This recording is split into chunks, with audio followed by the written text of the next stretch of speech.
video, set everything on fire, and say fuck you. And if I piss off enough people, everybody else will just say, oh, that fire started because of an extension cord that was too long. That's what happens when you piss off too many people. And I'm hoping that the people that run these businesses, and more importantly, the individuals that make these decisions at these businesses, understand that we are approaching a point in society where somebody is going to find a way to hold you accountable. If the law doesn't hold you accountable, Super Mario Bros. Will. Is it the best way to deal with our conflicts? Absolutely not. I think that there are many other ways. Would you like to be part of the conversation on how to do that? Because right now, when somebody implies that we should be playing a game of Super Mario Brothers, the entire audience laughs. Not a single boo. Not a single universal applause. There's a reason for that. And the reason for that are the decisions that you've been making. Not just for the past year, but for the past decade. That's it for today. And as always, I hope you learned something. I'll see you in the next video. Bye now.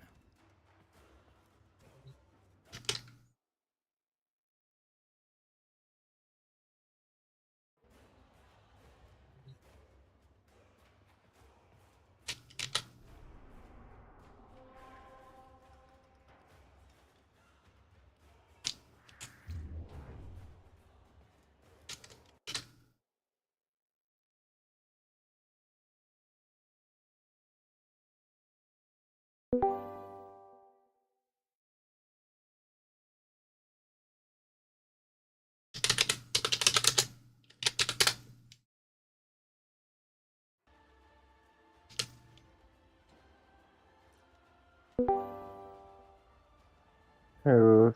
Hey, Dan. What you up to in game? Not much, I just woke up.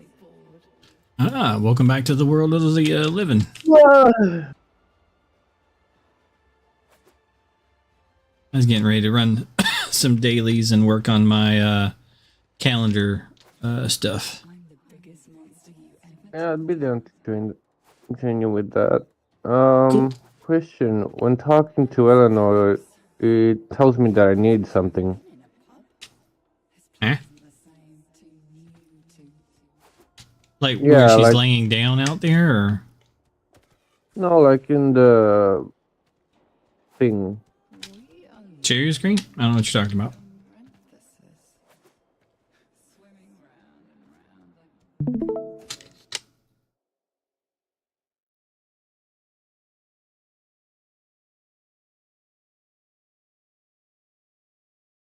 Oh, I bet you I know what it is.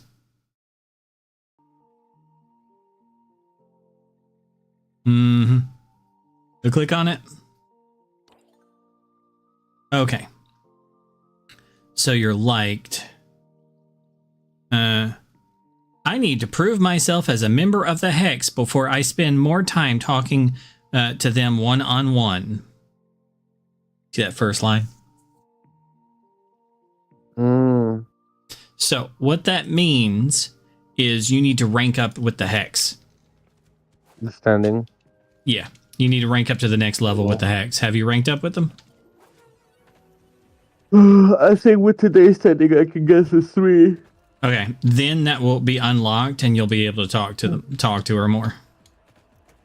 I talked to her today already, but Okay, you'll be able to do more talking with her after that. So don't send her a gift until you've ranked up, because you can't gain any more like relationship with her until you've ranked up. Sending an invite. I've looked into it, and I thought maybe it was a gift, but No. what you're saying makes a lot more sense. Yeah, basically, she wants to move on to where you're close, but you can't be close until you're level 3. Okay. Yeah. What missions are we doing? What? What missions are we doing? Oh, we're going to go out there and find them. Whatever's the highest level so we can rank up as fast as possible. I need to kill Skull. What's your calendar? Calder. Go to the computer. I need to kill Skuldra. Okay, you have to kill Skuldra. Okay, cool.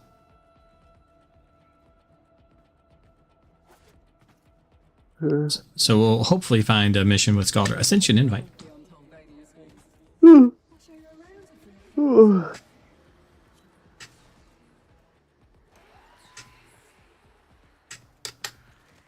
Now, I would fucking love to sleep some more. Have you gotten all the secret stuff that's out here? Secret stuff. Yeah, come on out What do you into mean by that? the mall.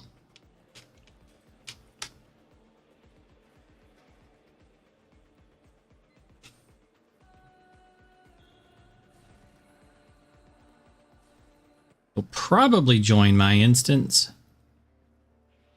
Yeah, I see you. Come here. I'm right in front of you. You turn the other direction. Okay. There we go. I don't see you. It's okay. I see you. So, let's see. Can I do anything to get me to Okay, there we Okay, go. I see you. Okay, yeah, I switched to my Tenno and then I showed up for you. So come here. Come to where I am and then turn, look at the plant and grab that. Oh, nice. I want to show you some stuff. We're going to jump to the little walkway over here. All right. I'm going to show you around some of the secret stuff. We come in here. This last computer on the inside, if you click it. Oh, the one with the credits? Yeah, I know about it. Okay, so you know about that one. Okay, so we back out of that one. We're going to go outside. We're going to, let's see, where's Mag at? She's over here. Okay. Need something? So if you go behind this little thingy here, you can click on this right here.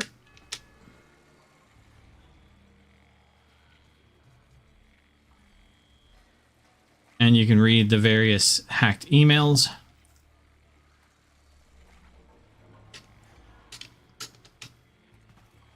That's some more background information. A little hidden thing that a lot of people don't know about. Trying to think, is there... You already know about the video game, right? Mm-hmm. Okay, so that's the one over by him. That's all the ones I can think of off the top of my head. You can shut me out all you want, Letty. But in the end, I'm gonna make friends with you till you beg for mercy. All the buttons at the bottom are errors right now.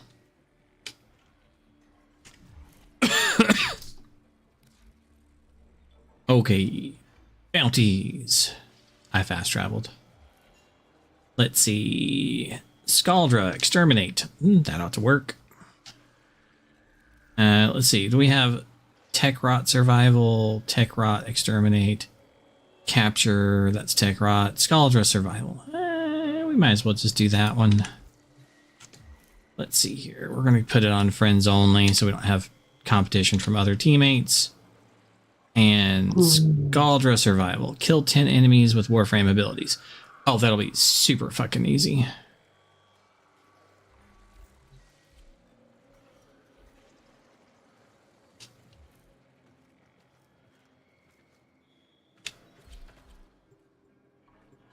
Okay, also fair warning, I won't be playing for 2 more.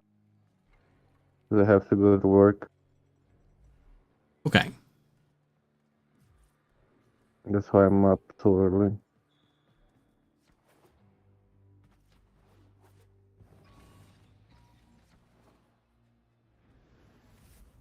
I stopped watching the video.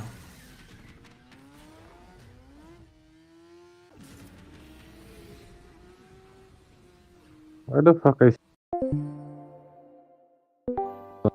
That worked. That was weird. What? I was seeing you on my bike. That is weird. It looked like you were standing on the handles. Daytime. You know how mold can grow on your water filter if you don't clean it enough? Well, shoot any buildup off the health list unless you want to get unsubscribed from life.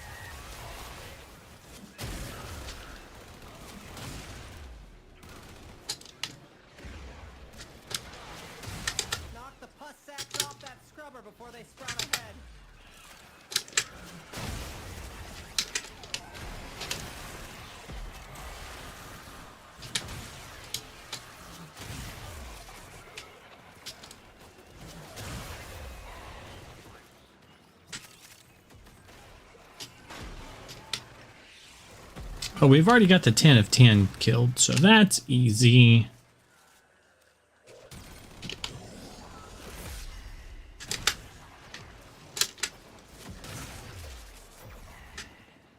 So I'm just going to be murdering from now on.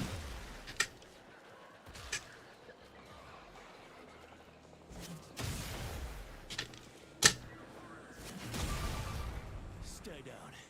There's a lot.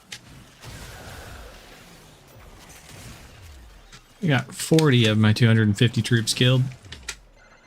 What's the matter, Tech Rock? Got a little tummy ache? Hell Scrubber, coming up. Oops, Scaldra knows too. They're coming for you.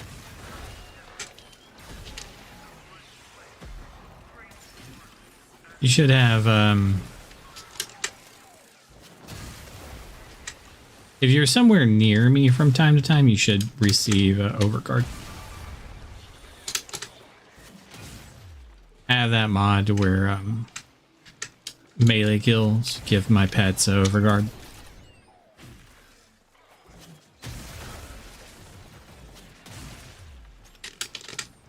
Nothing. I get no pushback on that.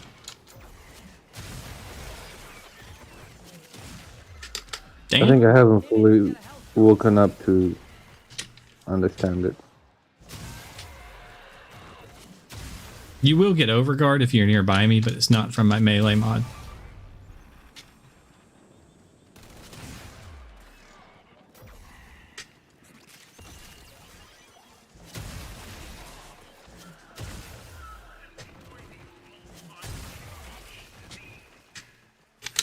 I have to use that joke later on somebody who's not asleep.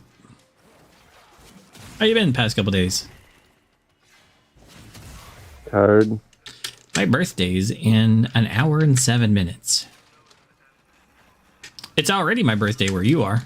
Happy birthday to me. In the future. Yep. And success. Keep your eyes out for another I wish you happy birthday, man. Why, thank you.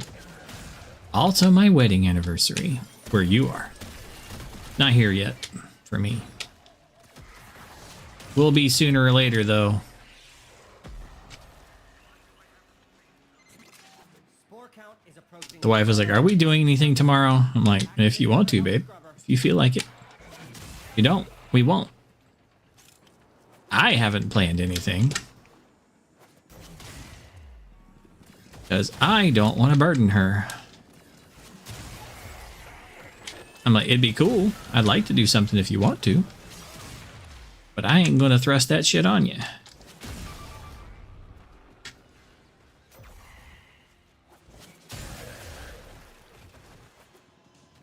If you feel like it, sure, babe. If you don't, that's fine.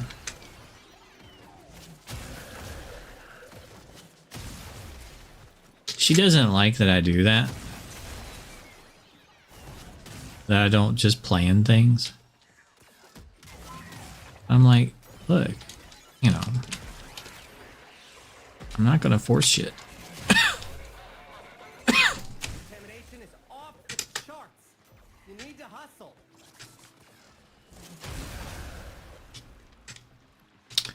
Well, I mean, I will go ahead and like eat this one because we're only at like, you know, 61% of our air support.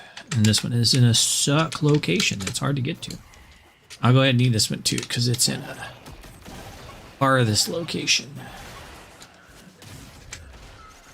After months subsumed by Tekrot, those hell scrubbers still work. Who'da thunk it?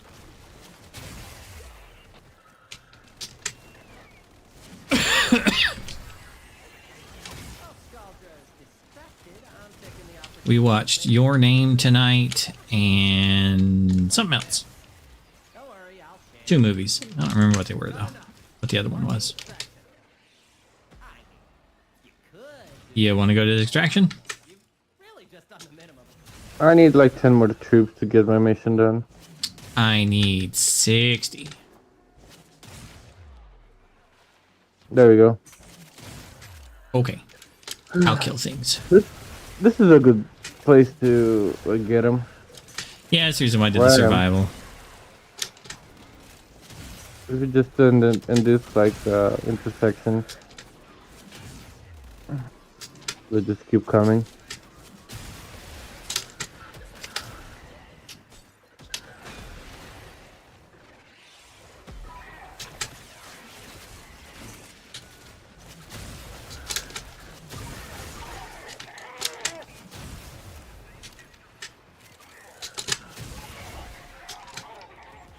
I don't know where I'm at on my. Oh,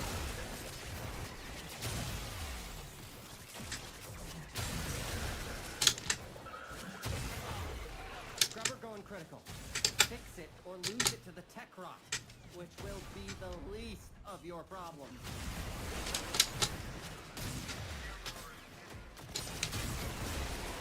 ah, there's 250 Scaldra. Here we go. Okay, let's go.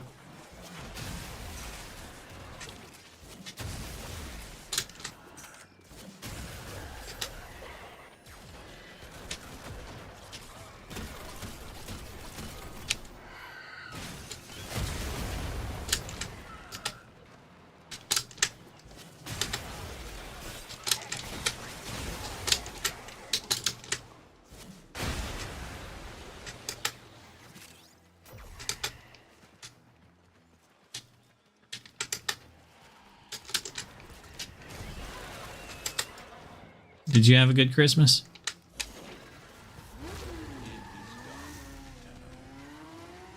I worked, so. Eh. Sorry. I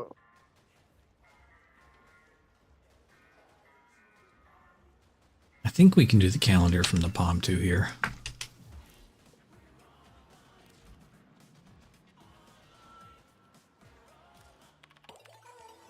Yes. Send message. Only available in the base of operations. Okay, in that case, I'm going back to the thingamabobber. Sorry. Leave Holvania. I want to send Owie a birthday message.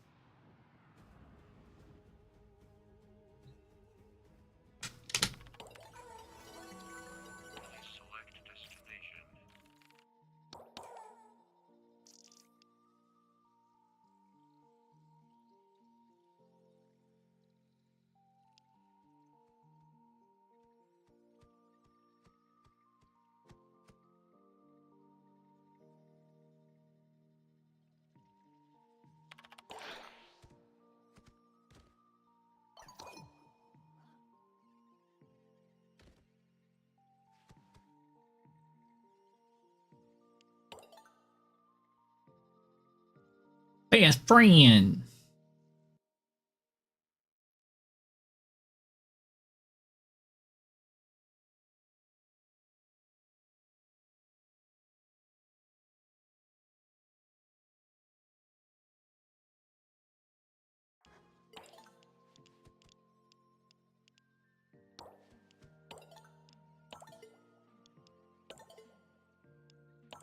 Okay. Let's see, the next thing I have is a red shard. Confirm. Choose a hex override. What do we want? Melee attack speed, no. Increase ability strength by 25%. Probably. Oh, specters and companions gain 250% damage. Damn, Eleanor, why are yours so good?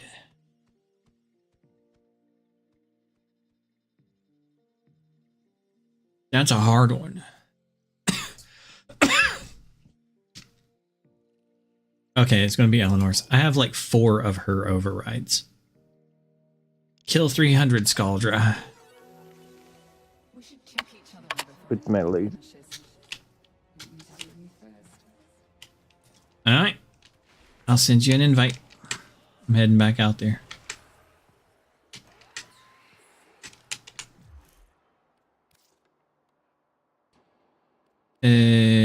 Wait, is it Scaldra or Tekrot? Fudge. Scaldra. It is Scaldra again? Mm. Okay, we're just going to do that mission again then.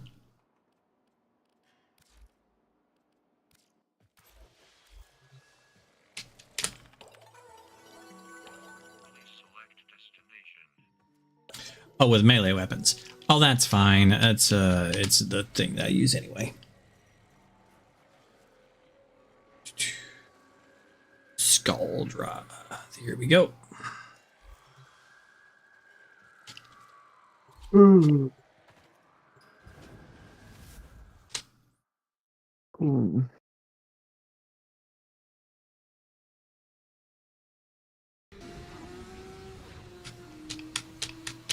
I have to go to work and make 800 biscuits today. Looks like you'd be rolling in the dough. Rolling, rolling, rolling, rolling, rolling, keep rolling, rolling.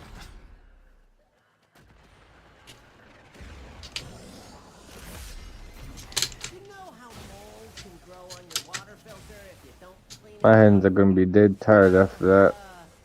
Mm-hmm. rebuild up off the house, unless you want to get unsubscribed from life.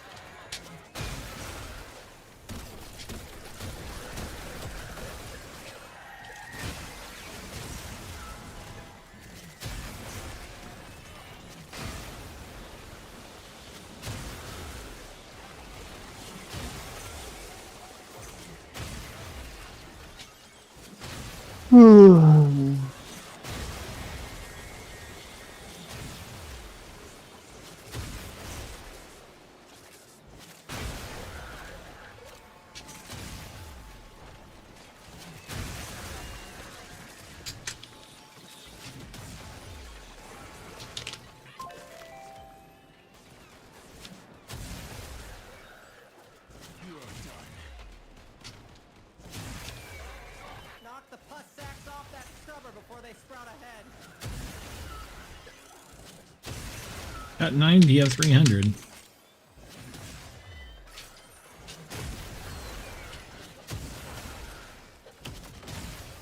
Oh, you booted up the mission. God. You're not in here? You're gonna lose I can still join. I had the thing for the motorcycle, but I didn't see it. decisions. So I was just moving around in the mall. Huh. Where'd they let me go in without you? Here you are. That was strange.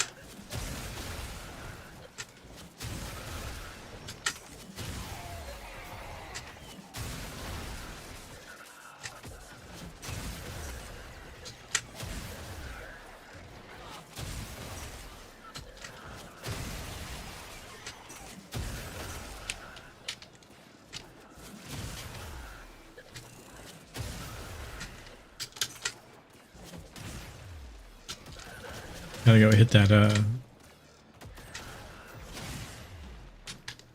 air sac thing in the balls.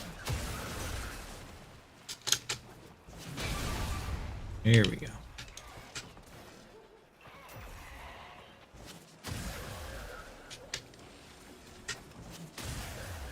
I should bring in the good stuff. At 200 of 300 melee.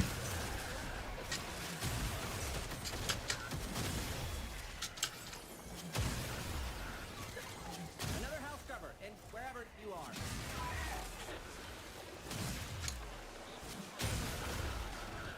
You know, if you think about it, the bad guys are right.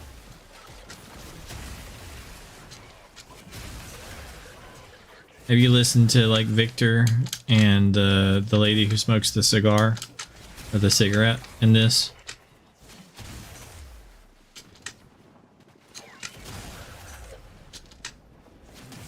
Nah, I didn't pay too much attention to it. Good people. So the people we're fighting right now is this nation's like military. And they call us terrorists. Remember, we came from outside of this place as a peacekeeping. Like, we're like the Red Cross. We are from other countries, right? And we came here because there was an outbreak of a disease, right? So we are an outside military influence of peacekeepers that came to help with an outbreak of an infection and give extra support. And what did we do? We came here, and then the guy who is actually spreading the disease tricked us, and we started spreading it to all of the citizens by giving them injections that made the person that was injected immune. But they became a carrier of the disease, and they spread it to all the people around them. It became a silent carrier. So all the people around them got sick.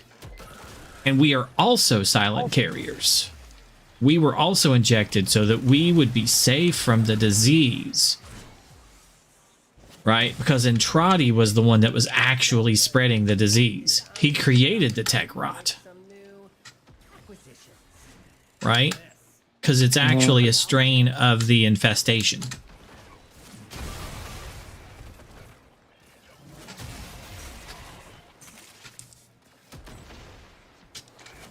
And it turned us into warframes and turned them into infested. So the government here is using gas masks and corrosion and other things, corrosive things, to protect their soldiers from the infection. And since we're the ones that went around infecting people, right?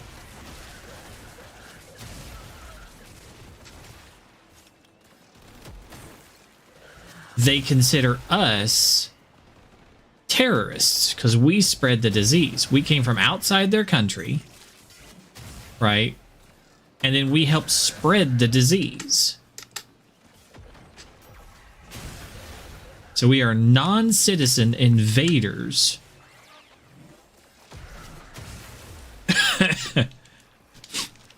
who spread this infection. And then what do? We go around killing their soldiers, more citizens of their country under their government, right? Destroying their fuel vehicles. These are fuel vehicles, right? Their tanks, the things that their citizens build, right? Their infrastructure. We end up breaking them. We are the bad guys.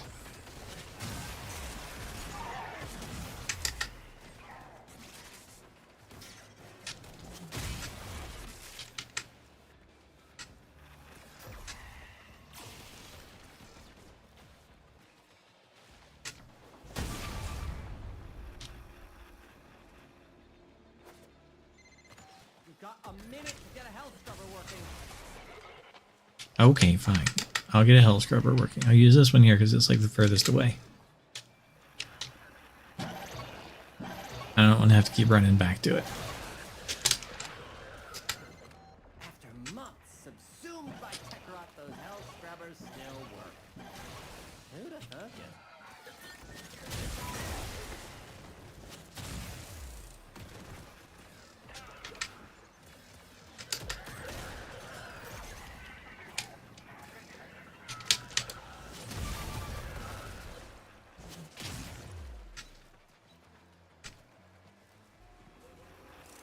Using the Xorus with the Mirage is so busted. Mirage is very busted.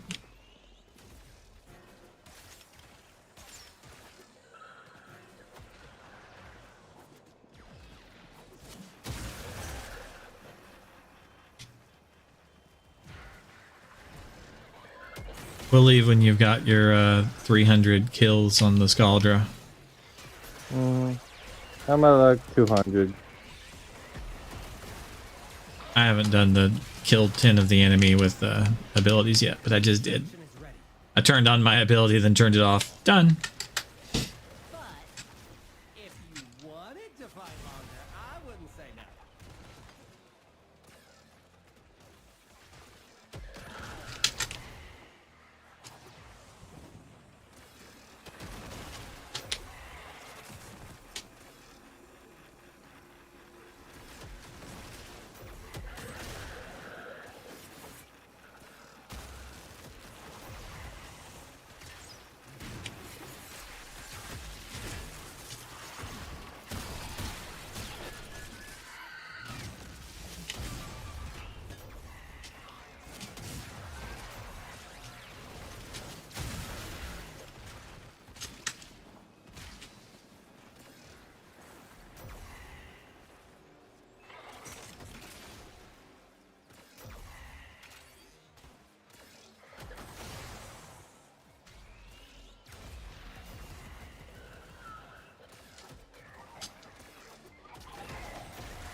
Heads on the Skaldra comm.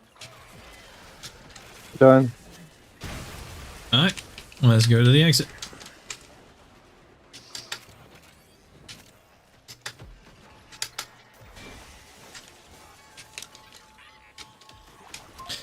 You heard the same what I did. Yeah. It's like, but wait, there's more.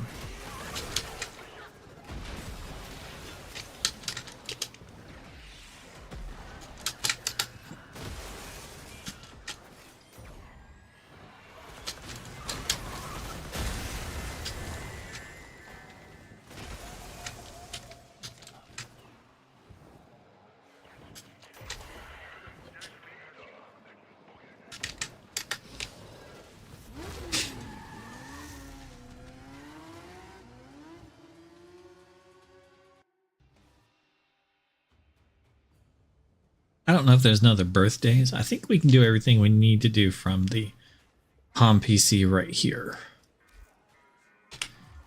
Fast travel, garage Palm PC.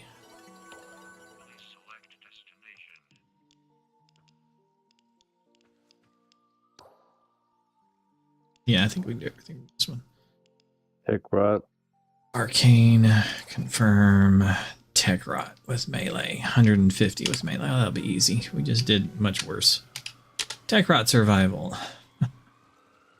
Survival Skadra. Tech rot exterminate. Tech rot survival. Ooh, that one's worth more. Kill 8 enemies with mercy finishers. Well, it'll take us a little bit longer for that one. How much time you got? I got time for one more. Alright. Just keeping an eye on it before you get late.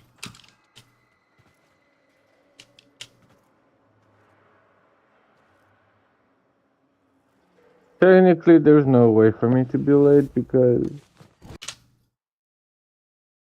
I volunteered to go in more early so I could get off more early. Mmm.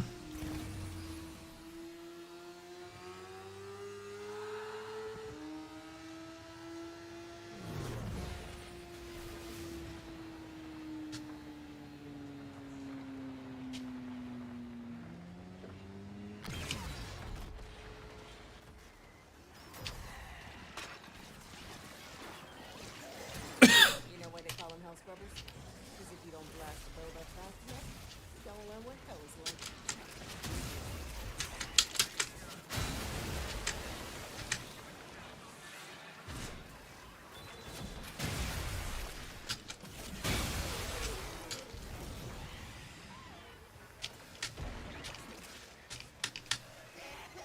Need you to stay on top of those scrubbers. You see growth? Shoot it.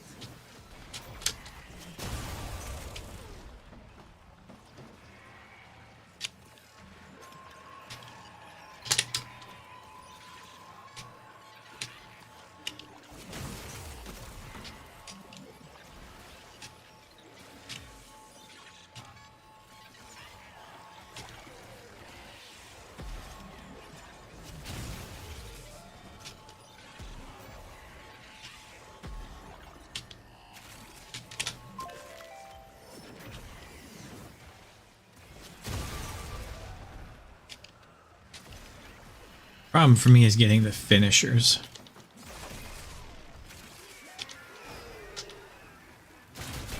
Like my weapon just kills these guys.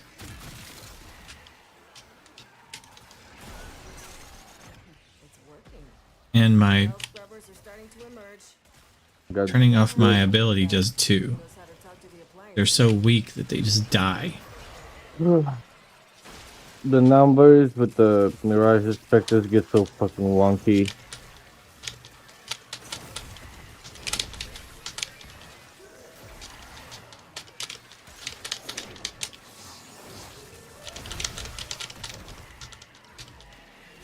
Oh, I gotta go over to the thing.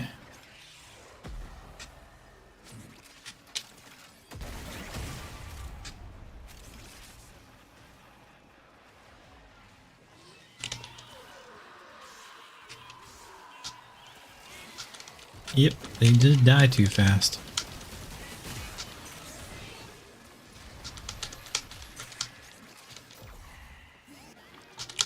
We may not be able to finish this. Can I shoot you guys and get you down to the area? I need some, like... You. I can kill you, right? Nope. I thought the Eximus there, I'd be able to. Got one. Okay, the Eximus we can do. They once their stuff is down, they're open to finishers. Oh, died too fast. Ah, damn it. Why are these guys so weak?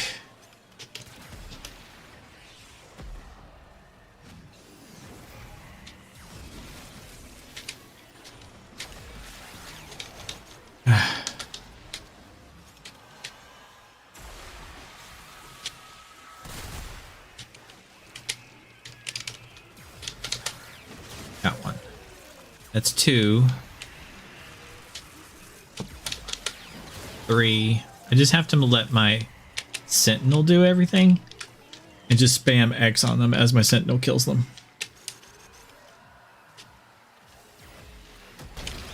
Just look for an Eximus, let my sentinel kill it, and spam X on them.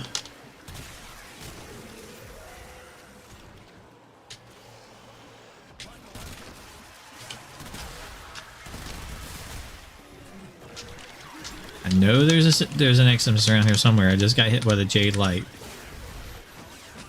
That's 4.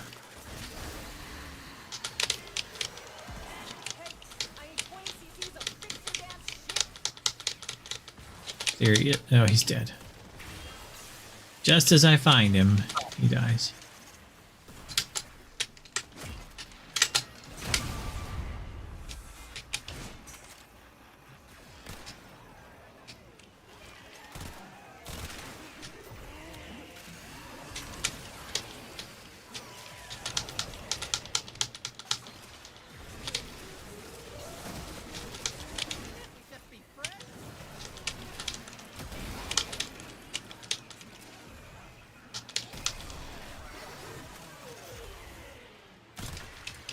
Turns out it's not just hell scrubbers coming out of the rot. There's some stuff in there. Come on. See? My asses are here on the line too. Gotcha. That's 5.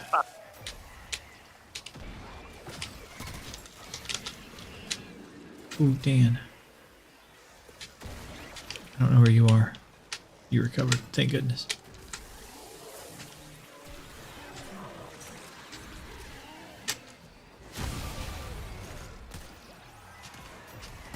Oh, there's one.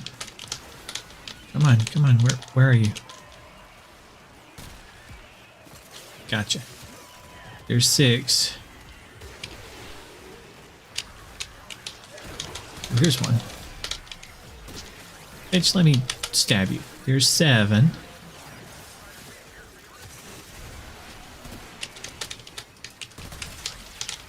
Damn it, he died too fast. 2 bullets.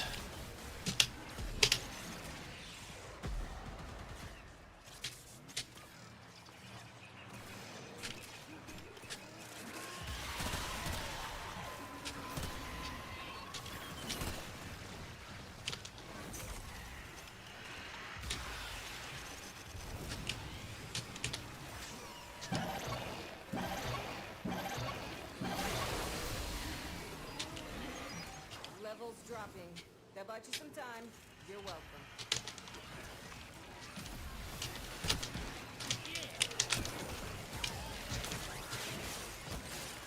That's all 8.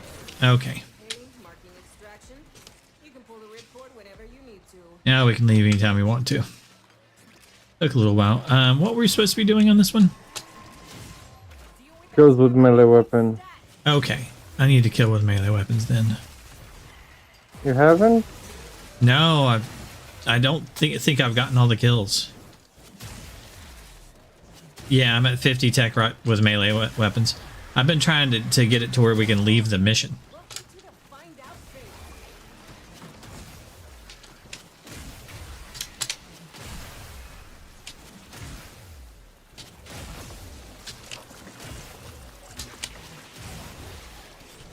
Welcome to the fuck around and find out phase. That's dead.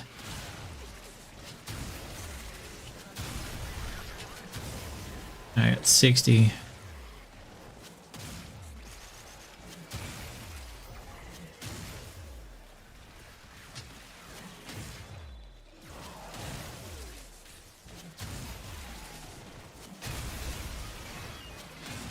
$80 of 150.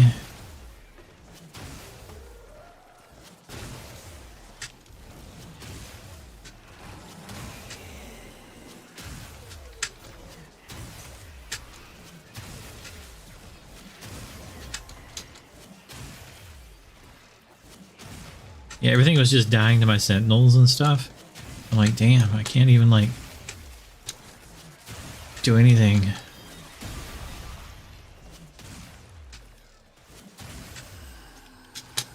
I'm at 110 of 150.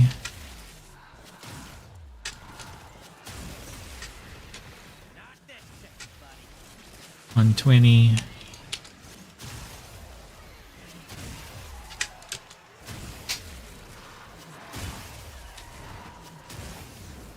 $130.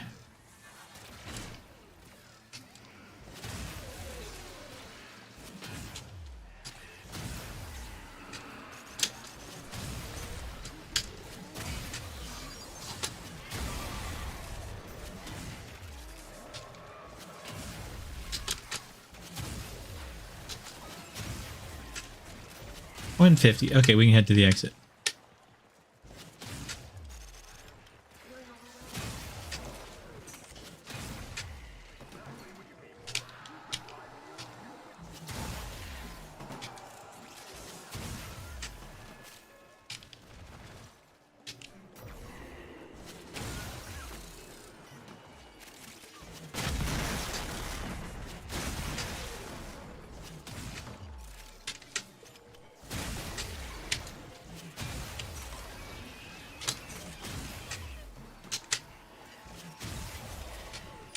Grabbing a pizza.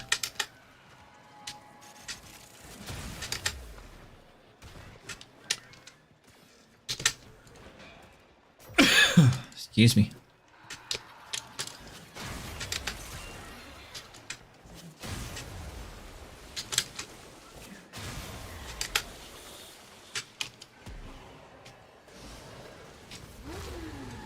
Okay.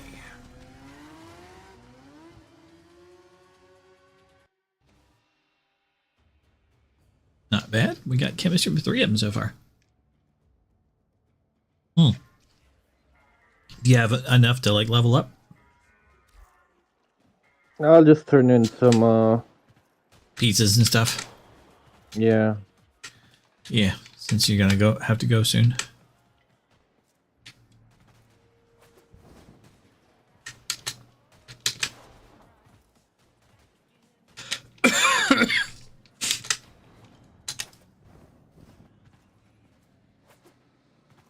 In former life, my job was to sew screaming meat back together. It's straight above us when we jump up. Day in, day out. People got weird, burnt out.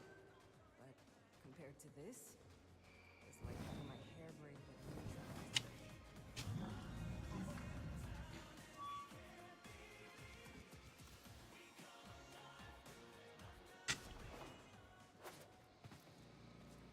Need to get something off your chest? Where you going?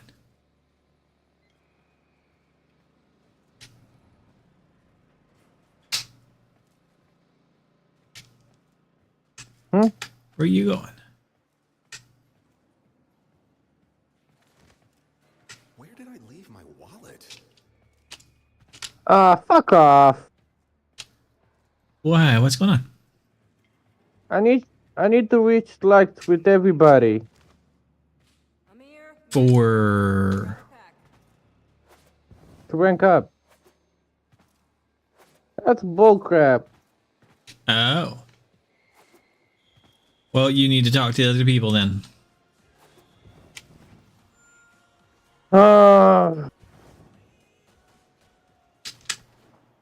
Bullshit. Well, you also have to be liked with everybody to do the save them mission.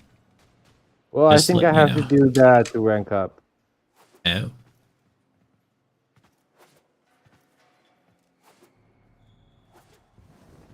So Such you bullshit. probably want to do that. It's just talking to them, having conversations. And do you have the guide for what gifts are good for them? That helps a lot. Here, let me send you this.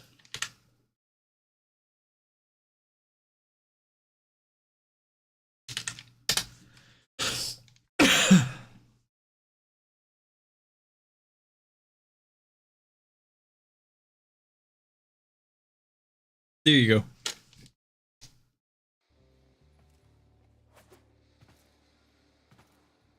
That way you'll know what gifts are best for, like, getting them to, like, you know, wet themselves for you.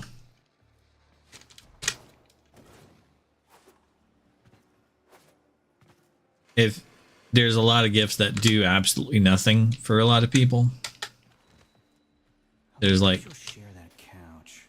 no point in sending them to certain people.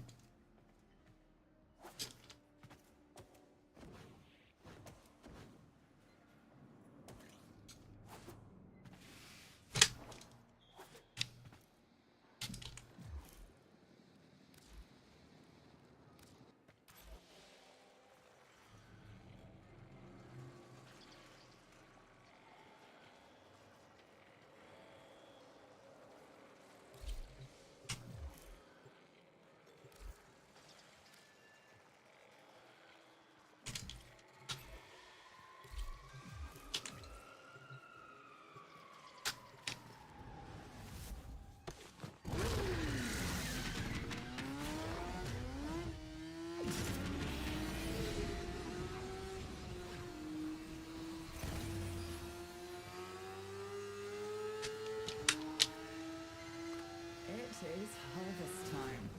Your crop, the Techrot Legasite, an evolving beast that consumes untold resources during gestation. Harvest enough of them and perhaps we can deplete the Techrot. Kalimos is prowling nearby. She'll guide you to your target. Oh, that's cute. What was it? I called him your sexy pants and he got flustered. Well, I gotta do some things. It's like trail Yeah. ensure her safety.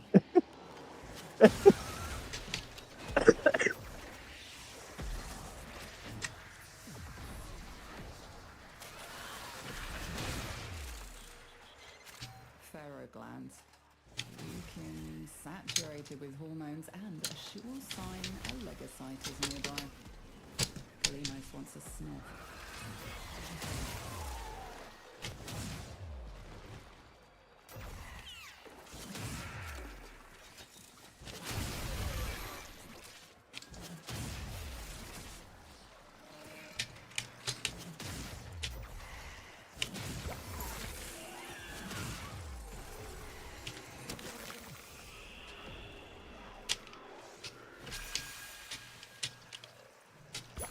Arthur would like a toaster. Yeah, he likes to cook. You can have like multiple conversations and stuff about him, about like him cooking for you if you're dating him. So he likes toasters and microwaves and, you know, things like that. Propane for his grill.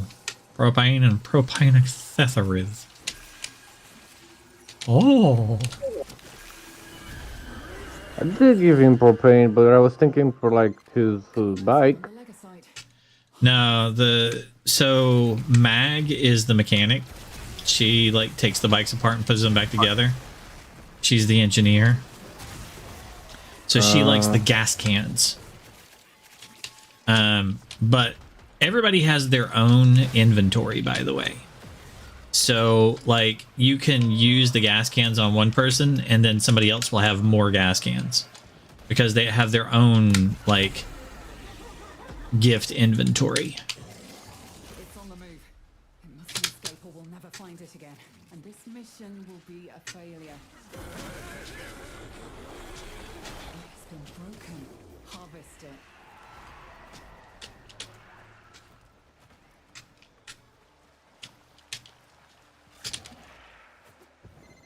It is done. Either flee to extraction now, or if you have it in you, ask Kalimos to find the next Lagosite. Like before I had that list, I'm like, oh, so she likes journalism stuff. So this is 99. So coming soon is like, you know, videography and like news and stuff. So I'll get her a video camera. Have her be prepared. She doesn't give a shit about video cameras. It's like, oh, well. You apparently don't care about the news, you know, journalism. She just cares about the paper journalism. So she likes things like, you know, paper tablets and writing instruments and shit like that. Like, oh, okay. Well, you're a cheap date. Get you a potted plant. Stationary.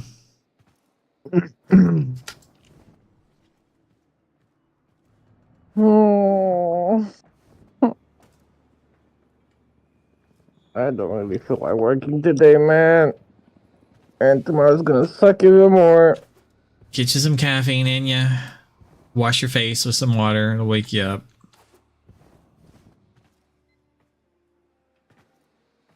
I think I had a pretty rough day yesterday, and I only slept like 4 hours. Oof. Yeah, that sounds like a recipe for suck.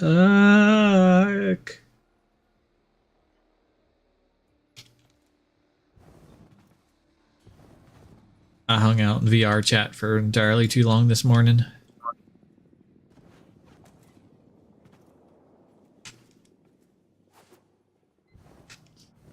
Like, I do like playing in that, but at the same time, I'm like, I don't know if I can broadcast playing in VR chat on the internet.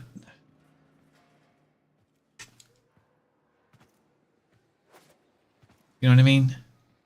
Mm-hmm. Where did I leave my wallet? Like, first of all, there's a lot of tits and ass. Yep.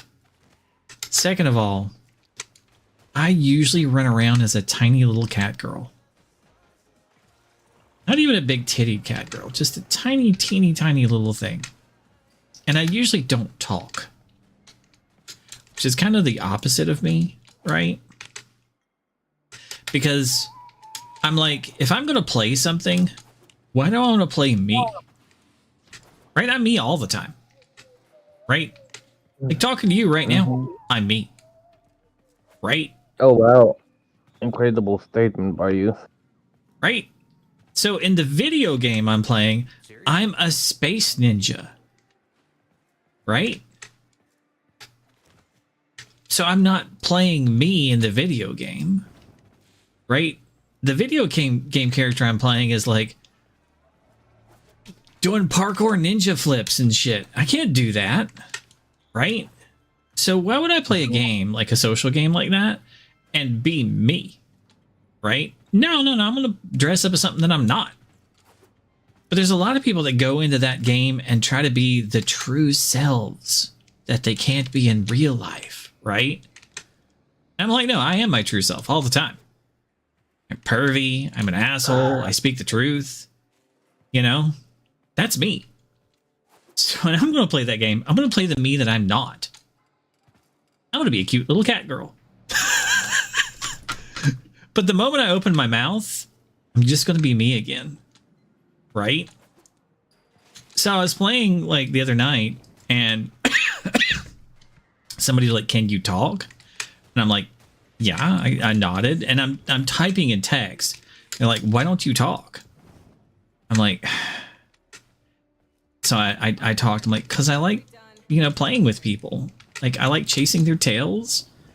I like, you know, it's more fun not to talk and have to mime.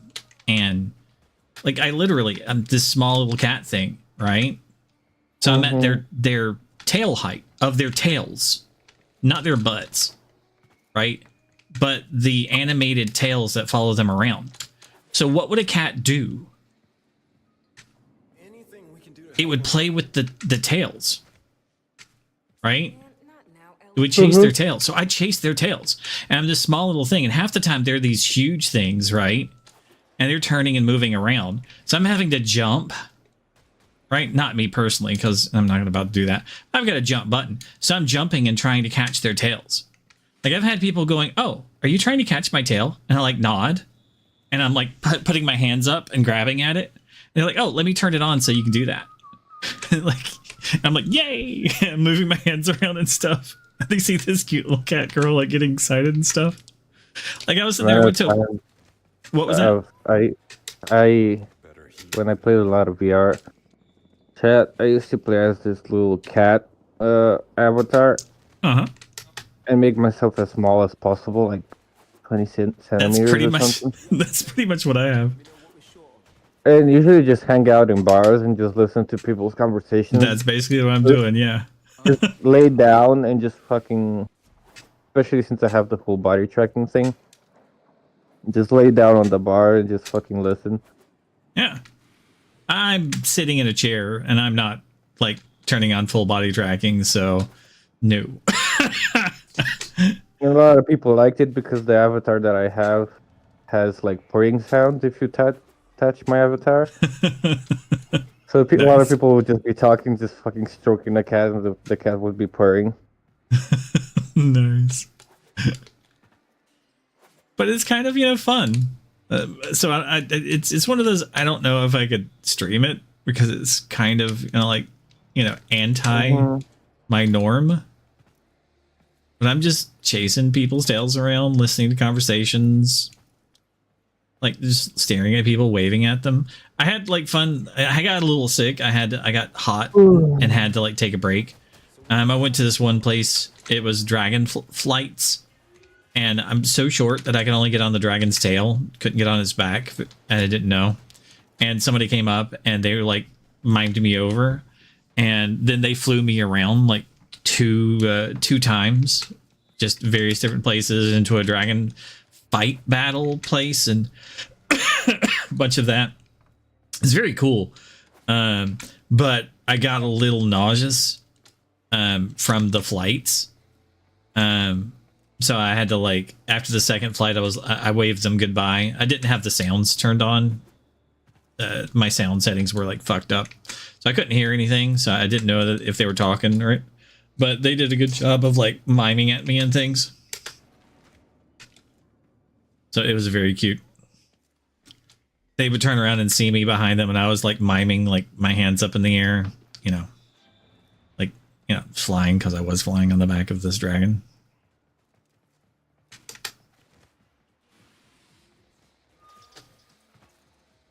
Most people think I'm like some kid or something because I'm in this small, tiny little avatar and I'm not speaking. I'm like, no, I'm old. I'm very old. I would just rather have more fun than get into all that like personal me stuff. I would just rather play. It's a game and I'd rather just play instead of like be social. I go around cleaning up places and exploring. I mean, people have made these, you know, places and things. They've programmed all of this and there's stuff to do and play with. So I'm like, you know, I'm playing. Other people trying to be dating and shit. I'm like, fuck that. I don't. No, thank you. I've got a wife. I need a few simple tools fabricated, nothing major. Really don't want to, but I kind of have to go with. Yes, you do. Talk to you soon. You have a good one. Happy birthday again, and maybe we'll talk when I get home. Cool, cool. I'll be on once the wife goes to bed. Mm, You have a all good right. one. Hope your day's not terrible. Yeah, we'll see. We'll see. Good luck. Okay, bye-bye. Bye.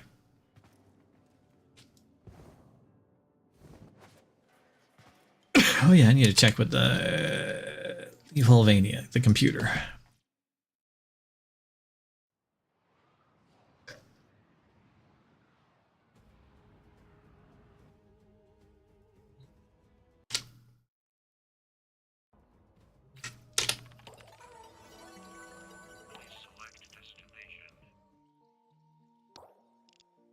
Hmm.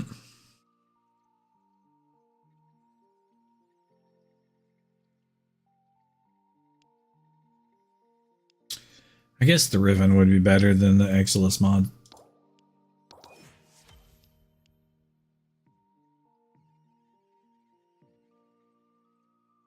Destroy 64 of 150 containers. It's already almost completed. Really?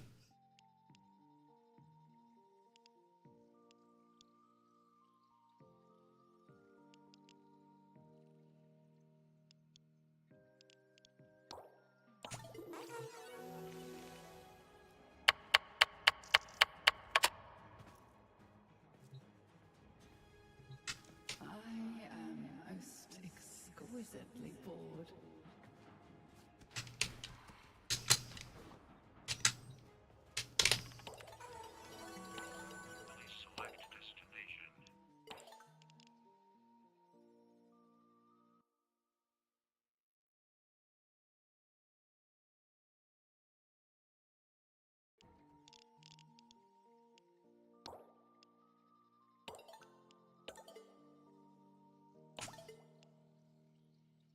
Would you like me to steer your body around today?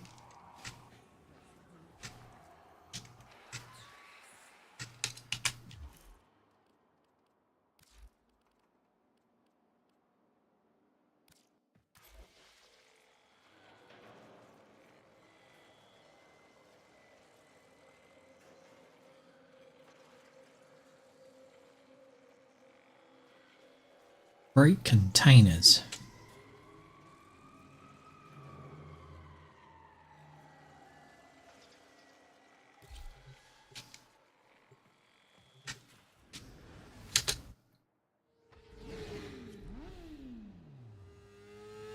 Zergy.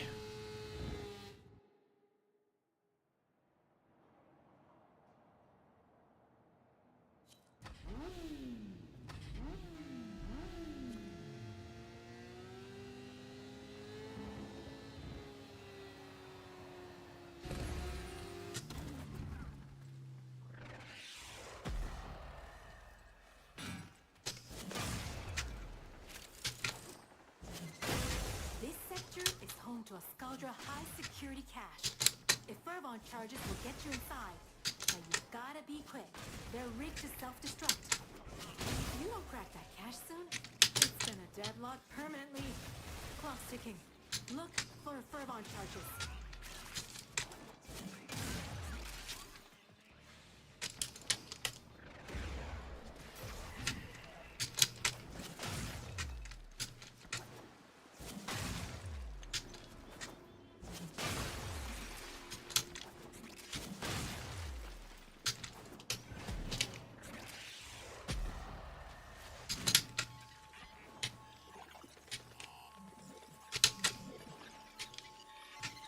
Their numbers are dwindling. We can't stop now. Any survivors will be transferred to a new squad.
neutralize that.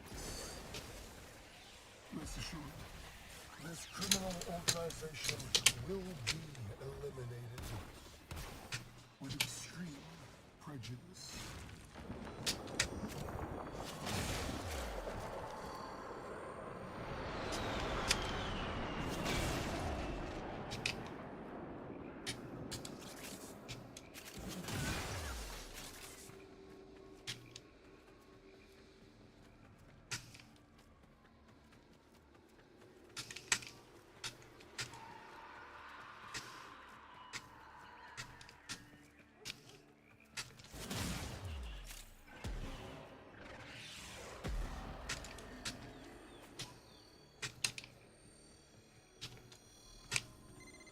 Is there a unit ready?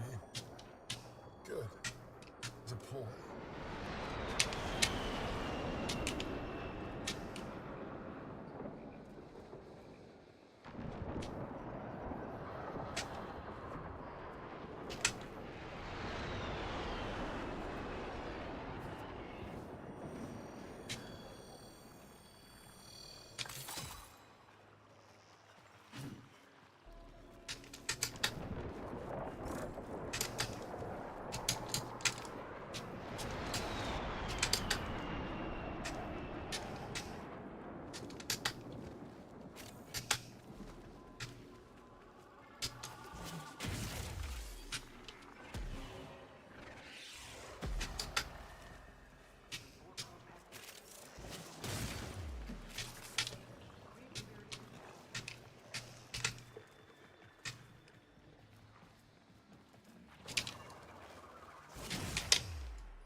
That's the last of them. Time to come home.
I have so much fun putting together my big end of year lists, looking back and waxing poetic over all the things that reaffirmed my love for anime over the last 4 seasons.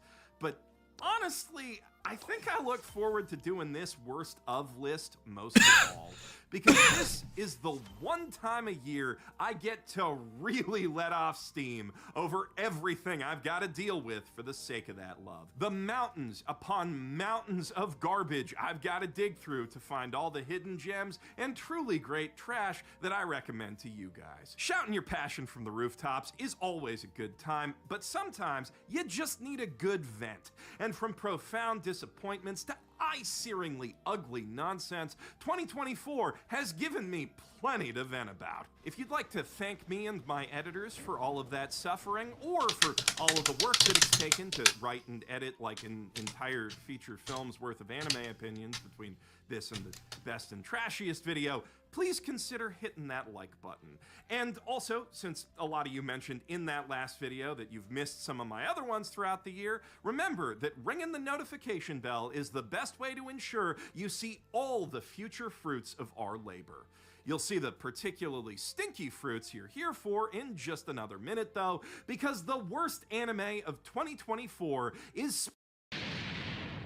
No list of 2024's worst anime would be complete without its biggest disappointment, but I don't think Uzumaki deserves to be too high or low in these rankings, because despite its many faults, there are almost as many worse Junji Ito adaptations out there, and plenty of shows this year alone that are just straight up garbage. Even at its absolute jankiest, the animation is still more impressive than most of the things we're about to talk about. And at least the original story this anime butchers was good at some point. Plus, despite how hard it falls off in the middle, the first episode is genuinely great, and the last one is genuinely alright, which is more than I can say for some bastardizations of all-time classic manga. The storyboarding is excellent throughout, even when the animation can't really keep up. Technically and stylistically speaking, the whole black and white thing is an incredibly bold experiment, and the soundtrack is one of the best of the year, all of which averages out to at least a 4, maybe 5 out of 10 show whose greatest sin is simply making us expect an 11. But then, on the other hand, that chasm between expectation and result does kind of make it feel like a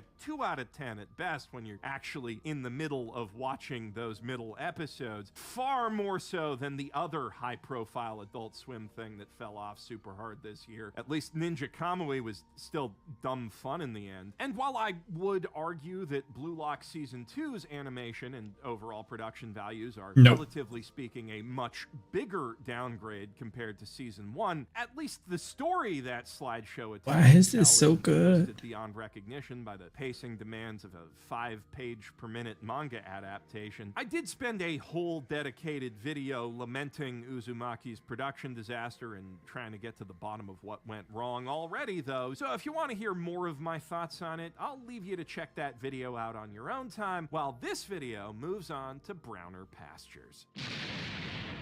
Sports anime have the potential to be some of the hypest anime out there because they're able to focus on and amplify the most exciting aspect of real sports: the human drama, the rivalries, the underdog stories, the zero-to-hero glow-ups. And I don't think I have ever seen an anime with a worse grasp on that principle than High Speed Etoile, a sci-fi formula racing thing that makes you sit through 20 straight minutes of personality void announcer commentary interrupted by occasional spectator yapping over the worst race scene you have ever watched before you get to hear any of the racers speak or even find out who the protagonist is. This anime insists that viewers get invested in its action before it gives them a chance to even see its characters, and that action is, to put it nicely, not very good. The 3D animation doesn't lend the cars a particular sense of weight or speed. It sounds like the sound designer has never heard a car before in his life, and the all-over-the-place direction makes it hard to follow who's even winning, not that you have any reason to even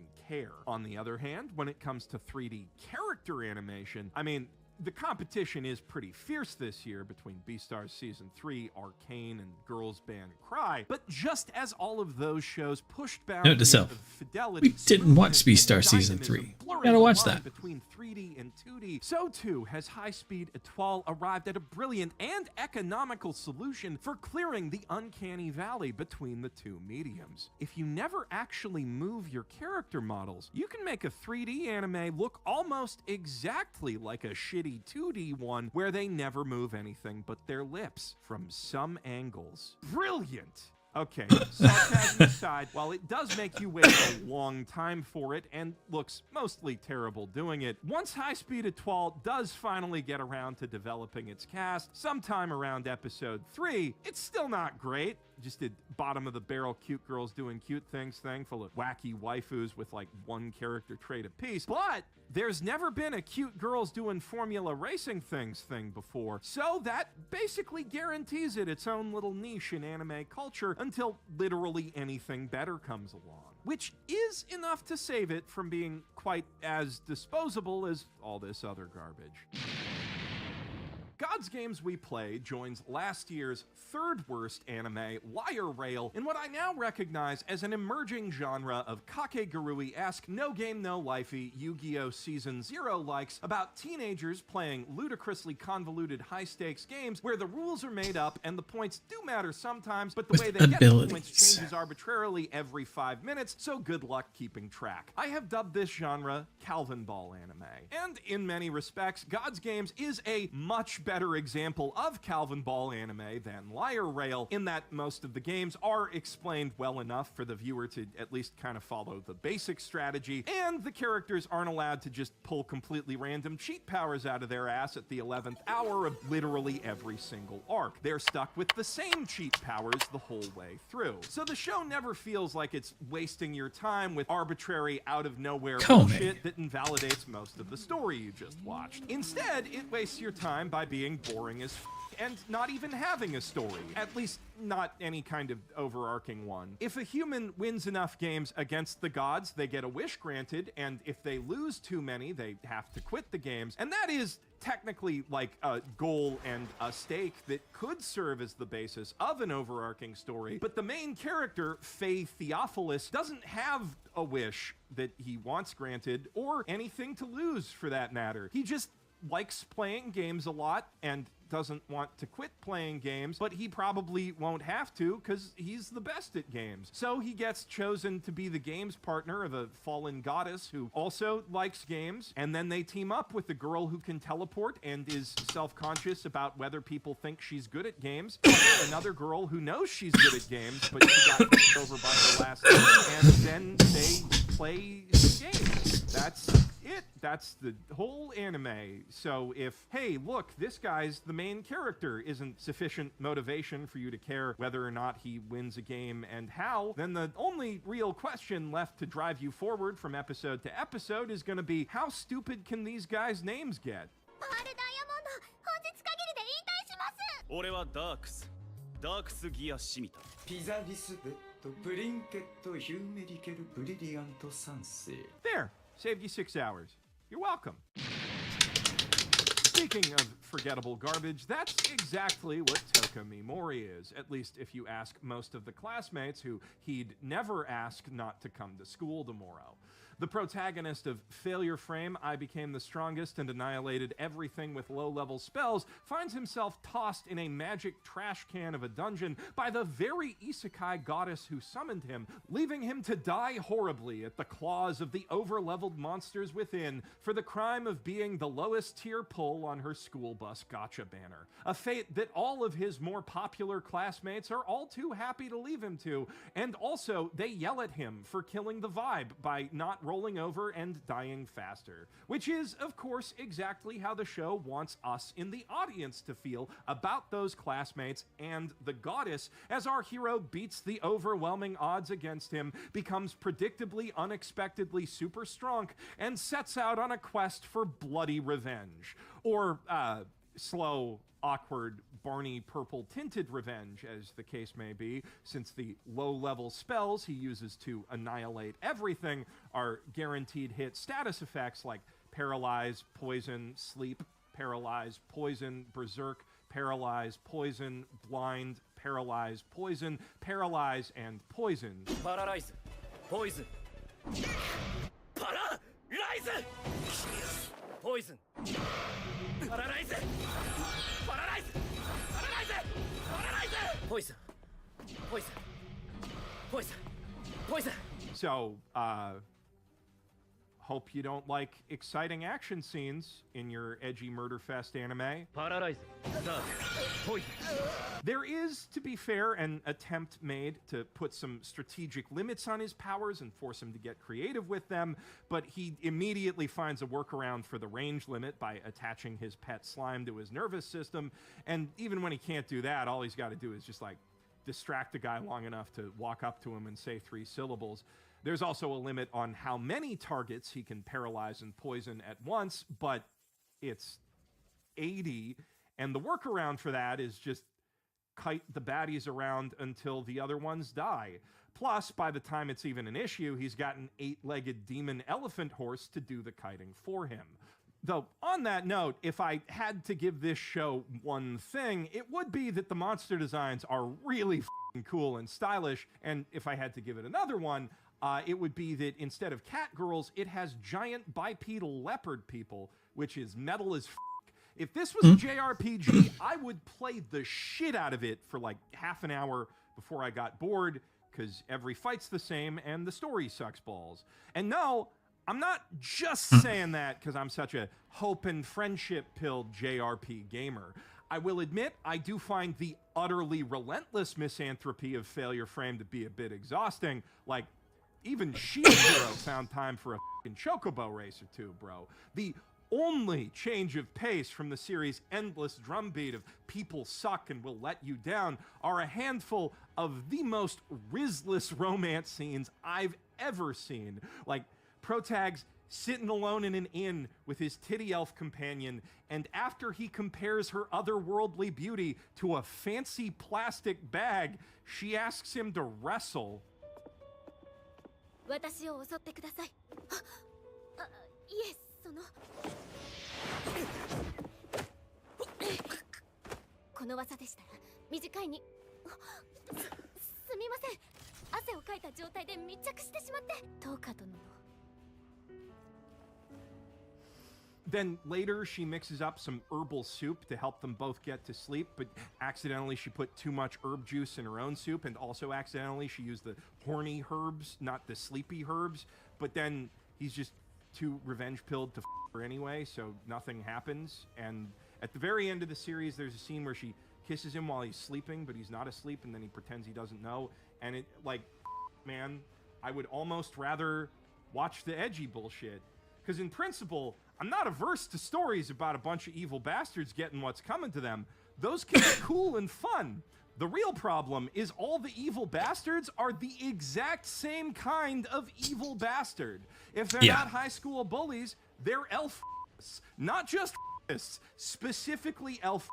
Like, the reason that they get murdered is because Protag walks up on them either trying or talking about trying to an elf. And what's more, all but one of them does it to the same elf. For a second, it seems like the Lord of Curses, who uses secret untraceable poison recipes from the now defunct Assassin's Guild to trick people into thinking curses are real and spread fear throughout the populace, is just doing all that evil stuff, and that's what makes him evil. But then, literally right before he gets paralyzed poisoned, he's like, oh yeah, and I'm gonna that elf too. And his business partner, the slave combat arena owning Duke, is all like, then after I rig the fight so the slave who thinks she's about to buy her freedom dies, I'm gonna buy the little dark elf slave girl that she was trying to protect and do a grooming with her. You thought I was just a regular guy who makes slaves fight to the death for entertainment, but actually I'm super evil. And of course he says that that literally 2 seconds after, the slave who thinks she's one fight away from freedom starts eavesdropping on him, so she can instantly know that running away with the hero that night is the objectively correct course of action. Just like how every time Toka's thinking about maybe murdering someone, they turn to the camera to tell you that they are an objectively irredeemable elf bastard whose death will be both evil and good. Because despite its morally gray, grimdark aesthetic, Failure Frame is as substantively black and white, stupid simple as anime get. A trite, victim complex fueled Sigma male power fantasy about fixing the world by killing all the obviously bad people who are also way dumber than you. It's Death Note minus the moral. Ari Ferretta, but unironically. All edge with no point. It may not be as ugly as most of these other shows on the outside, but it sure as shit makes up for that on the inside. And worse, it's boring about it. Even the next entry down on the list, Demon Lord Retry R, puts more creative effort into setting up its villains as bastards. Like the big scary mercenary guy they introduced being so sadistic that after he beats women to death, he keeps beating up their corpses just because. And they're like, now this big scary guy is gonna go attack Protag Kun's hometown while he's away. And then 10 minutes later, he gets his leg immediately blown off with a sniper rifle in the very next scene he's in, and he's stuffed in a magic soul-eating duffel bag, never to be seen again. So that whole scene was just kind of there to be gratuitously violent. And most of the scenes in Demon Lord Retry R are also just kind of there. An all-time stinker of an isekai sequel that serves as a stark warning to anyone still bitching about that time I got reincarnated as a guy in a bunch of meetings, that things could always be way worse. Like, buddy, you want to talk about wasting time. Retry R spends not one, but 2 entire episodes doing a very inept recap of the first season before sending its hero off on a new quest with a new cast of characters that have nothing to do with anything that was just recapped. A quest to literally just f around in a dungeon for a bit until they level up because they don't have anything better to do.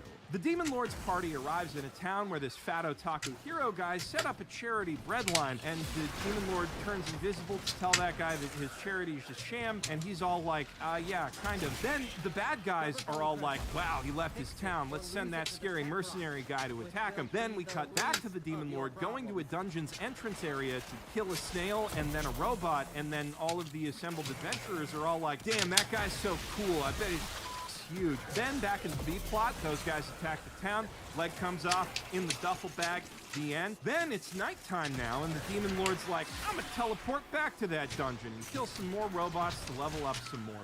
But then there's these guys in the dungeon who try to rob him with a sleep spell, so the evil ring that's stuck to his finger takes over his brain and smushes them to a fine paste against the walls, and also makes him hallucinate everyone in Shibuya, turning into zombies. Then he finds a crate with a magic gun in it, and after that there's a factory under the dungeon that turns dead monsters and robots into alive monsters and robots. And then under the factory, there's this Tron room with dubstep playing and a floating Virtual Boy screen that says, which annoys the Demon Lord, so he flicks a cigarette through that, and the room gets mad at him and makes more screens that say, so he throws a knife through those, and that's how the show delivers the plot twist that this fantasy world is actually a sci-fi world, or possibly a simulation, and the creator or administrator or whatever has it out for him.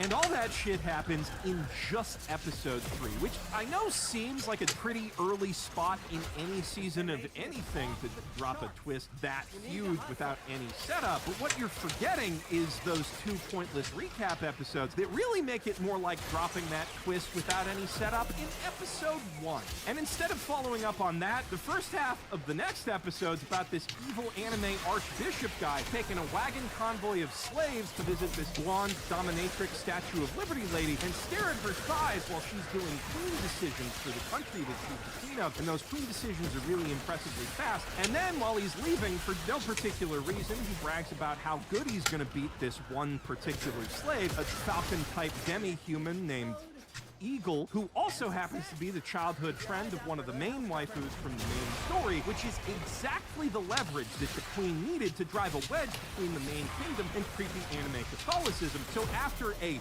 huge air quotes comedy relief scene full of screaming chibis and literal circus music,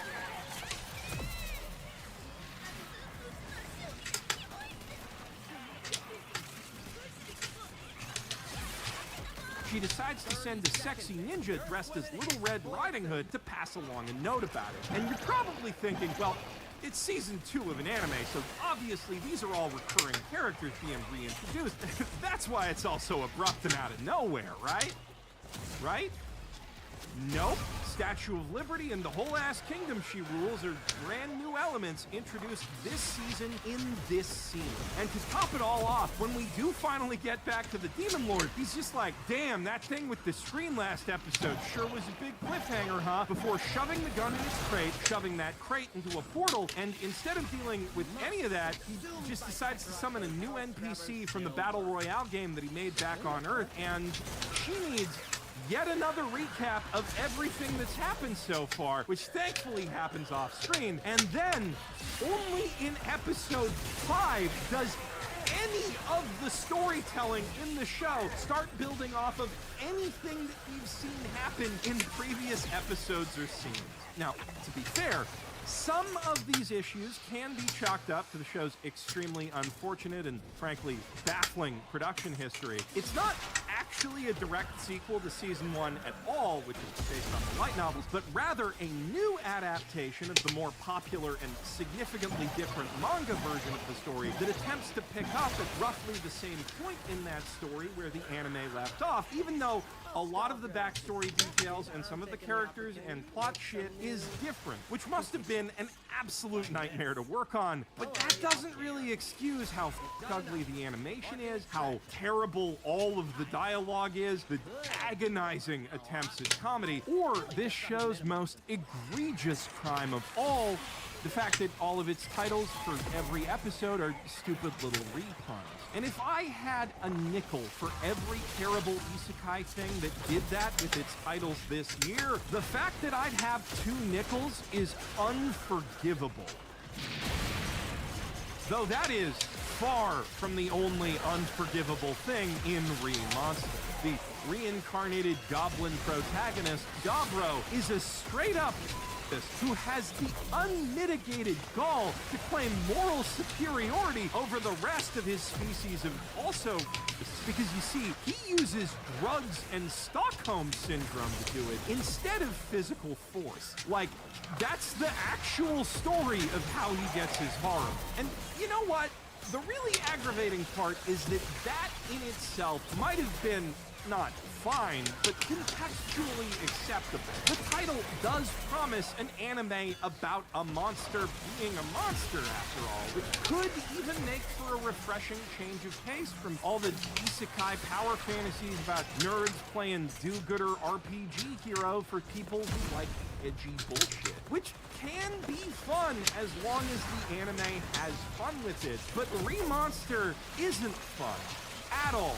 It's boring as dirt, worse and blander and safer than all those generic isekai put together, with somehow even more shoehorned in RPG elements. And despite having been a psychic cannibal in his past life, Gabro's inner monologue sounds exactly like every other assembly line isekai nerd, which still isn't even the worst of it. The plot is this endless parade of samey scenes about guys fighting fantasy things and then leveling up from fighting those things and then using their new abilities to fight even more things so they can level up some more and fight some more things, and then a different guy fights a different thing and he levels up, and then a girl fights something else and she levels up, and then with nary a but or because in sight. The absolute worst kind of bullet point storytelling, made all the more monotonous by a bizarre daily diary story structure that causes every episode to bleed into the next in this interminable blur of tedium. Yet somehow the animation is even worse than the writing, and the opening is even worse than that. Monster really wants to be this mature, dark fantasy for adults, but it's presented with all the complexity of a nursery rhyme for toddlers and frequently looks like it was drawn by one. And if you think that's bad, our next anime looks like that toddler broke both his arms. When I wrote the healer who was banished from his party is in fact the strongest on Hottest Trash, I made it my priority to get to the only entertaining bit as fast as possible. You know, the bit where Protag goes Super Saiyan out of nowhere and then an undercover cop arrests his old party members for human trafficking.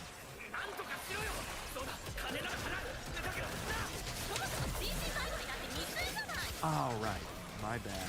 But to be clear, the anime does not make getting to that fun bullshit a priority at all. Just to get there, you gotta slog through like 3 straight episodes of the healer guy very slowly dragging his new fangirl party member through dungeons while explaining in painstaking detail things like what a dungeon is, the fact that there are more monsters in dungeons than field areas, and how adventurers trade monster bits for money. And it's not even done with that basic tutorial shit by the time Timu Gilgamesh gets busted. The very next episode has a whole ass scene dedicated to him explaining what a quest is. The whole point of using a generic-ass RPG setting like this is you don't have to explain this shit because all your viewers already play generic-ass RPGs. So you can just focus on the story instead of endlessly dumping exposition. Like, imagine a rom-com where one of the first scenes of Protag interacting with his love interest is him telling her, "Room in this building is a classroom wherein a teacher stands in front of a class of students to tell them various facts about the world. Later, they will be quizzed on their recollection of those facts, and the more they can remember, the more likely they will be in future to get good jobs, which are tasks people perform in order to receive currency, which is a token assigned an arbitrary value that can be exchanged for goods and— Hey, baby, where are you going? I thought we had a connection!" That's how this whole anime feels to watch. It's so friggin' boring, I just made up an entirely different anime to complain about instead. There are tiny nuggets of so bad it's entertaining stuff buried under the endless, needless info dumps, but all the arbitrary value tokens in the world would not be enough to make me dig through any more of it. A Nobody's Way Up to an Exploration Hero is set in a world much like our own, except for the parts that are much like solo leveling, where dungeons full of monsters just started randomly appearing in modern cities one day. Though, maybe I should say it's more like Dungeons of Hinterberg, since they're permanent, anyone can enter them, and rather than public health hazards, they're more big-time tourist traps, with whole-ass theme parks built around their entrances, advertised by tie-ins with popular TV dramas about professional dungeon explorers and their sisters.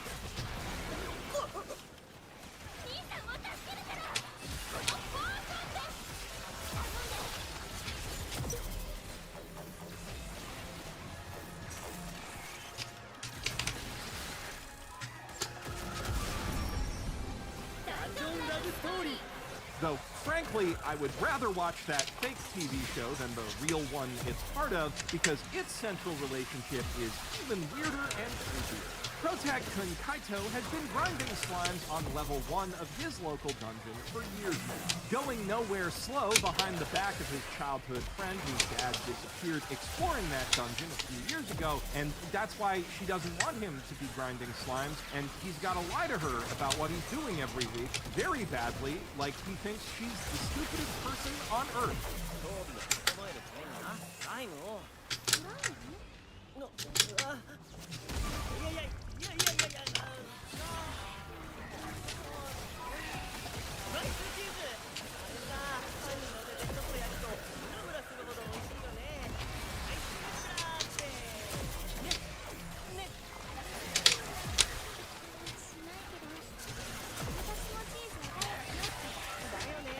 And I guess she must be, because she believes him, though he does give her a run for her very stupid money with his incredible ability to hear her say stuff like, "Hey Kaito, let's go shopping and ride a boat around a lake this weekend," or "I want to apply to the same school so we can spend every day together taking walks under their super romantic cherry blossoms," and think, I wonder what she meant by that. Gosh, she sure is cute.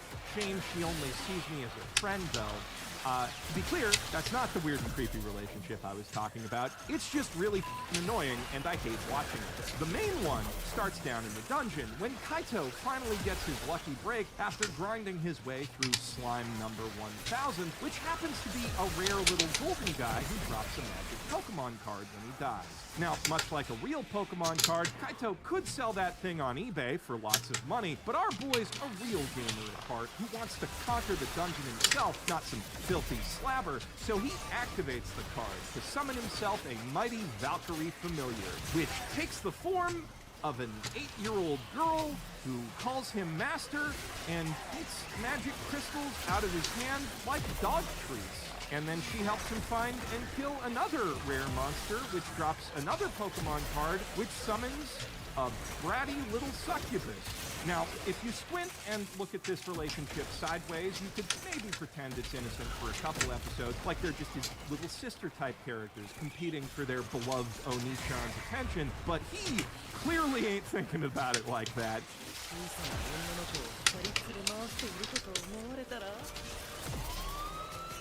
And they actually do see him as an Oni-chan, but, you know.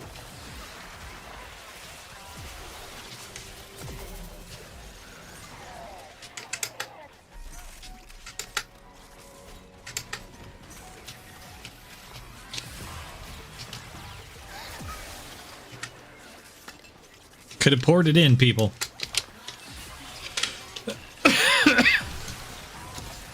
Just like on the TV.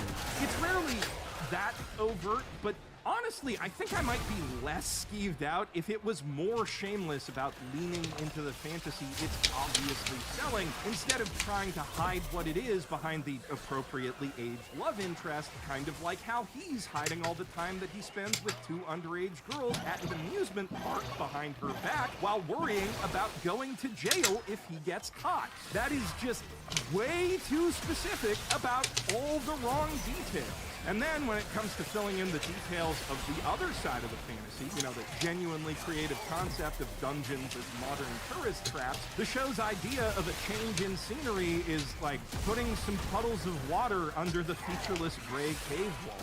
I don't think I've ever seen a more sauceless fantasy world, and that's almost as much of a crime as the one Protag-kun keeps getting away with. Kasuketsu, Fate of the Majority, is the kind of bad anime I put myself through all this other bad anime. The kind that gets so little right in terms of writing, acting, animation, and direction, like a kid who scores a perfect 0 on a multiple choice quiz. The sheer, improbable scope of its ineptitude becomes impressive in its own way. A show that dares to be so bad, it's kind of f***ing awesome.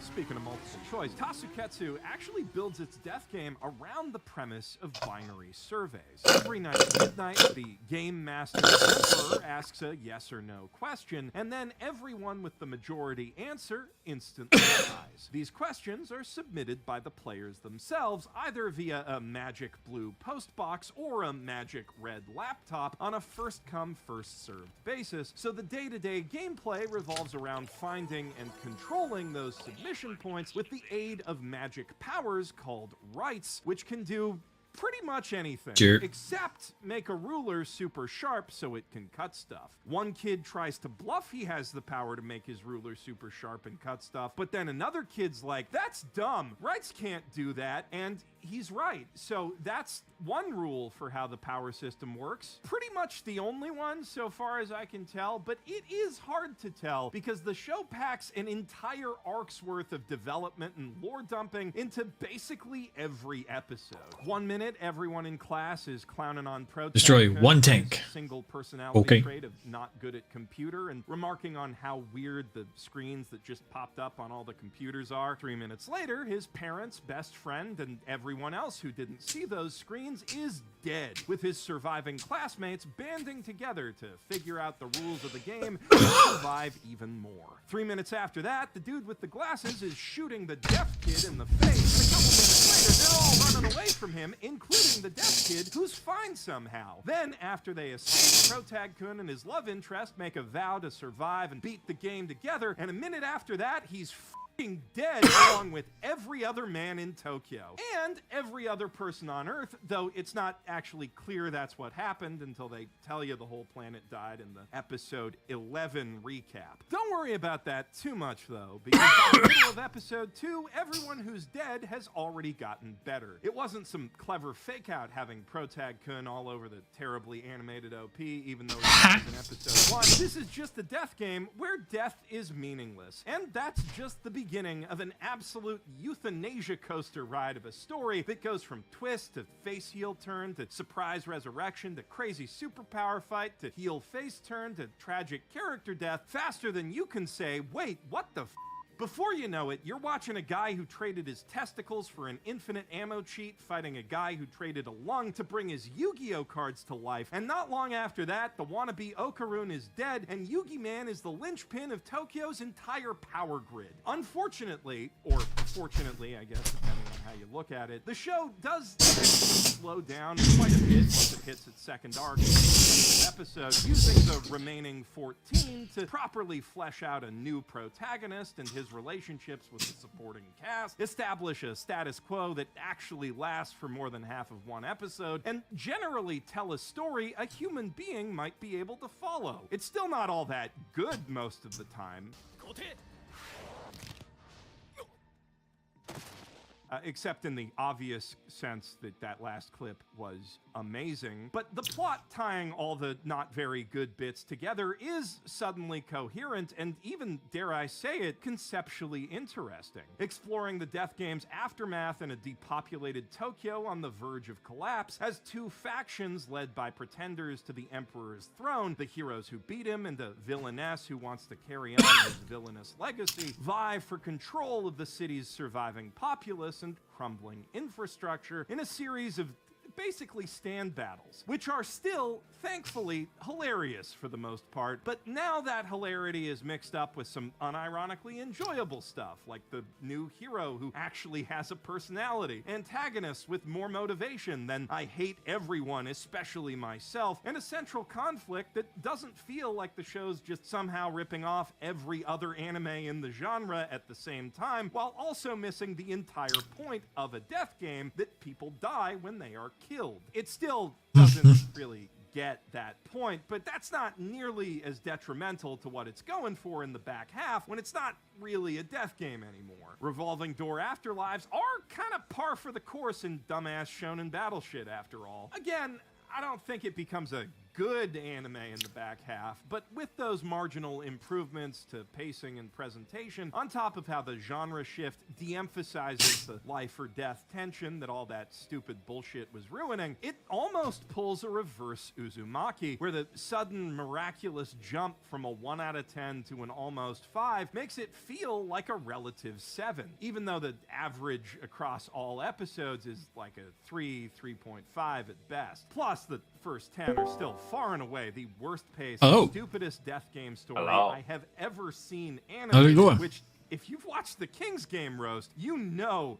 is a statement. The glow up at the end is enough to save this show from first place, but the fact that you have to sit through all that what's it missing is more than enough to keep it in second. The whole thing is an extremely fun This now has 2 fans that have gone out in it. And oh shit. Finally decided maybe I should order I've had one that's been out for like a year.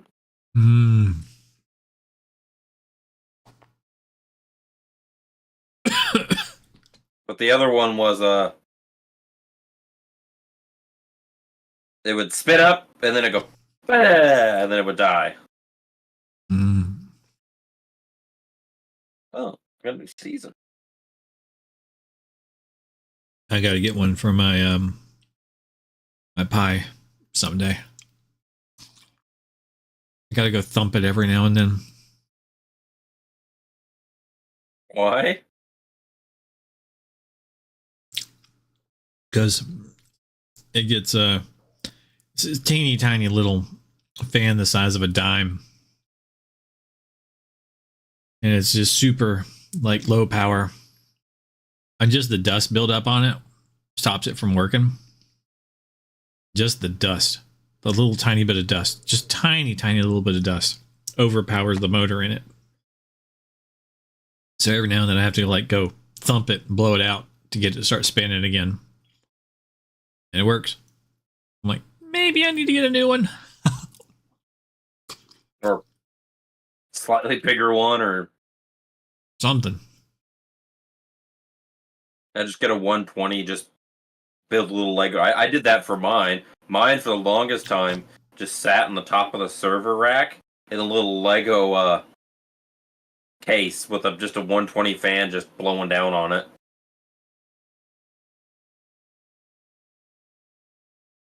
It's like, well, I want a case for it, but I don't want anything like metal and stuff there. And then I was just like, what could I use? And I just happened to walk by like a box of Legos, and I went, perfect.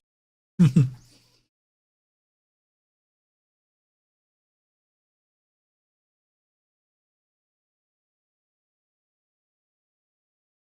eating some pot stickers. Yeah, it sat for the longest time just on a little. It wasn't even really a case. It was just kind of a cube, but all I had was just the outsides of it and this little pedestal for it to sit on the center and a spot to hold the fan on top of it.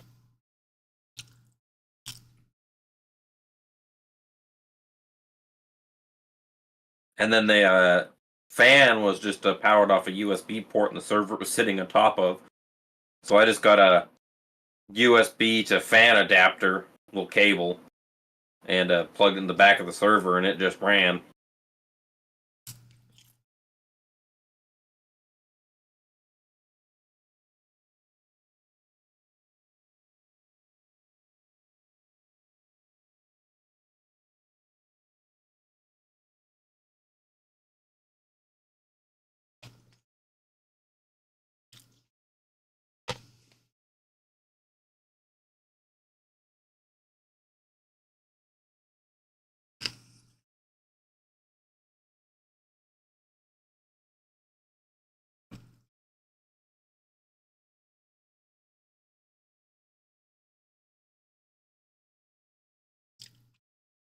Eleanor's buffs are too damn good. Mm-hmm. Eleanor's buffs are too damn good.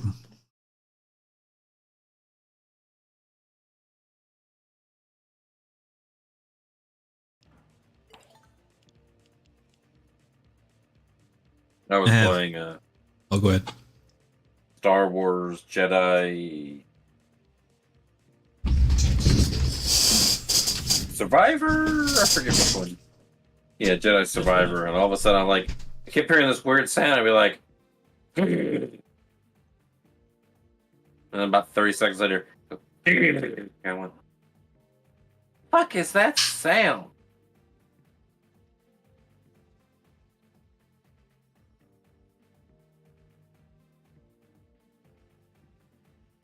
No, it was the fan dying.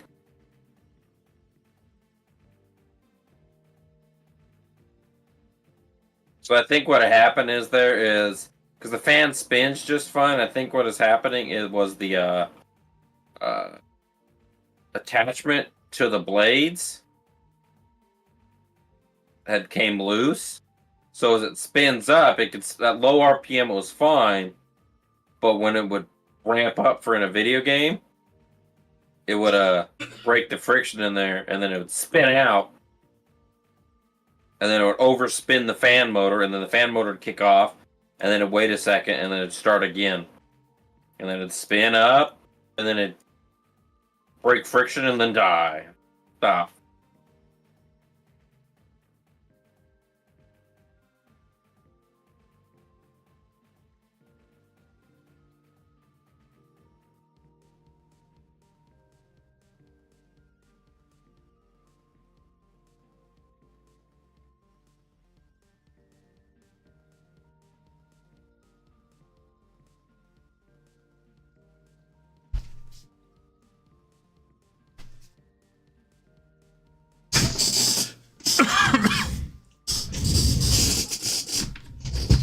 Okay.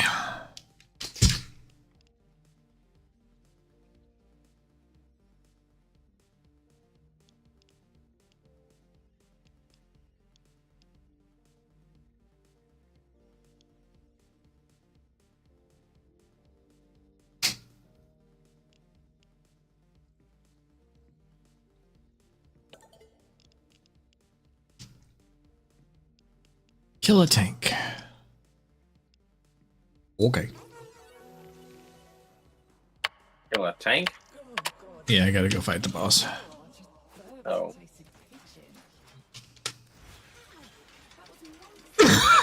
Excuse me.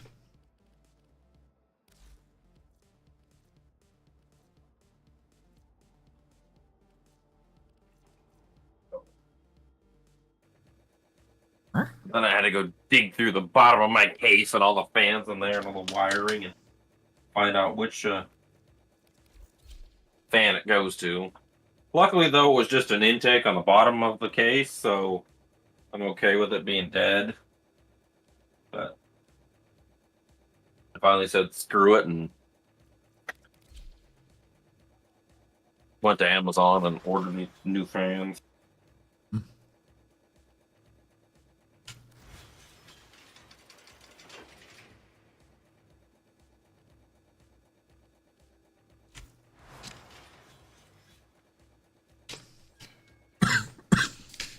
I need a drink.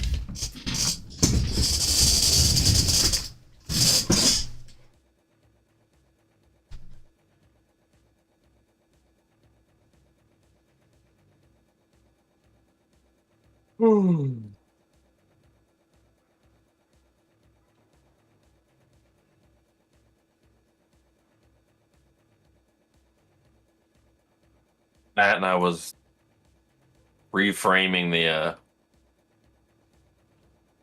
not reframing, but I put a kind of a weird false wall into this so when the pets come into this house, they come in through there's like kind of like an external, like it's like an enclosed lean-to on the side of this house. So it's like not heated by the house or anything, but it's just, you know, covered and on the side of the house. So the pets come into that, and then they come in through the wall into the house. So they kind of like have an airlock kind of thing when they come through. It's like whatever. It kind of makes logical sense there. You know, it doesn't, like, you don't have just a pet door exposed to the direct elements. They kind of have like, you know, like it's airlocked. Honestly, it makes perfectly good sense. Well, I cleaned it all out and put pellets for the house in there, because this house has 2 pellet stoves in it. It has one in the fireplace and then one in the dining room. So well, what happened is I don't know if it's the cats or the dogs decide they want to open up the bags of pellets. So I had to go put in this like false wall. So I got some couple 2x4s put down there, one in the middle, one in the end. And pretty much just kind of did like a weird little fence in there. So these are like 3-inch thick boards with about a 2-inch gap in the middle.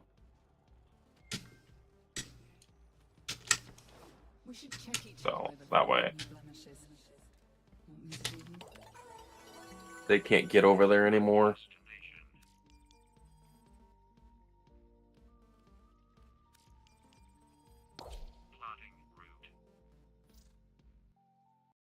I wish Amazon would have delivered my order today. I could have finished another project I wanted to do there. Hmm.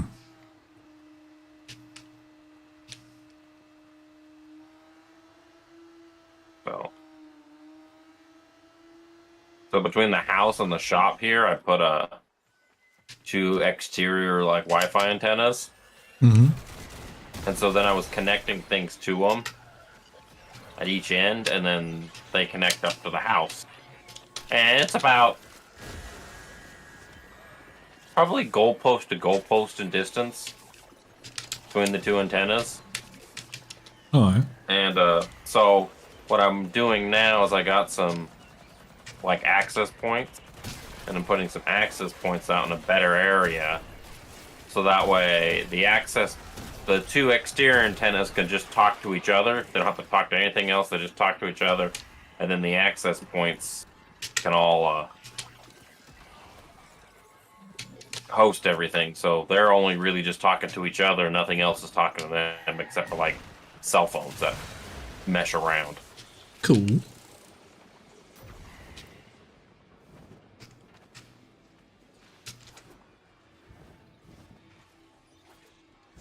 And that way I have a lot less devices talking to one point. I just kind of have, every point has just a couple, I want about 5 devices on each access point. So.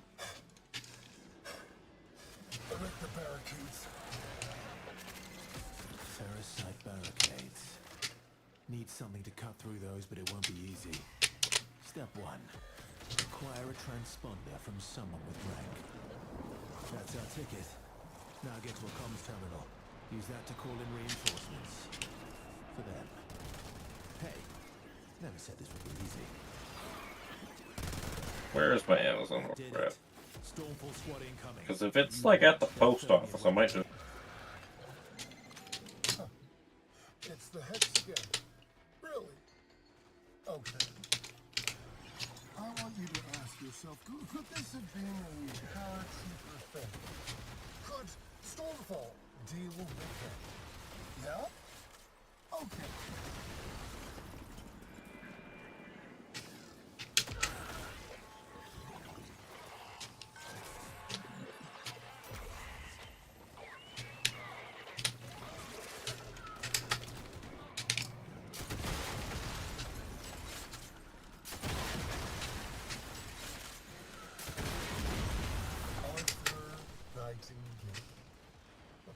If it weren't for the disease that disfigures your body and soul, you'd be just one more dead idealist in a pile of dead idealists, whilst I am Hulvania's very raison d'etre. Scaldra looks to me, not just for me, but inspiration. While you were a few slender chromosomes away from corpsehood. Oh, Victor. You really are the most insufferable. Stormfall. Deploy. Give Our Lady Lua something to weep over tonight. Oh, look. Another barrier. Does Victor really think this will stop us?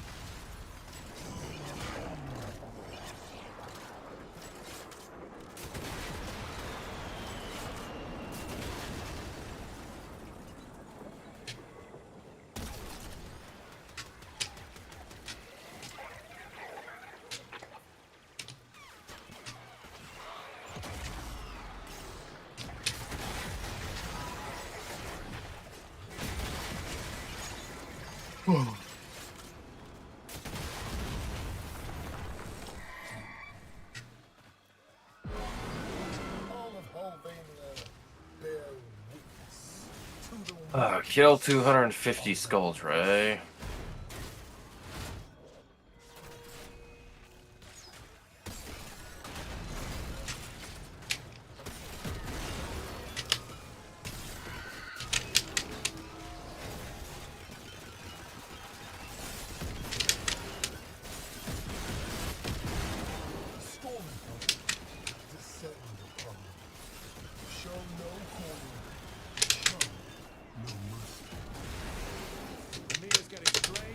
from that tower.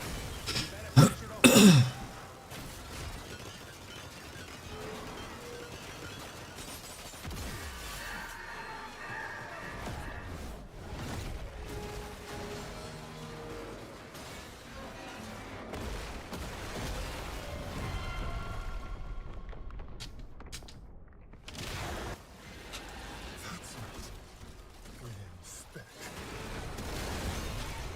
Now do you see what you're dealing with, Victor? You can't control this. You can't manage it or exploit it.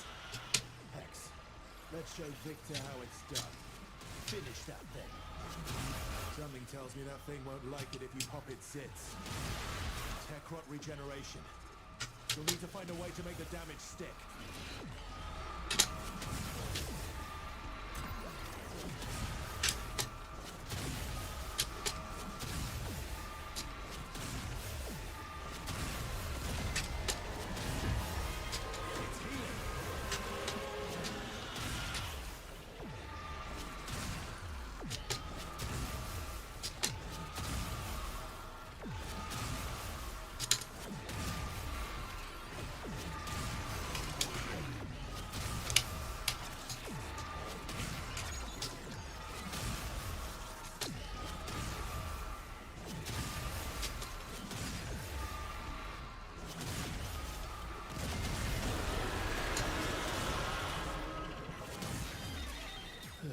Bloody hell. Nothing ever comes easy in this town, does it? But you did good today. Now, get yourself out of there.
Poor Varuna. She had 30 some more kills than me and did 0% of the damage that mission. I did 100% of the damage. No. She had 143 kills and I had 117 kills. But she did 0 damage that mission.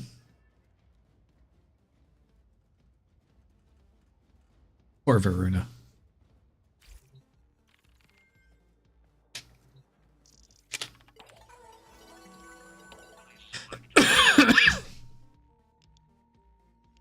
Arcane it is.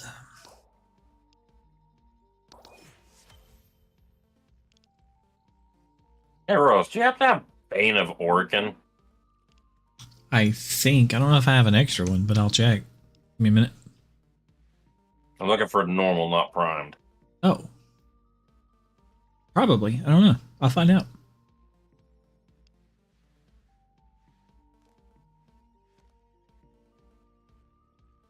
Damn. This was pretty good. Increase overshield cap by 50%. Kills grant 50 shields. Just killing things gives you shields. It's like, oh hell. And overshield cap is increased. It's like, hell yeah.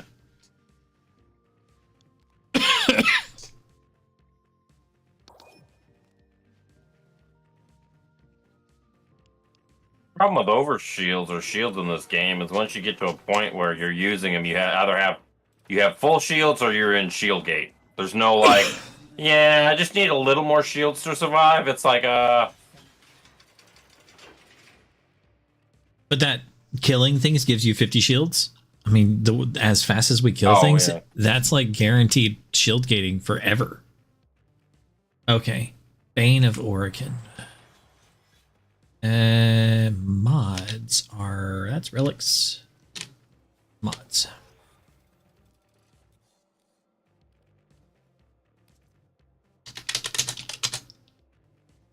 Prime Bane of Orokin. Yeah. I only have one Bane of Orokin, and then the Prime Bane of Orokin.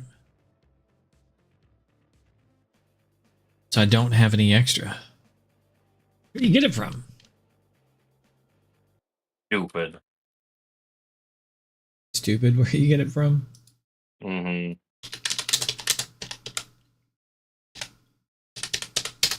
Because I do have one. Oh, the wiki search is so terrible. Like, no results, but it pops up all these, like, half results. It's like, yeah, that's what I was looking for. I just search on Google and then it takes me to the wiki. Because the wiki search is terrible. Okay, drop locations. Defection and the circuit. 8% chance to drop from tier 2 and tier 3 and tier 1 defection beat rotation. And nobody likes escort fucking missions. So the other place to get it is when it's just a drop in the circuit. That's probably where you got it. Yeah.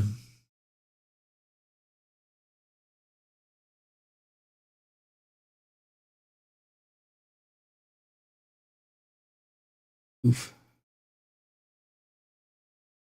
And none of the critters in the game has it, really. It's transmutable.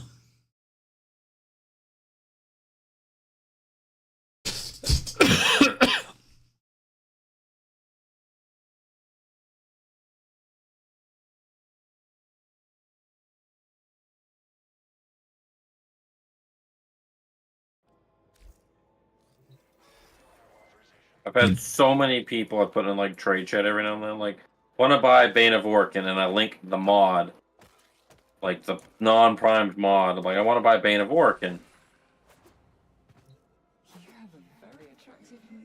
and people are like, okay, I got it, and I'm like, okay, you've got Bane of Orkin, and I link them the mod again. They're like, yeah. I'm like, okay, I go to trade. And they have primed, and I'm like, and they show me prime. I'm like, I didn't want primed, I wanted normal.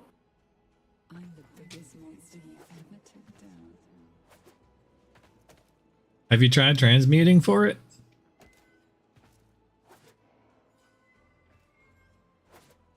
Yeah.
great if there was a repeat.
Fuck.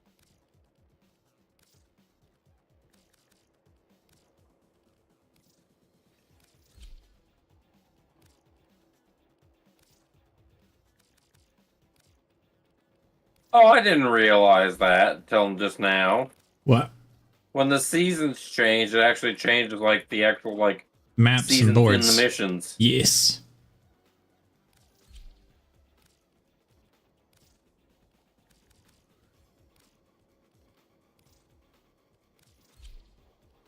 We went fall, winter. Yep.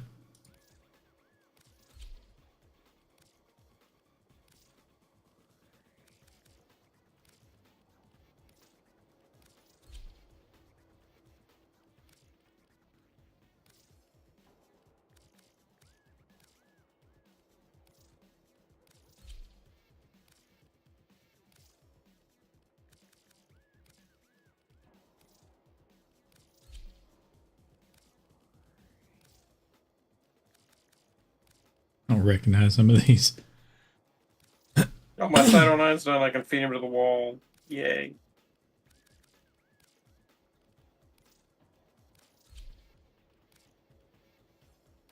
Gotten Fever Strike like too many times.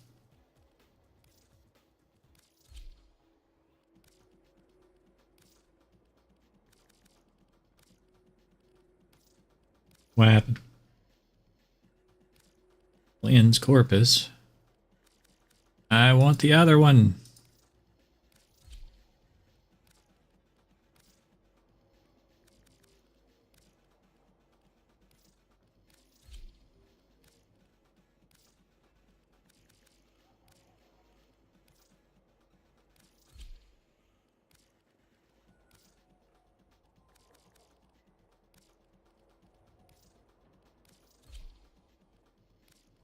Lynn's infested.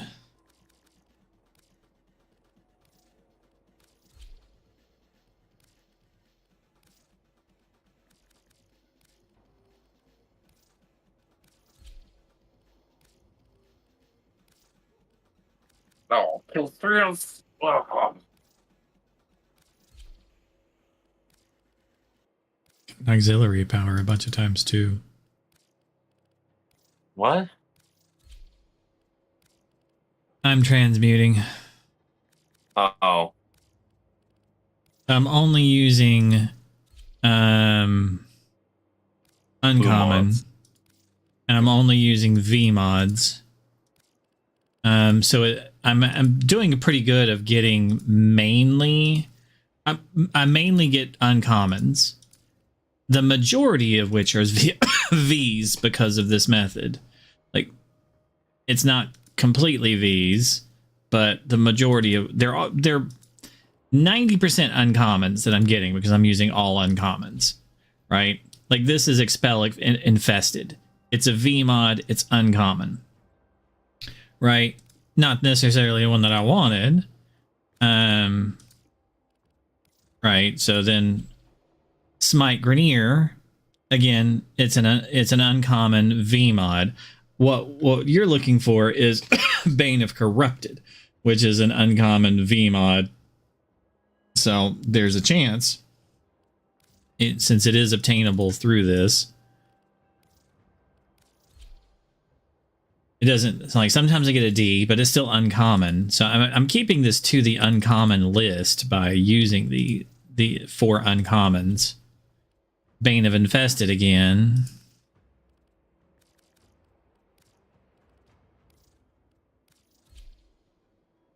I mean, sometimes I get a D. That was Link Fiber. But more than often than not, it's a V mod because of this.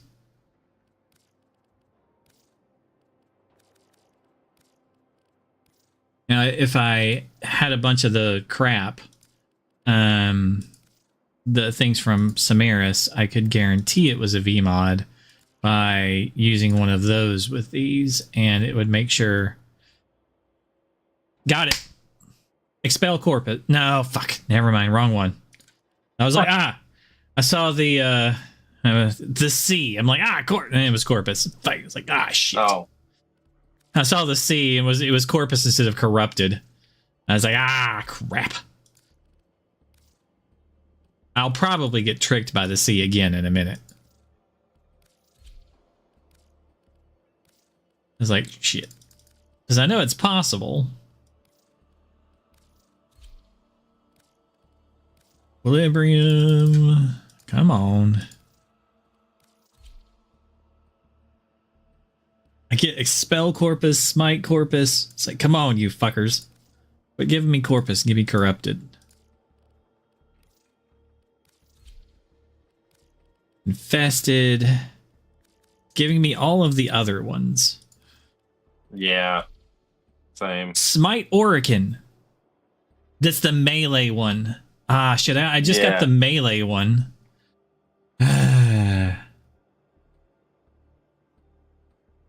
And that's no, that's Orican too. Crap.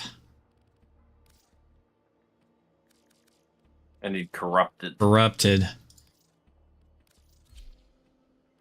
I mean, it's possible.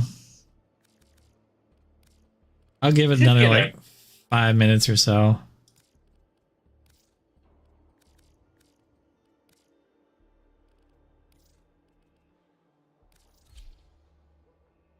Corpus. And that C gets me every time.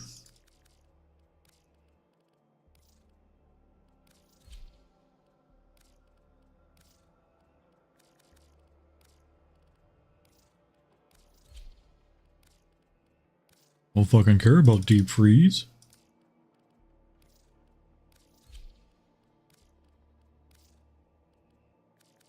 Just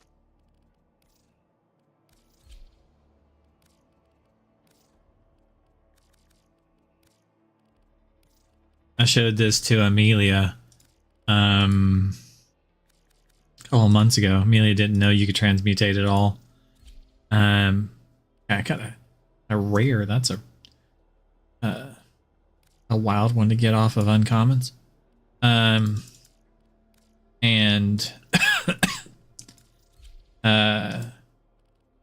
she got a whole bunch of mods that she didn't have out of it. Transmuted for like 30 minutes and just got things that had never picked up before. I was like, yeah, just, you know.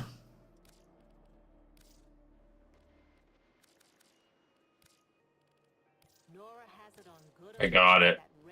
You got it? I think, yeah. From a transmute or something else? Think. I'll keep trying just in case you didn't.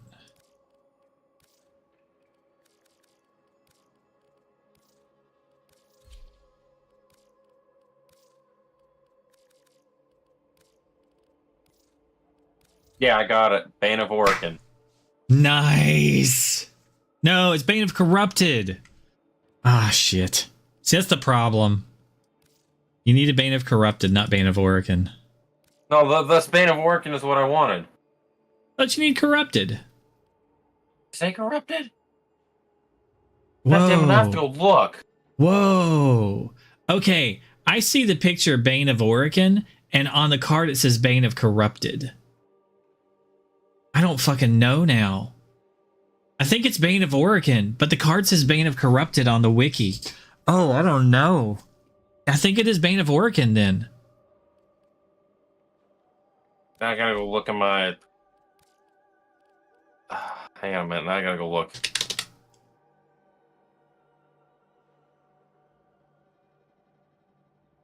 Yeah, there's Bane of Orokin, Bane of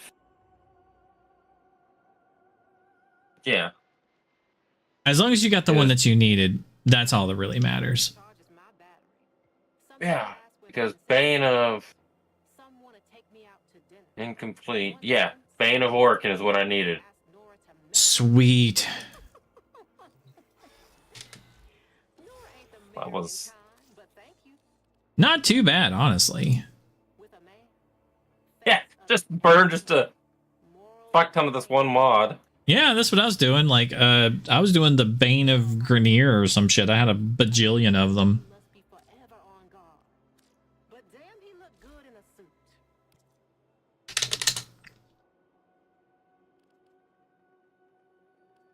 I could have sworn. Yeah, it's Orokin. Yeah, because there's Bane of Corpus. So I have a stack of them. This is what was fucking me over. Let me share. Let me share you my damn screen. I can see your stream. Okay, hold on. If you can see the stream, this is what's messing me over. Center display. So this is the wiki page that I'm on, but look at the picture of the. Oh, it is weird. Says Bane of Orokin, says Bane of Corrupted. Yeah, and I'm like, so you need the Bane of Corrupted. Bane of Grenier, Bane of Infested, Bane of Orokin. And it's like Bane of Corrupted increases damage, the damage of rifles against Corrupted. And I'm like, I'm so fucking confused now. Is it? Huh? Is it the Bane of Corrupted, the mod? And Yeah, I'm no, like, I have them all. I have all my Banes. as long as you It's got like, them I now. have Prime Bane of Orokin. Yeah, as long as you got it. Or Corrupted. I don't know anymore. And look, I'm so look, confused. even for the Prime Bane of Orokin, it's got the picture that says Prime Bane of Corrupted. And I'm like, oh, I don't know anymore. It's got the wrong pictures. It's weird. So I'm just like, the wiki is just fucked in that one. It hurts my head. So I'm fine with it because like here, it's got the right terminology. It says Prime Bane of Orokin. So it's just hurting my brain. But as long as you got it, congrats, man. Yeah, I'm like, it'll probably be faster doing transmutation. I'm sorry, even than it would like doing the missions, because those missions are fucking horrible. They're the escort ones. And then it's like an 8% chance to get it on the end of the mission. Oh my god. Expected runs like 1,000. And then you said it's like, yeah, just use blue Ys, and I'm like, oh my god, that makes perfect sense. Yeah. It skews the chances of the drop to be a Y, and it almost guarantees that like 80% of them are also the rares. So your drop table Yeah. are rares, and 60% are going to be wise. So just as fast as you can get them. It's way faster than they drop in missions. Yeah, I think I spent probably the time it took to complete one mission, and I probably got it. Yeah. Like, you were sitting there doing it for a little bit. I came back from my mission. I was like, screw it, I'll give it 5 minutes. Because I'm not hurting for the mods, I'm not hurting for the credits. Yeah, I know. Either way. Like, both of those are very sacrificial items. Not hurting for the endo I'm losing. Yeah. Because, yeah, I'm one of those crazy people. I have almost every single mod in the game maxed. It's not like I'm hurting for the endo. That's what I was helping her with too. She had some mods she didn't have. I'm like, oh, they're transmutable. Might as well just try and get them through that. And she did. Yeah, I'm not looking at. Still a couple of the new mods that came out. And I think I've already asked you for them earlier, but yeah. There's one I'm just waiting for it to show up in Nightwave eventually, which is Combat Reload for Tigress. I need Unseen Dread for Dread, but that's just in this Nightwave circle. I just got to get to it.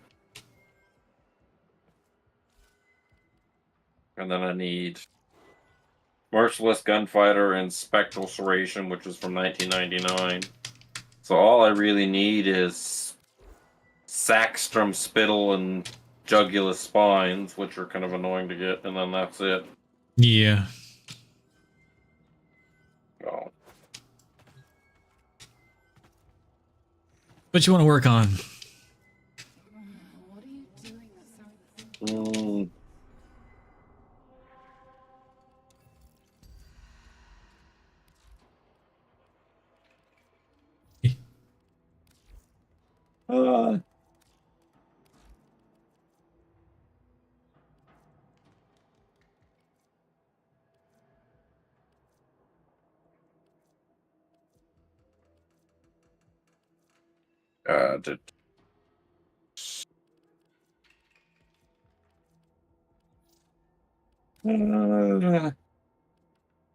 I mean, we could do like Archon stuff. It's earlier than Monday, but it is a possibility. We could just do like normal daily stuff. I mean, if it were, I'm not in the mood for Deep Archimedean. I'm kind of tired, so I'm not at 100%. But like, I'd be down for like an Archon hunt. Sure. Like that wouldn't be too bad. Like the circuit's gonna put the other Archimedean missions. I forget their name off the top of my head. Put me to sleep. Cells. So I'm not looking for that. Yeah, those. Yeah. Those are just gonna put me to sleep. Yeah, I'm fine with not running those. So, and I don't need any of the weapons from this circuit. This Yeah, month. I didn't either. I checked it.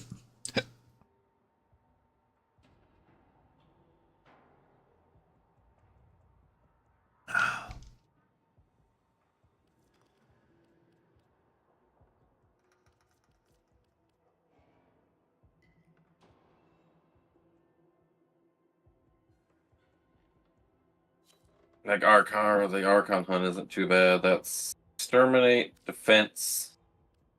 Exterminate and defense, it isn't bad.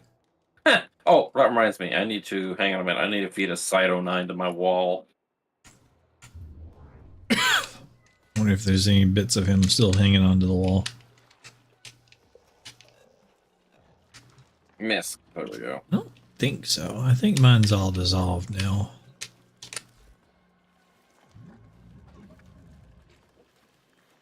Come on. Yeah, evade is in my ability list now. I need some pheromones. Feed Shichibuya. Pheromone. Yeah. I love feeding Juggernaut parts to Helmuth. It's like, yeah, I'm kind of almost, to me it feels like I'm feeding part of Helmuth to Helmuth. Yeah. Eat your cousin. Yeah. It's like, oh, I get to see what the wall looks like when it eats a frame in here. I can't really tell a difference. Hmm. Like, I couldn't see where sites Well, I get to see sprouted where it's- up. Oh, like Or where no, it I just puts get to see pudding? where it's at in the wall. Yeah, you'll have to show me. I didn't notice where site went. That was weird.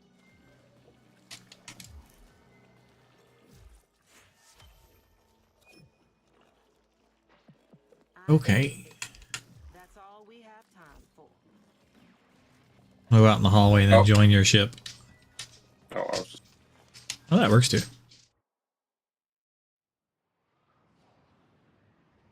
Maybe to get here, just come back to Helmuth.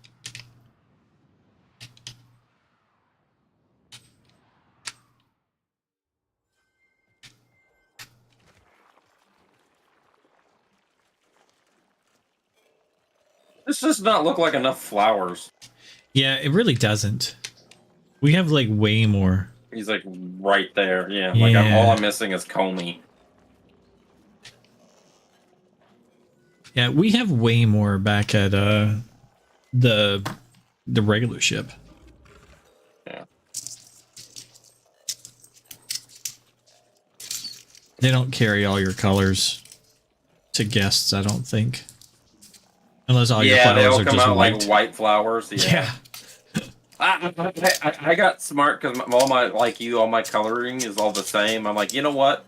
I'm just gonna leave every single frame base color. That way, all the flowers are different colors, and in theory, I could probably figure out which frame is which flower if I wanted to. Possible. So I was just like, that way there, because all the frames are all different colors. And I'm like, I don't have to play the game of color Warframe. Now feed it to the wall. It's like, I don't give a fuck, honestly. Every frame's unique enough that it's not that big of an issue. The dog needs to go out.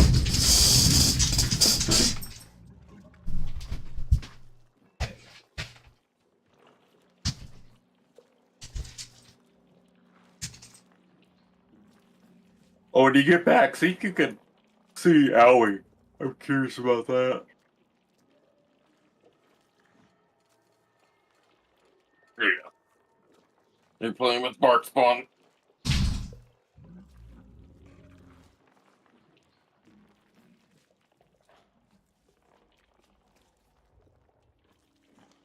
Well, that was another thing I thought was stupid there. Is, I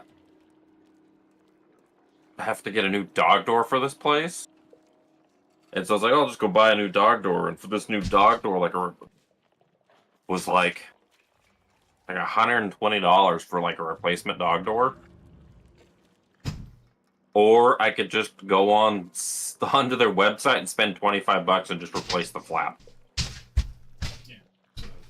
So, if you have a dog door, see if you can just get a replacement flap. I don't think you do. I've got a dog door on the side. It would definitely, I'd have to go to the manufacturer. It's one of the ones where it's got 3 solid pieces of plastic that have magnetic pieces on the sides. Oh, Allie's on the other side. Yeah. Huh. Oh, you can actually see her. Mm-hmm. Yeah, Eleanor stands on this side for me. Yeah. She's pushy, though. Like, get away from me. Go. Oh, yeah. The pushback. Oh, she does? I could try to stand on her head. I don't think you can. I got it to where I came in just right, got in a weird area where I was like glitched and I was stuck falling into her for a minute, and then all of a sudden I came off and just did a hard landing. Hmm.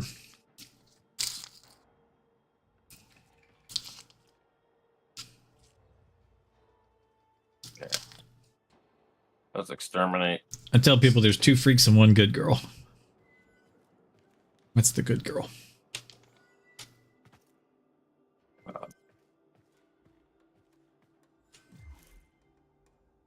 Ready for an exterminate? Sure. The bunk build should do fine. You just name everything you owned at TTV Aurelius. The core things that I take, yeah, it's TTV Aurelius. If anybody is like, damn, that guy did 100% of the damage, what was he doing? It just is all like, hey, stop by my stream. You want to know what this weapon is? Stop by my stream. You want to know what that weapon is? Stop by my stream.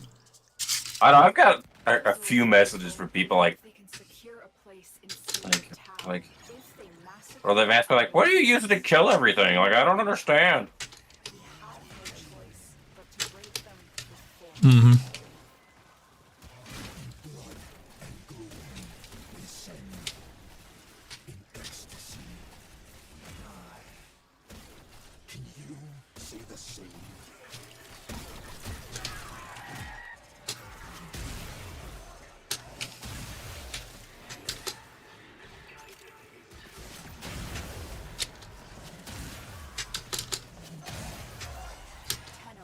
My readings indicate an increasingly dense neural network beneath the forest floor.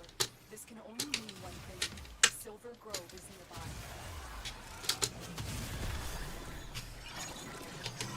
Stay focused. There's a heavy unit approaching. All things ordained. I intended this. I planned it. Your murder. Our martyrdom. I missed.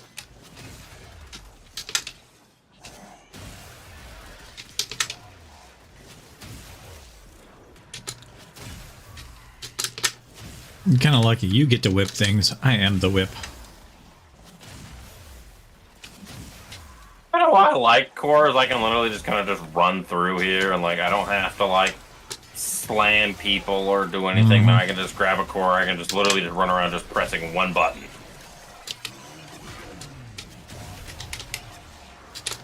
I don't have to worry about keeping track of combo. I don't have to worry about keeping track of abilities. All I have to do is make sure I have energy and press 1. Press 1. So that's what I like about it there. Does it do the most stupid amounts of damage in the game? No. Does it kill everything that's real common in the game? Yes. Yeah. Like, can I kill like 99% of everything in the game? Yeah. Can I... Yeah, there's very rare that there's times where I'm like, doesn't matter. Like, that's why I like it. Is like she's fast, it's simple, and I don't have to keep track of anything. I can just run through mission, make sure all I need to keep track is I have energy, and I press 1.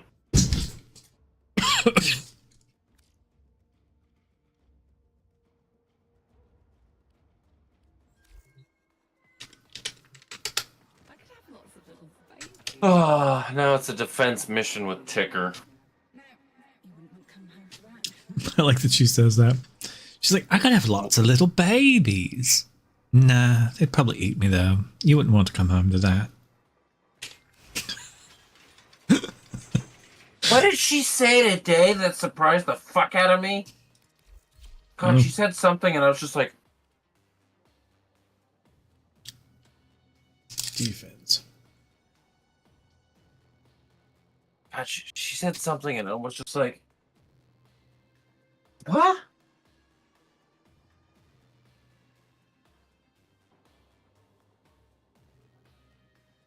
The one I could think of is if we can't hear balloon pop over there, what do you think they can't hear over here? Yeah, she said something else, and I was just like, Swimming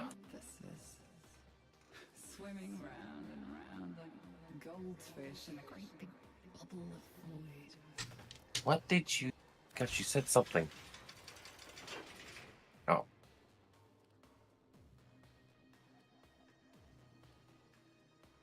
Let's defend the art hard. Yeah, I'd put it on public so we get 2 more people. I suppose. I'm gonna be doing local area slow. And like, yeah, I'll bring up support.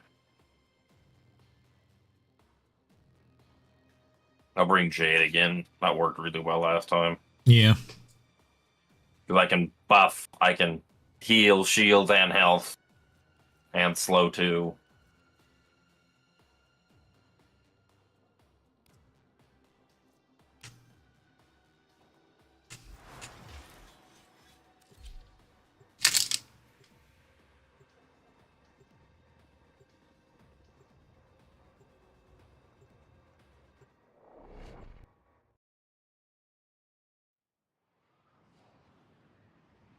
Yeah.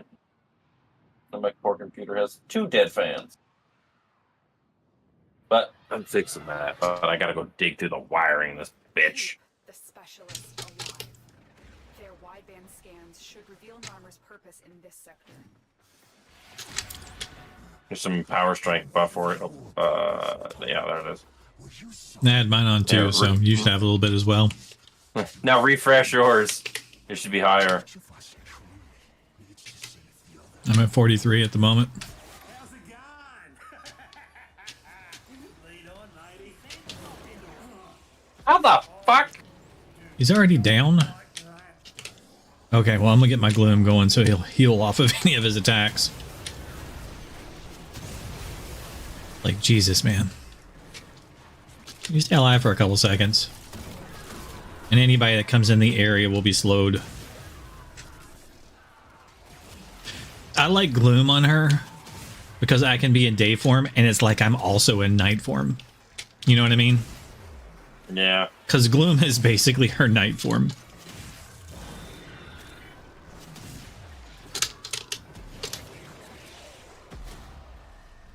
I kind of suspect this may take a turn for the worse.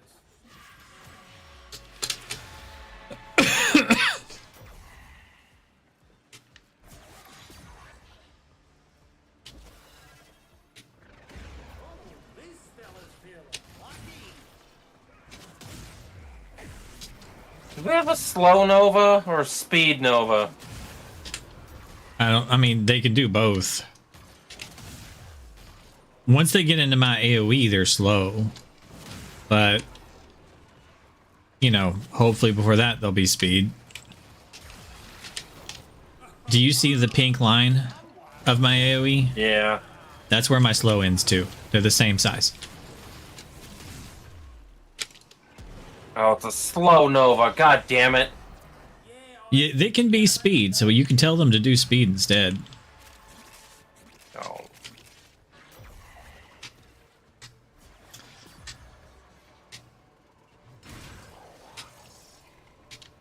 I mean, we'll probably need the slow later on. Wanka!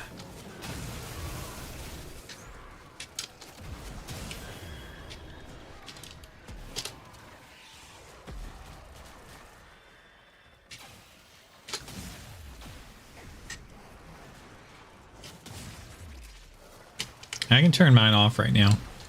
We won't have double slow. Yeah, because I gotta... If we start needing it, turn it on. Alright.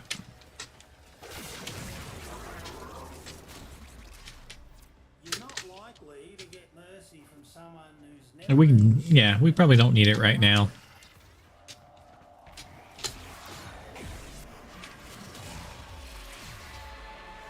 Coming out the go. You mucking imbecile.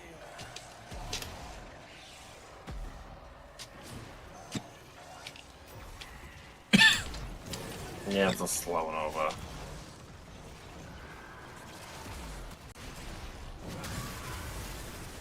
Oh, come on, Ticker. I do have heals on my slams, so that's another good thing. Wanka! Yeah, I'll keep double heals up.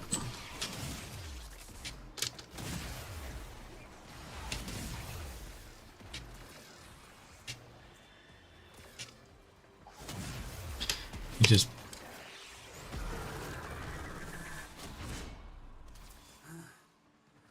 What they are not lacking is tenacity. Oh, this fella's feeling lucky. Oh.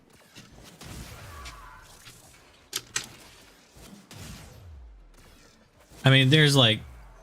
You have two things with me. As soon as they enter my AoE, they take a momentary stun from the slash damage. So that slows them for a moment. You know, that doesn't help. It doesn't help the fact that our random, I think, is like AFK half the time anyway, too.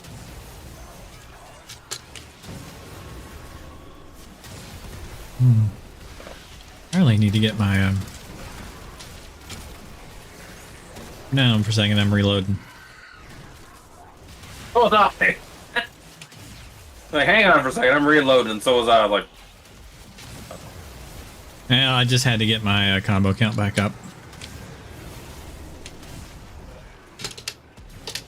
I'll pop most of the guys in the area. Above the lords of Tau.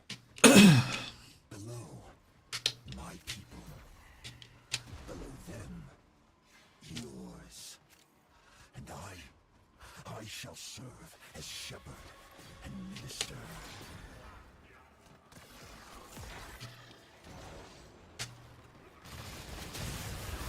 I was trying to get an extra marking on him. Sorry, it took me a second. I like looked at that and went, what the? Why is there a waypoint over there? I was just trying to get an extra marker on him. It helps me out.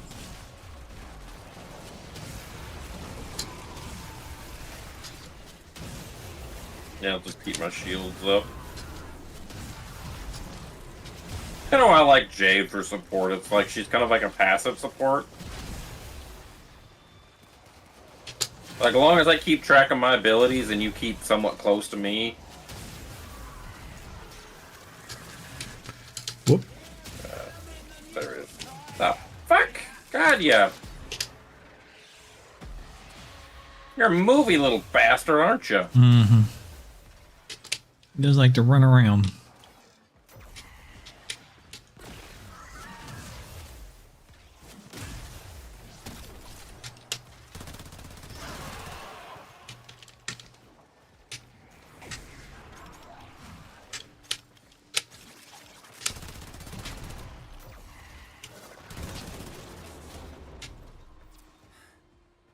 Scans, yeah. Scans about half done, I reckon. I reckon.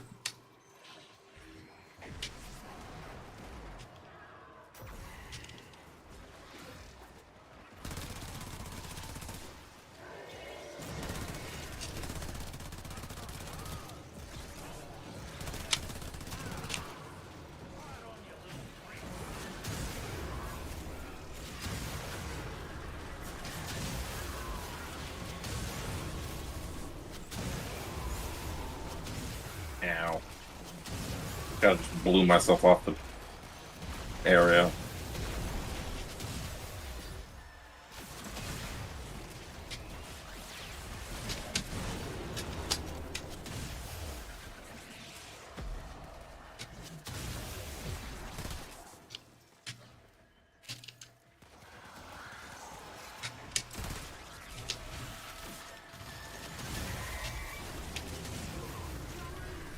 This is getting boring.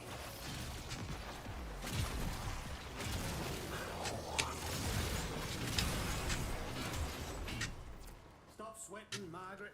Scan's doing fine. Old enough and ugly enough to do two mucking things at once.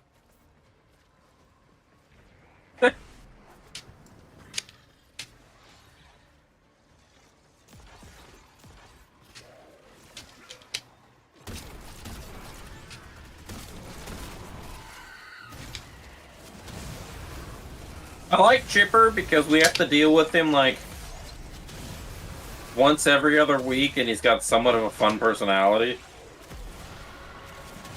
Mm-hmm. You know what I mean? Yeah, he's got good audio lines. Shot you in the, By the way, I put on my shot slow. you in the back of the head. He had lost his shield for a moment there, so I put on the slow for Oh, a sec. it should have went. It I should go turned it right back back up. off. I turned it back off. But I was just like, eh. Took a little bit of damage, so I was like... Till we thinned out the people a smidge, I put them on slow. Then we thinned them out a bit.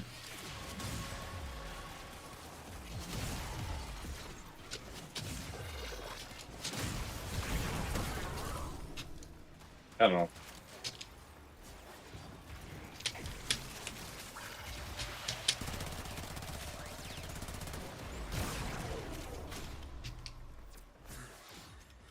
See, now they're just taking it personal.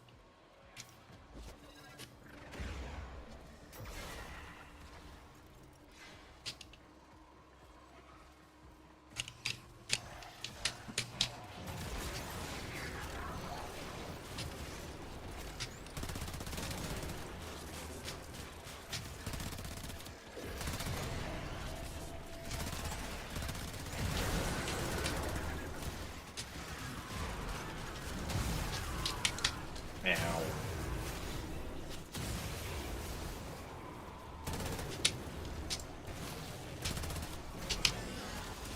God damn it. Shit! I don't know where he is. Right Let's above see. me. Be really nice if our fucking random would actually do shit. I'm reviving him. I need to come down for you? No, I don't think so.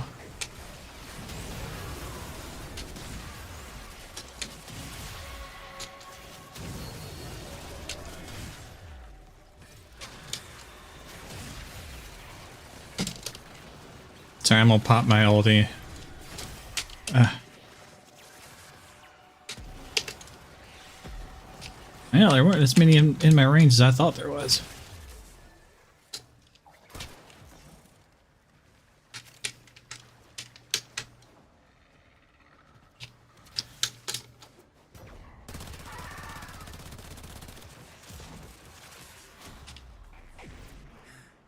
I think she's just about good, matey. I'm gonna leave this low up. Nicely. Just give it another minute, I reckon.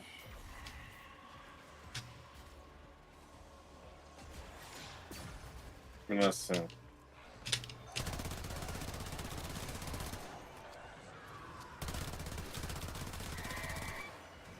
I finally got my weapon charged. My not bonk.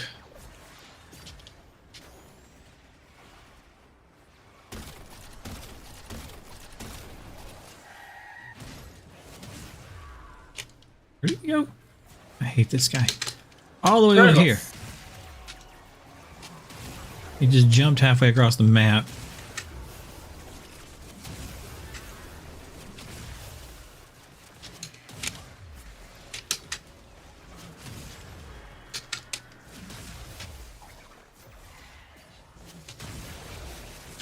Chipper. You're being stupid. Cleared out the area real quick.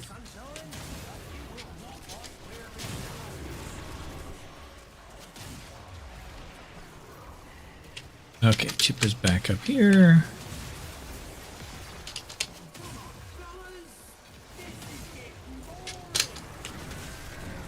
Don't taunt them, dumbass.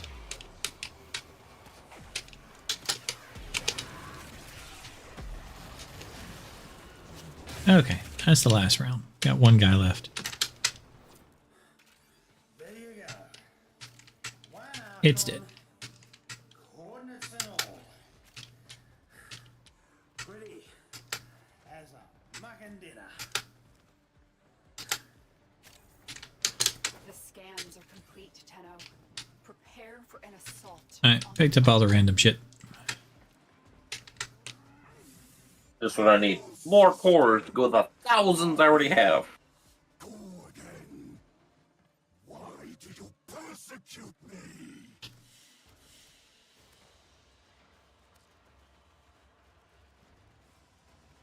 Warblade.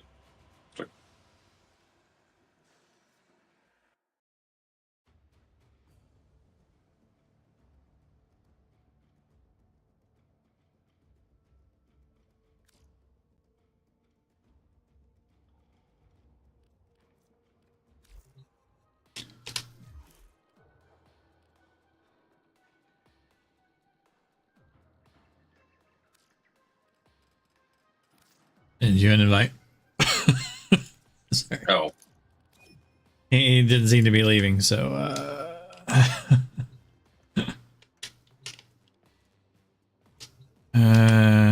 last one. I'm just gonna go Knicks again. Arsenal.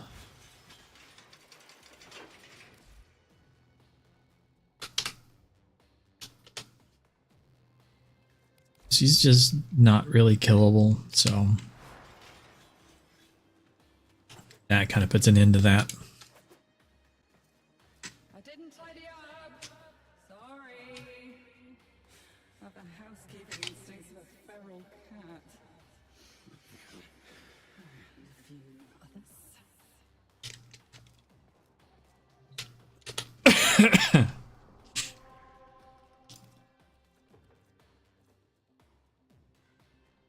The owl.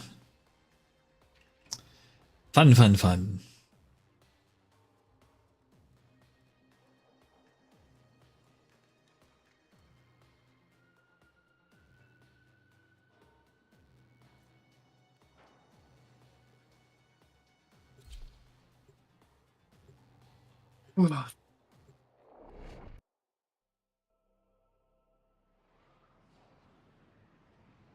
It's funny for arbitration at Site 09. Whatever the school may preach, Oriole and I was just like, beasts the are fuck? ones destined to rule. Era is merely a tool to them. We must strike where we can. Good deal of aggression heading our way.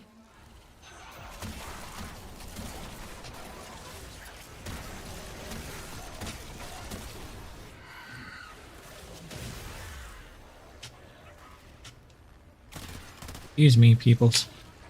I want to shoot you in the head. It's up here, isn't it?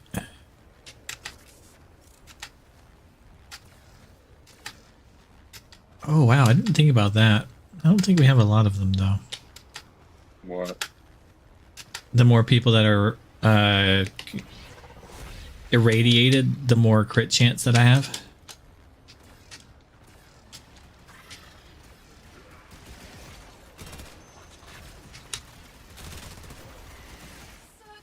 So I can have a shit ton of crit chance. Quit standing in my way. Sorry. There was an asshole in front of me. Almost there. I'm leaving all those guys back there and irradiate. They'll probably be out of my range for the battle, but whatever.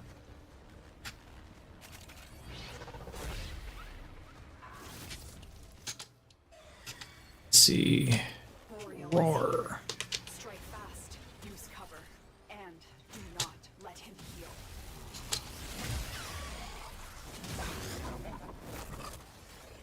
Alright. On to the next one.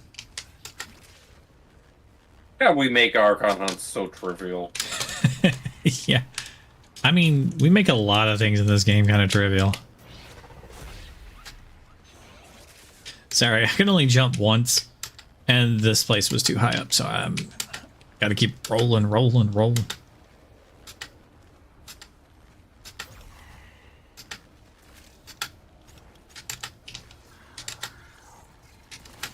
Excuse me, guys, coming through.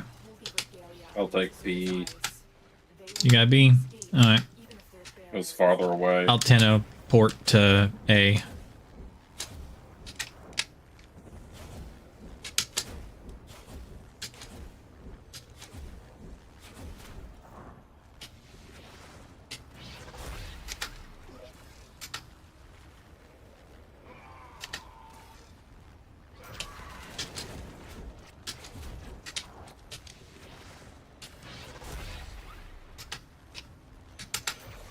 Almost there.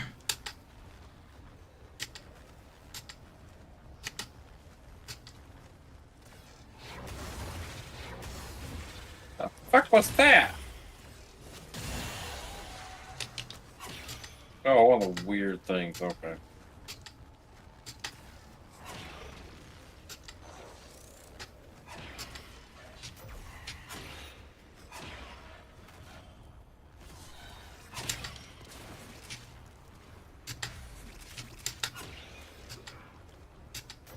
You know, like that guy like to plink salt fire to the back of the head.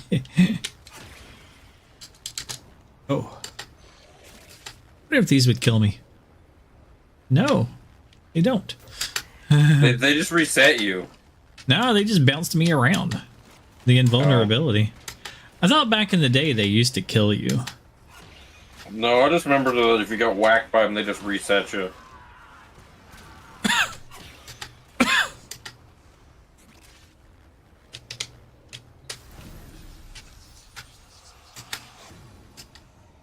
On Tau, the owl was solitary. He seemed to think himself above us and recognized the ram alone as an equal. To be mutilated like this, turned into a weapon, was humiliating for him.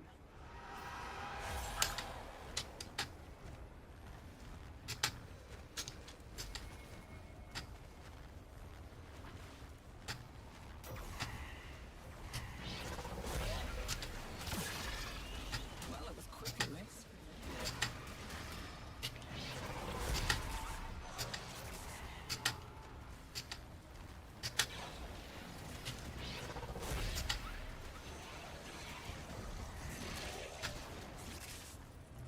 Oh man, he's up fucking top. Give me a break, man.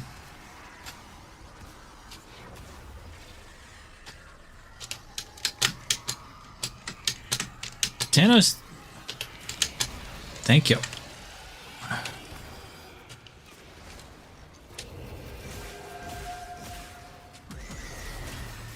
What these fucking things? My slam can God, get why them. is he in the fucking the top of the skybox? He's always is. He's so stupid. Got the other one dead.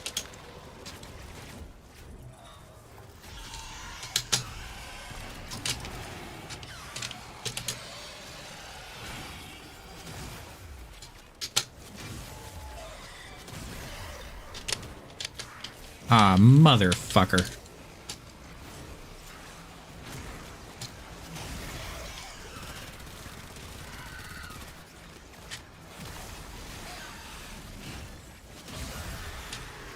Die, little rat bastard.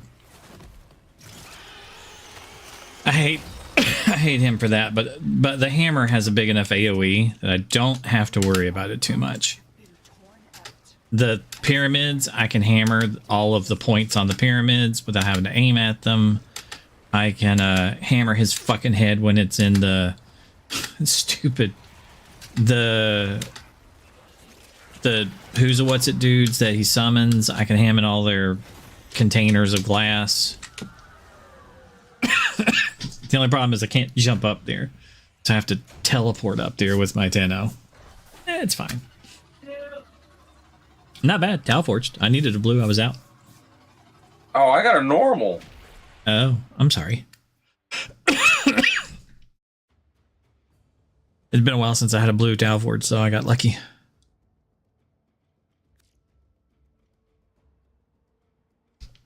You must have gotten a Tau Forged more recently than me. I don't know. I got so many more of them. I got drag. I'm out of blues. That's my only blue now. That's what she said. That surprised the fuck out of me. It's like those arc wings of yours. They do grip height on the hips. What are you doing that's so important? And my first thought was, why the fuck are you screwing with my arc wings?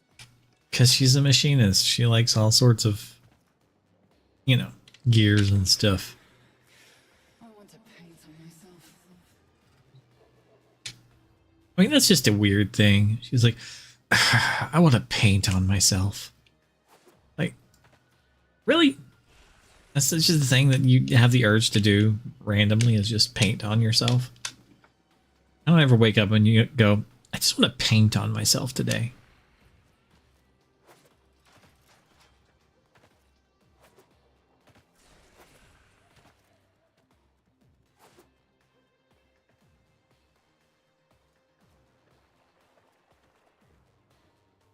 That's why we like Crazy Girls, because I'm like, I wouldn't mind seeing a girl get painted on, you know.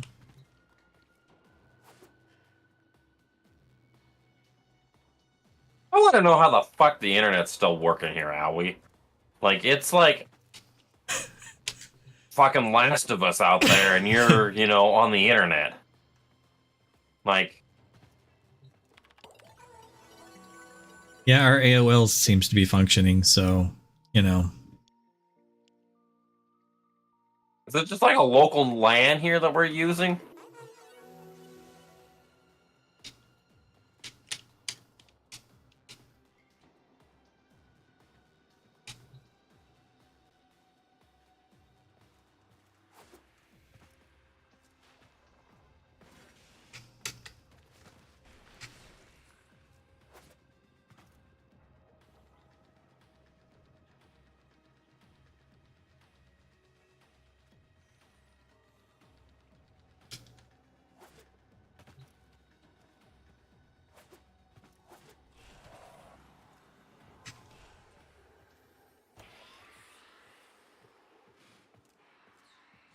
Debating if I should stream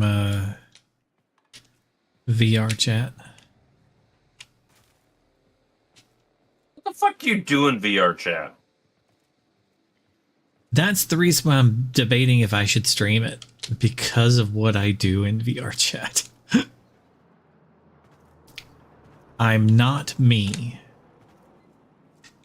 So, like, when I'm here playing video games, talking to people, I'm just me. What are you doing just like in VR chat? We're just running around screwing all the wolf and dinosaur chicks?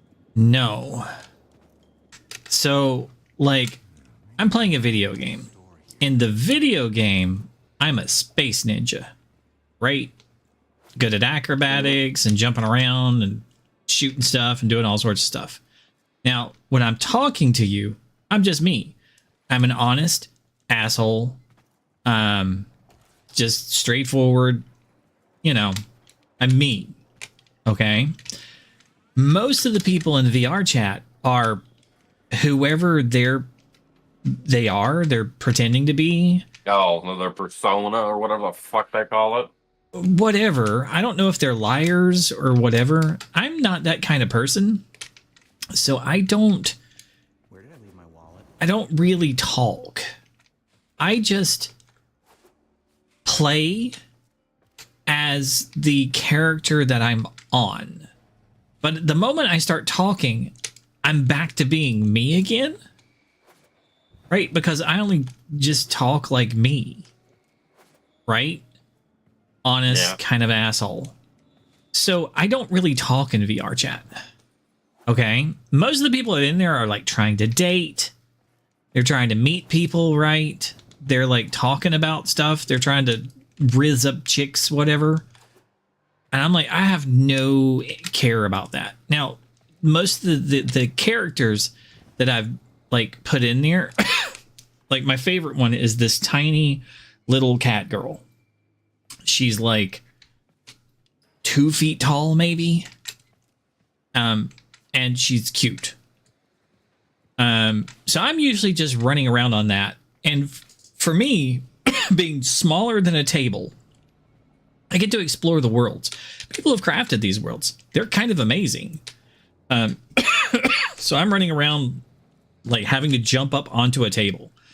Like I have to jump up onto the cushions of the couch. Then I have to jump up on the back of the couch to see over the couch, right? So I'm standing on the back of the couch, like looking at people, and they see me standing there looking at them. So I'll wave at them, right? And, you know, they might come over to ask me a question, so I'll bring up the text thing and start typing to them. I can talk, but the moment I talk, it breaks the game. I'm also a cat, right? Girl thing. This tiny little cute cat girl in a hoodie with a tail. So usually I'll be chasing their tails. A lot of the people have like tails that follow them around. Fluffy ones or chain ones or whatever. You know, people have their imaginations, they make shit. But they're like 2 feet off the ground, right? I'm 2 feet tall. I'm a cat. What does a cat do?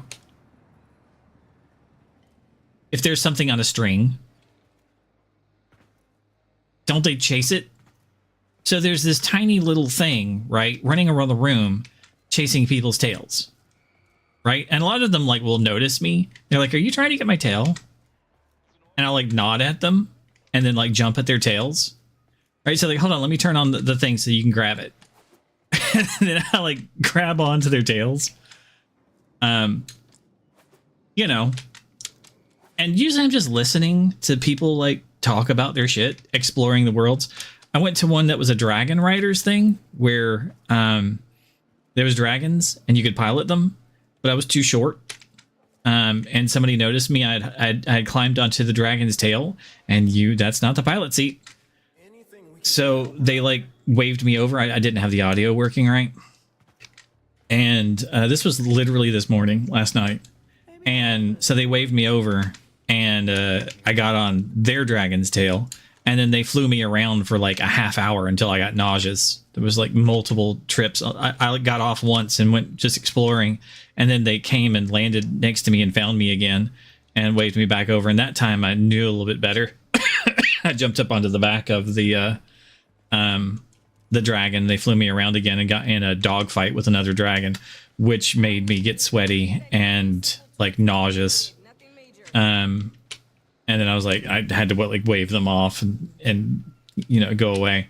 But they would look back and I'd be behind them like with my hands out like airplane wings, you know. Because for me, it's the play of it all. And the exploration of the places and the eavesdropping of like what these random people are bitching about and talking about and like interrupting their conversations, you know, with random moments. That's what I do mostly in it. Is just kill time. I'm like, I don't know if I should stream that because it's so not my normal me.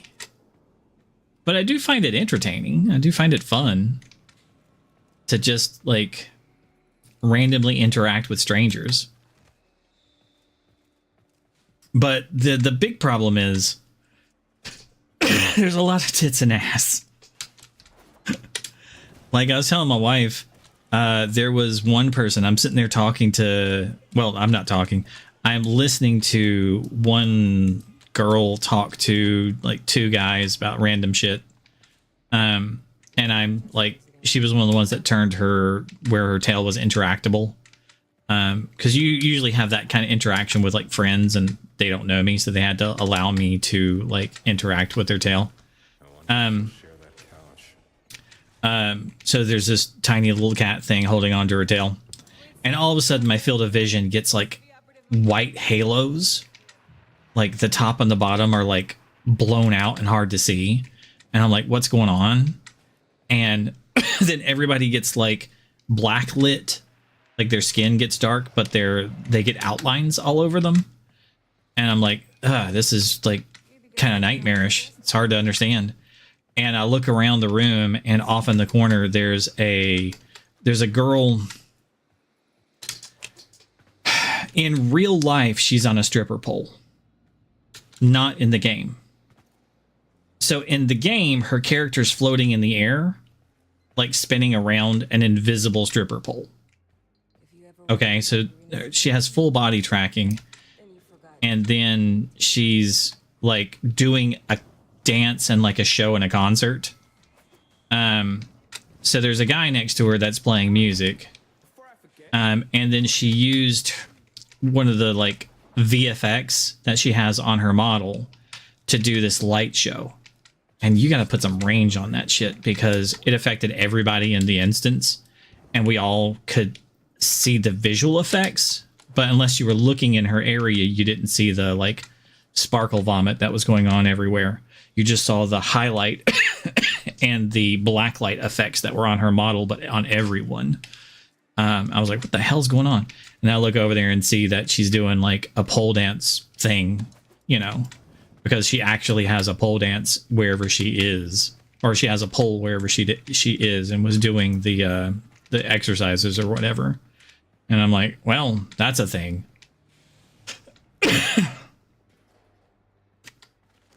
But it's, you know, random people doing random things. And then there's like, you know, random people going through saying like the N words and that kind of stuff. I'm like, well, I've got to get away from that. That's why I'm like, I don't know if I should actually stream that, because there's a lot of chaos and insanity. I'm like, oh, we got a rated 18 stream, but Jesus.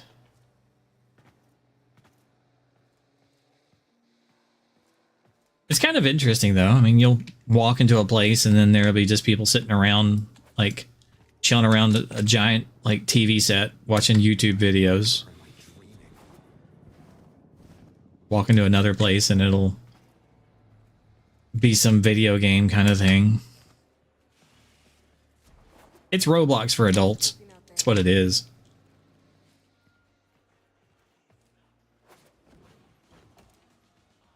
What do you want to do next?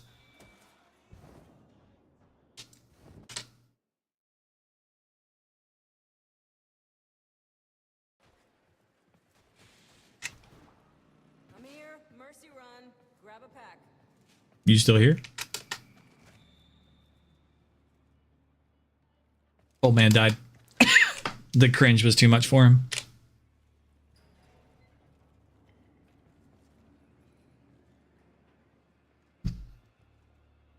I wonder if Aoi and I... Nah, Rando. Old man's got Allie locked down.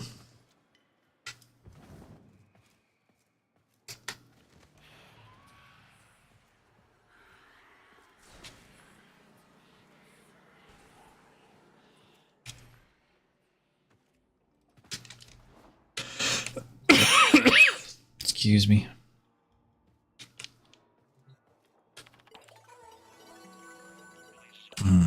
You got everything done here.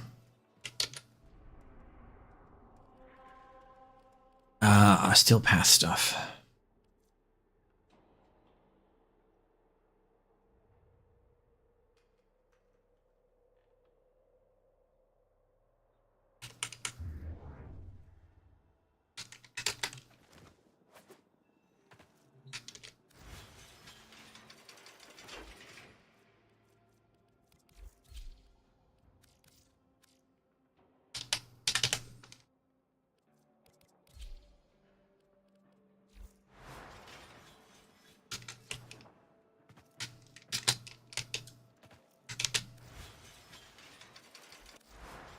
I don't even know what the build is on this.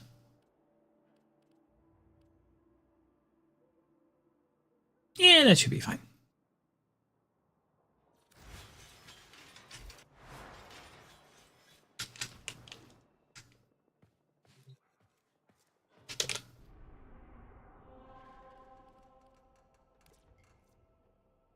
No, sorry about that. I had to go to the bathroom.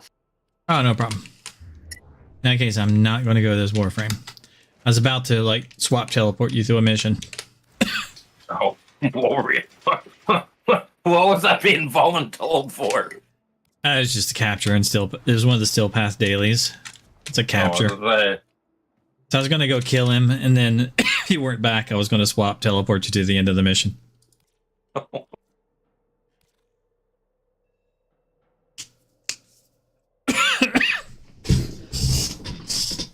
How did you hear the? Yeah, you're talking about your personality, and all of a sudden I had a shit.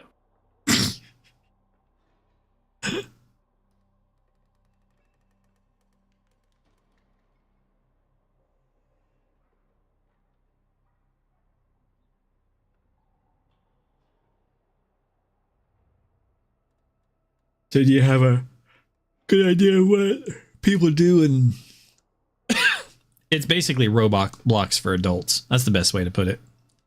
There's a lot of tit and ass. That's what I look at. Like, to me, it's just like VR porn, almost. There is. Did you hear the part where I was talking about the stripper? No. So, I don't want to. Well, I'll leave out the stripper stuff, but I'm sitting there talking to. Well, I'm not talking. I'm listening to a girl talk to like two guys about random shit, and all of a sudden my vision goes hazy because like there's a glow on my vision white haze on the top and bottom, and then the people around me get like they look like they're under black light, with like they're being outlined as well. Like, what the hell's going on? Start looking around, and then off in the side of the room is a person that was in real life they were pole dancing. In the game, their avatar is just spinning around a pole and stuff, and it's just they have a pole, you know, for whatever, and they have full body tracking, so the game can do whatever movements they're doing.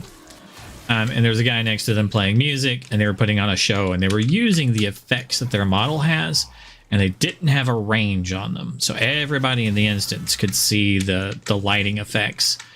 And then when I look over, there's all sorts of like particles and stuff going off. You know, it's a stage show. So they were just like dancing and spinning and stuff. You know, whatever.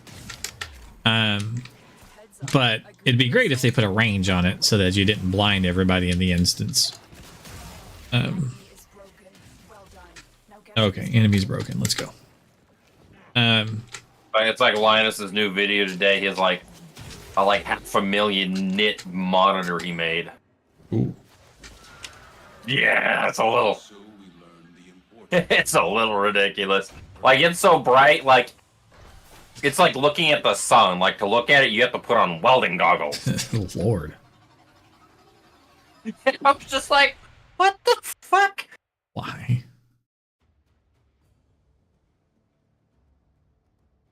This is like, yeah, they're like, yeah, if you stand too close to it after a while, it'll burn you. Look at a tan.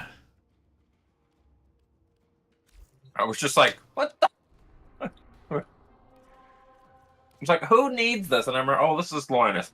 Every now and then he just does this episode of just a, like, ridiculous Something shit. stupid for stupid's sake. Yeah, he doesn't do it all the time. It doesn't bother me. So I was like, oh, what? But okay.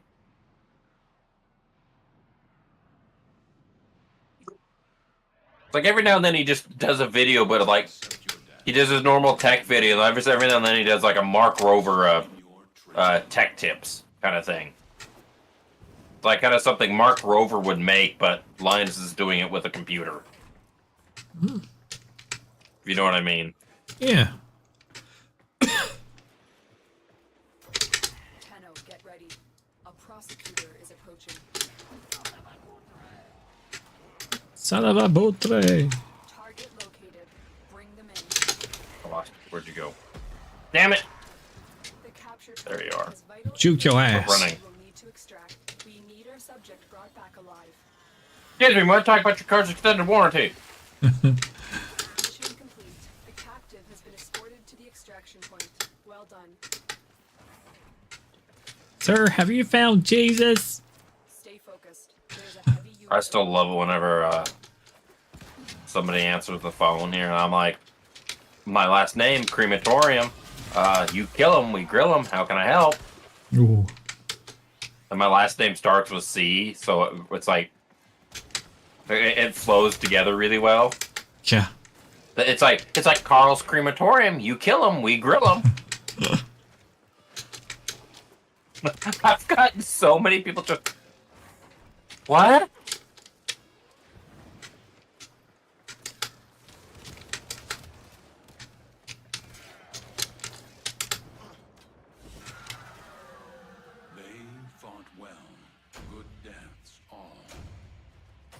Carl's Crematorium. You kill him, we grill him. How can I help? It's really funny when you're like on a job site and spam calls you, and you just whip that out there, and there's that one guy just like, "What'd you just say?" I'm like, "Oh, spam call." And they're like, "Oh, okay, that makes sense." Remember, Carl's Crematorium, where family goes to fry.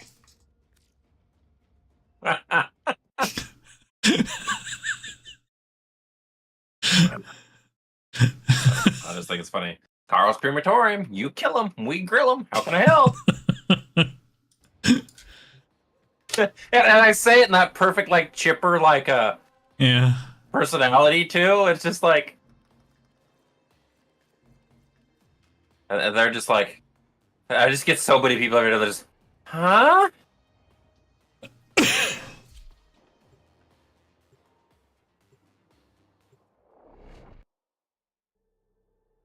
It does just screw with people. Most of the time, I just get hang up.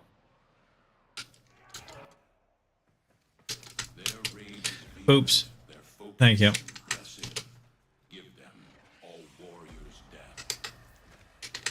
Pick up that multicoil. You'll use it to breach the gates.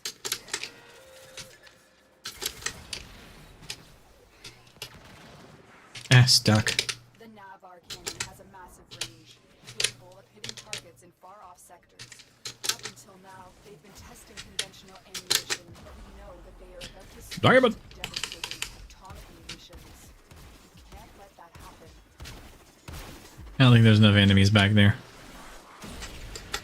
There was one more. Boy. Oh, those could have helped. On the doors. The multicoil is superheating the locking mechanism. I don't know where that slash brock came from.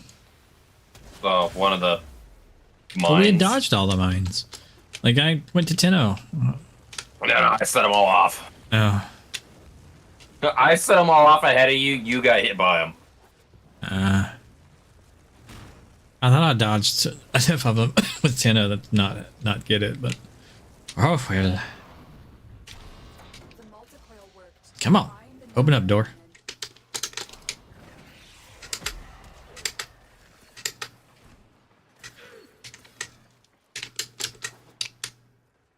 The Grenier know we're here for the cannon. They're priming one last shot with a tectonic round that is capable of destroying the colony in one hit. Do not let that happen.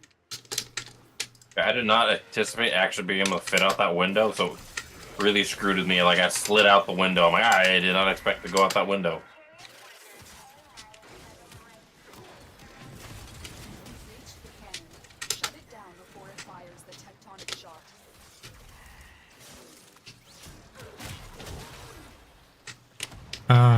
My energy ran out.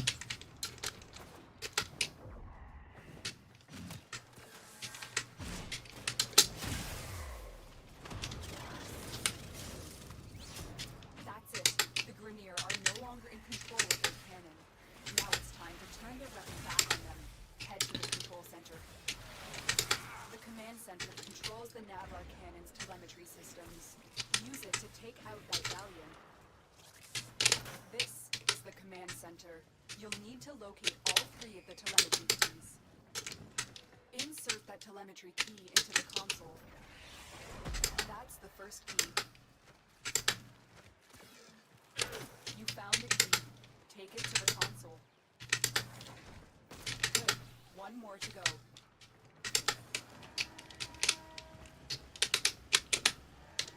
Oh, come on. Where? Why?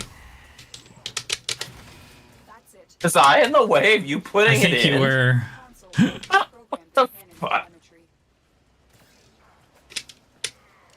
I think they tried to hide this from people. Of what? The little fan here. Notice all those little screens that popped up around it? Yeah.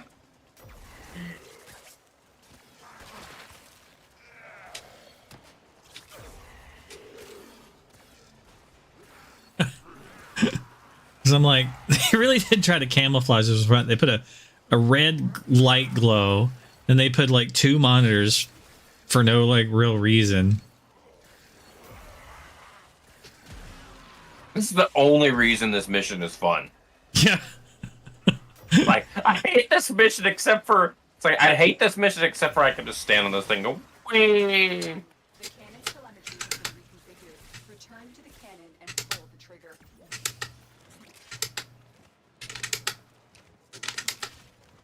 Because, you know, like, nothing else really changed about the mission. Except for that.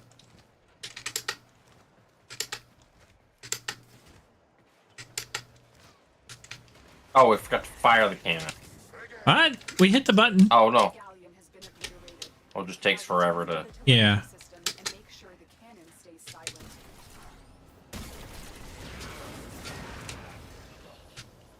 The targeting mechanism is out of commission. The cannon is useless now. The engineer will think long and hard before trying to use this weapon again. It's like the only thing in the game that's like that. Like, there's other things in this game that move that if you stand on them, it don't move. Yeah. Well, like one of those like weird off. It's like that one extraction point on Europa where you can stand on the big fan and you, but every Shoot 5 you. seconds it'll just Yeah. jettison you to the exit.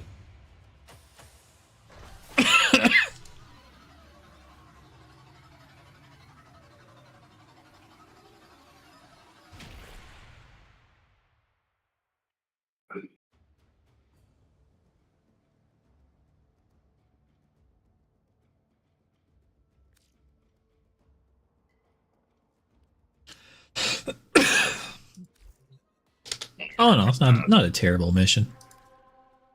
Oh no! This one will But be that quick. fan was. But if that fan was there, I'd hate that mission.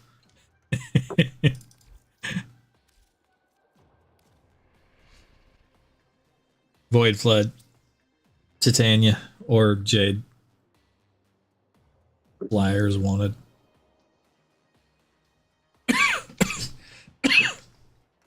What are we doing? Void Void Was there Flood, other missions? Flyers.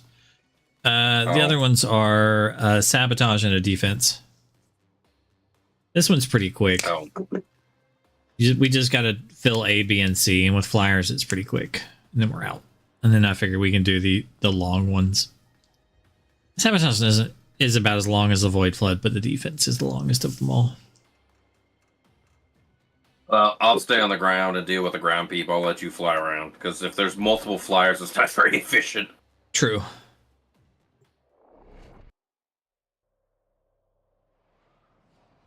I'll work the ground. You can fly around and you can be the angry sentinel. Hey there. Remember? Welcome back, Grim. Enemy activity has enraged the Void Angels. They're ripping the Albrecht membrane, exposing this entire ship to a void flood. I designed this system to deliver Vitaplast directly to void ruptures. Would have been nice if that design worked in practice. Gather up nearby Vitaplast and bring it to the Yeah.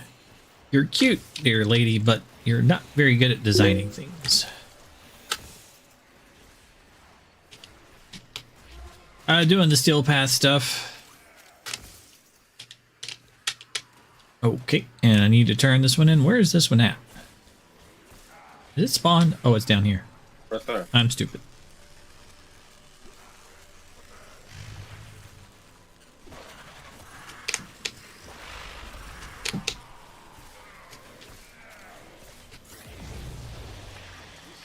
Oh look, you sealed a rupture.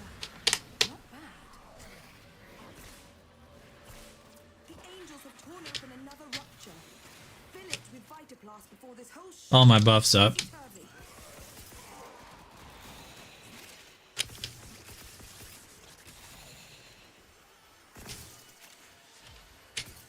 The key's over here if the thing is close by. I don't know if it is. Waypoint? I hear the key. Oh, it's over there. I know where it's at. Yeah, it's over here somewhere. Okay. Oh, there it is. I don't know where the machine is. I might find one in a minute. And we also have the angel in this area if we wanted to do it too. I don't know if you care though. Key over here? No. Rupture closed. Repairing always collects Stuff over there. Hey, everything is going on in this mission. Perrin's attacking. Nothing over there.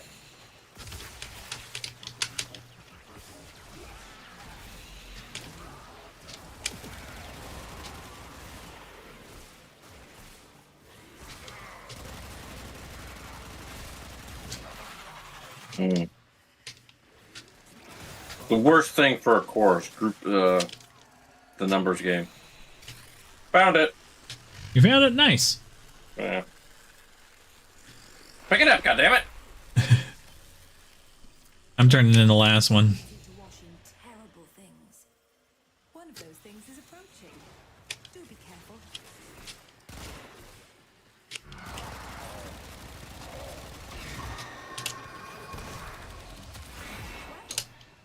And we're out of here. Domination to worry about. You can always do more. But if you can't, I have marked an extraction point. Worst thing you can do to yourself if there's a core around is group up. Because it goes, ow, that hurt. Ow, I'm dead. Yep. See, not too bad of a mission. Oh, no.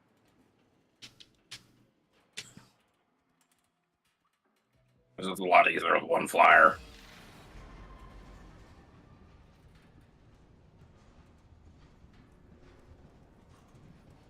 Hey, game, can I turn in? I swear in this week, I've gotten 20% off. Login rewards. I'm like, can I like trade in those like 20% For a off for 60? like 150? Yeah.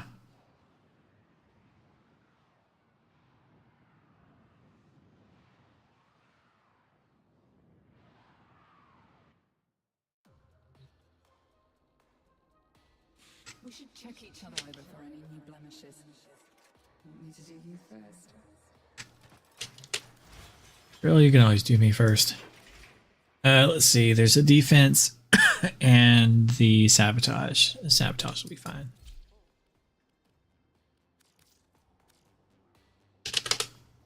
Octavia.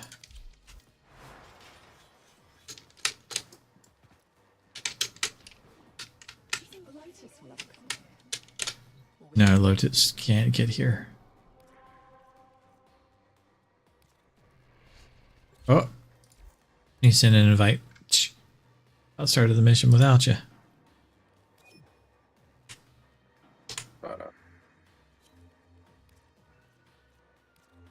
Sabotage next. And then the last one will be the defense.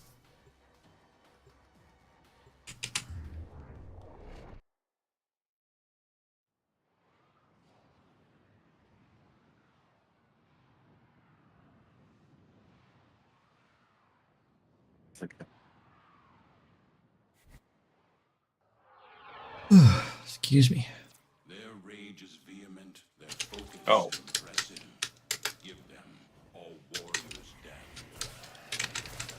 My intel suggests there are rich enemy supply caches in the area, but I am unable to pinpoint their exact location. Search them out if you are willing to shoulder the added risk.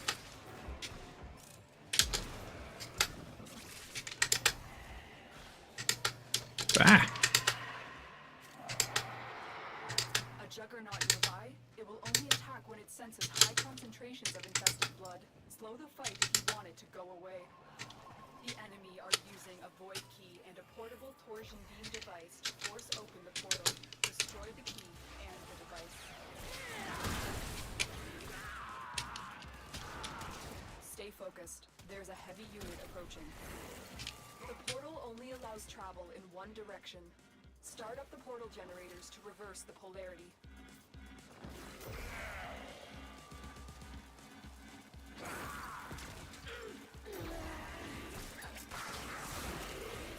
The juggernaut has moved on. It's safe to proceed.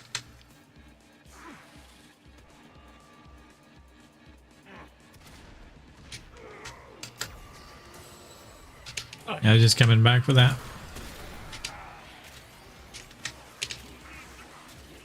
Oh.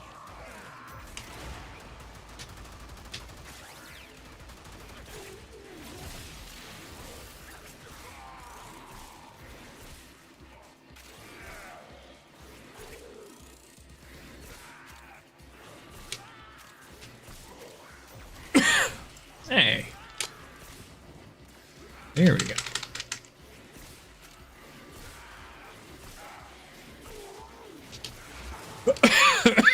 Excuse me.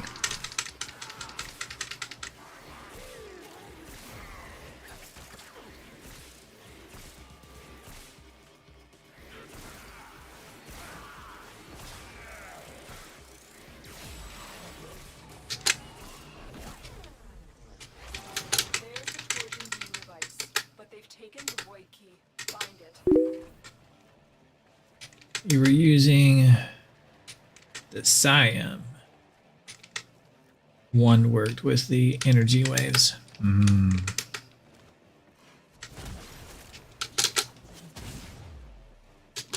bugs! More shiny bugs!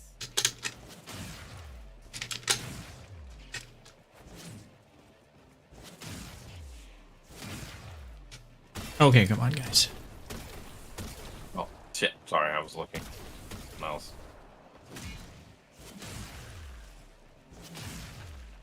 You're not taking any damage right now. Fine.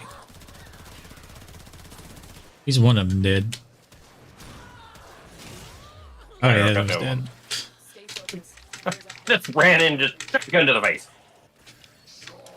quick. Pick up. Free slash procs definitely are nice. Now get back to the portal. I mean, it should convert the main hit, you know?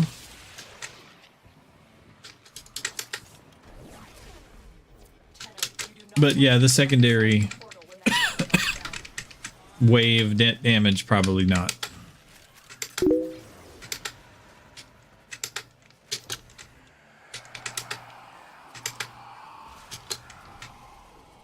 Where are you at?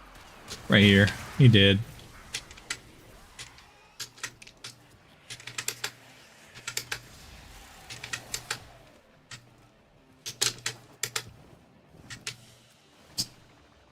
Yay, 15 missions complete. The void key and torsion beam device. Excuse me. The enemy will not be returning anytime soon. Tenno, there are still undiscovered I helped, area. You may want to locate them before leaving. I have to look at my list to remember. Because my brain is so bad at names. I played with some slam builds recently.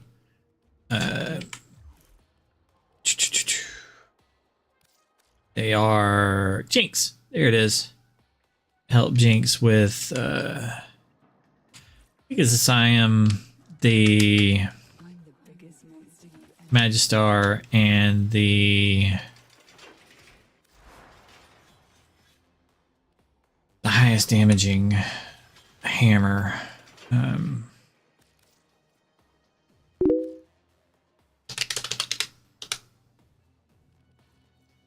The Architriton ones.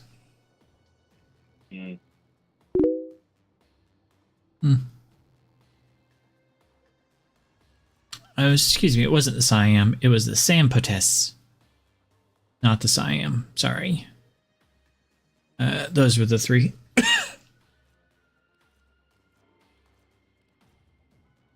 Not the Siam. Because the Sampotes does the waves of damage as well. And then the Arca just has the highest base damage. He's really enjoying the Arca right now. The Sampotes shakes the crap out of your screen. And then Unless you have screen check on. Yeah, you want to turn that off. And then I use the Magistar and the Magistar Prime. Or not the Magistar Prime, the Sancti Magistar a lot.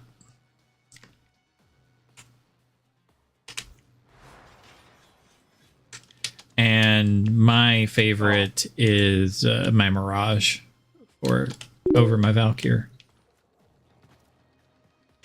I mean, it doesn't have the biggest range. It has the biggest base damage. So I just needed another one that, you know, like, what's this one? The defense. Oh, the defense. I'll be fine on this. I don't think you would. I don't think you'd have a problem there, and you were distracted, and I went, fuck it. Yeah.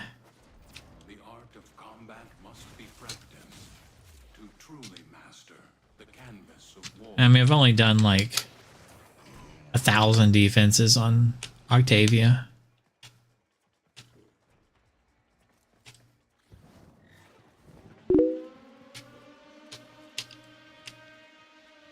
I brought COVID mommy.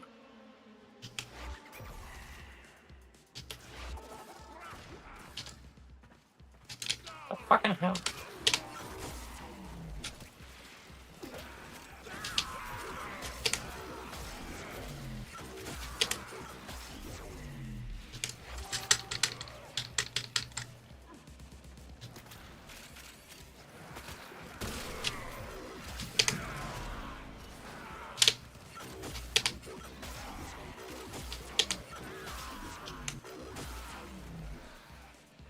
It's hard to imagine something like I haven't really run up against anything that hits like my Mirage with my Magistar.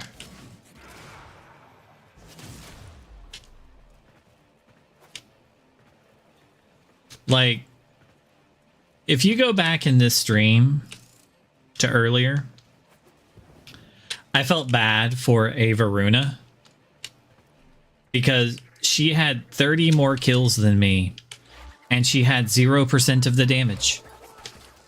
She had 146 kills and I had 117. And she had 0 damage for the mission because I had 100% of the damage. She had 30 additional kills than I did.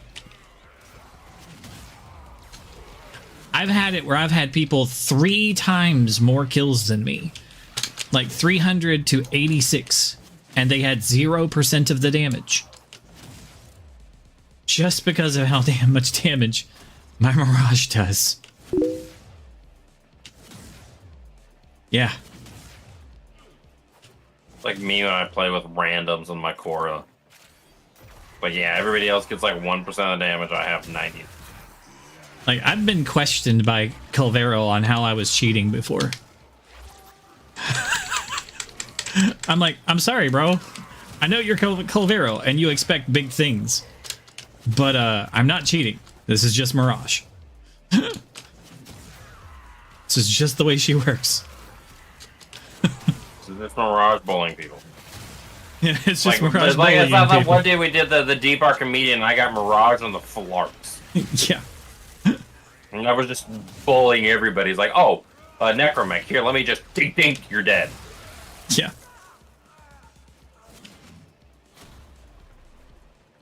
Which was funny as shit.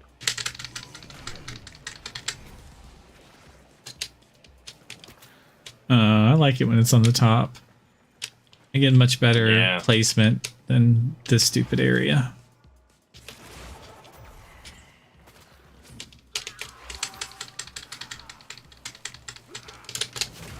Nope. Nope.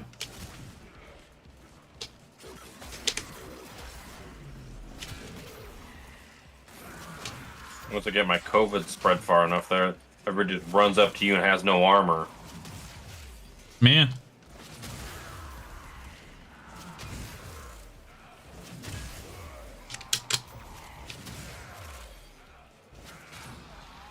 I don't get like full slams when I hit the containment chamber. The games are like, no, you'll rattle their brain.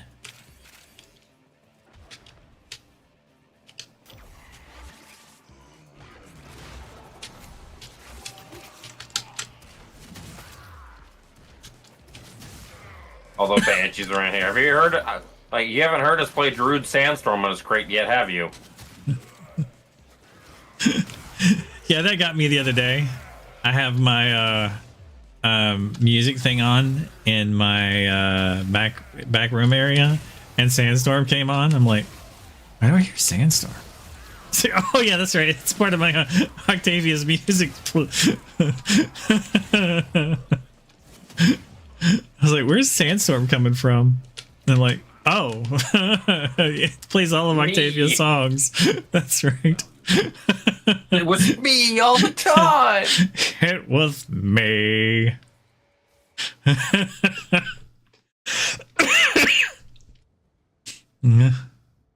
Like, whoopsie. My bad.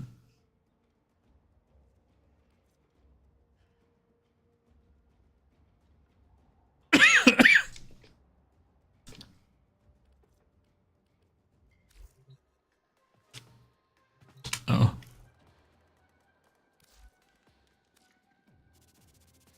That's another funny one she does too. Is I walk by her and she goes, ah! "Oh, I ate too fast." Like hiccups. That's kind of like when mine burps up a pigeon. I just want to know where they poop. They're like Kim Jong Un. They just don't poop.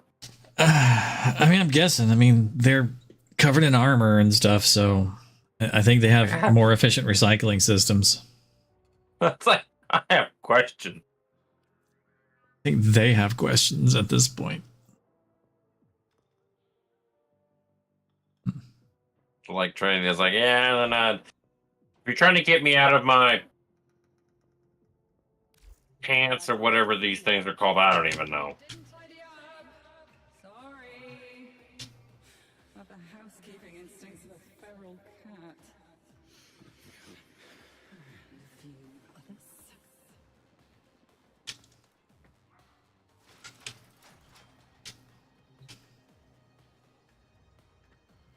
That's the still path stuff done. You need anything else done? What's that one? Oh.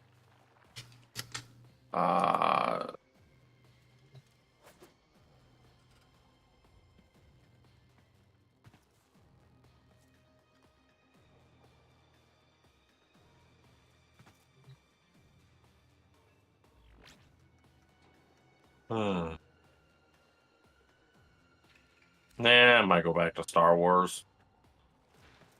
No problem.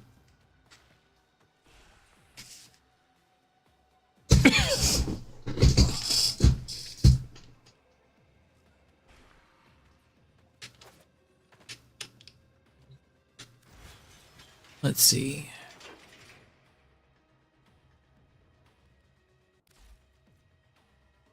Bonk. Where's my bonk build? Yeah, chop. Here's bonk.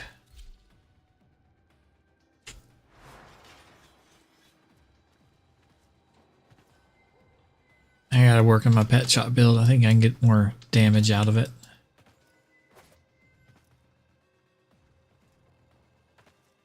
Maybe. I need a... I don't know if that's worth it.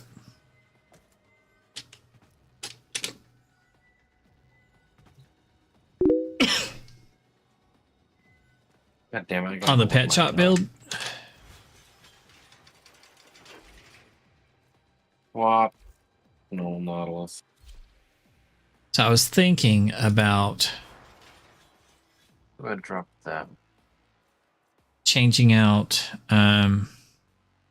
the Not Oculus, Nautilus. Kamisato. Action. It's because it keeps saying summons.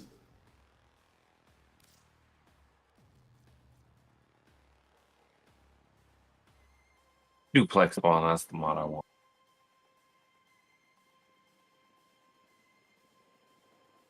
I don't like it. I think I should just go with Molt.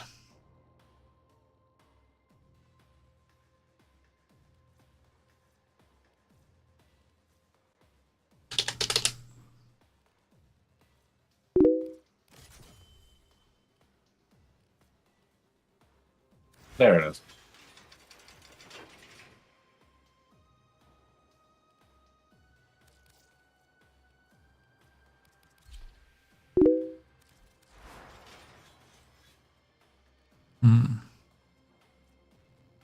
Oh.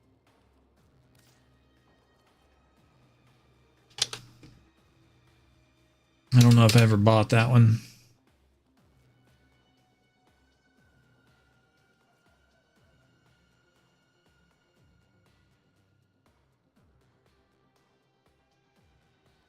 Oh. Must be a primary.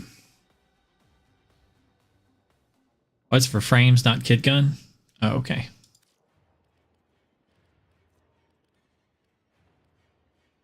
Well, good, because I don't necessarily want to use that.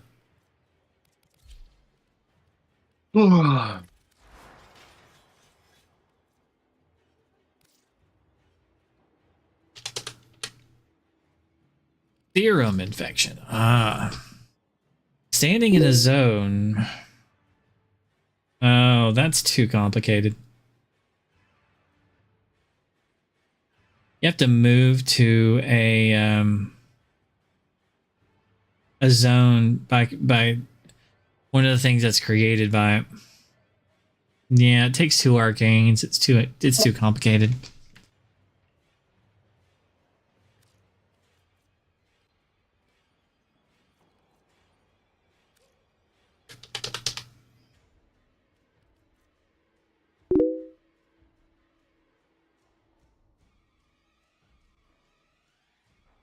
Yeah, but it still takes 2 arcanes for it. I don't think it's worth it.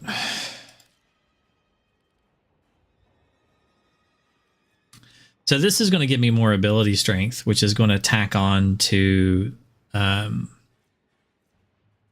this one. Excuse me. The shock one, shock trooper. So shock trooper will grant all allies within 15 minutes or 15 meters. So all allies, and then that's increased by my range, electrical damage to their attacks.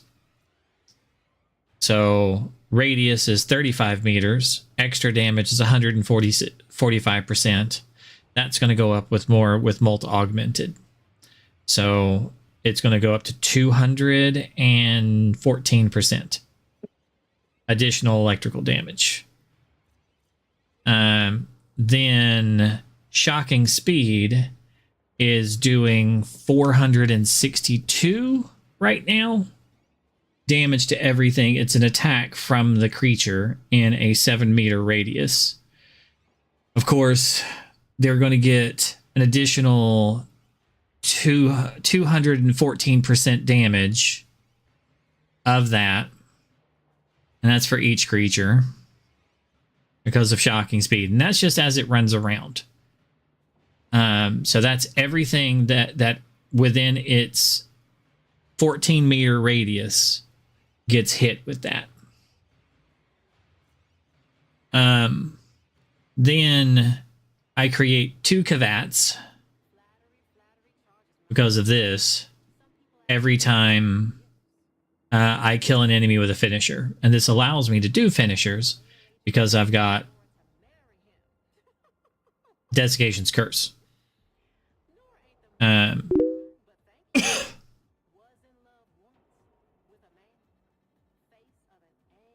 don't have a green shard. They do the stuff that they do. So they do Scarab Swarm. So they do spread Scarab Swarm. So I don't have a green shard. I probably could.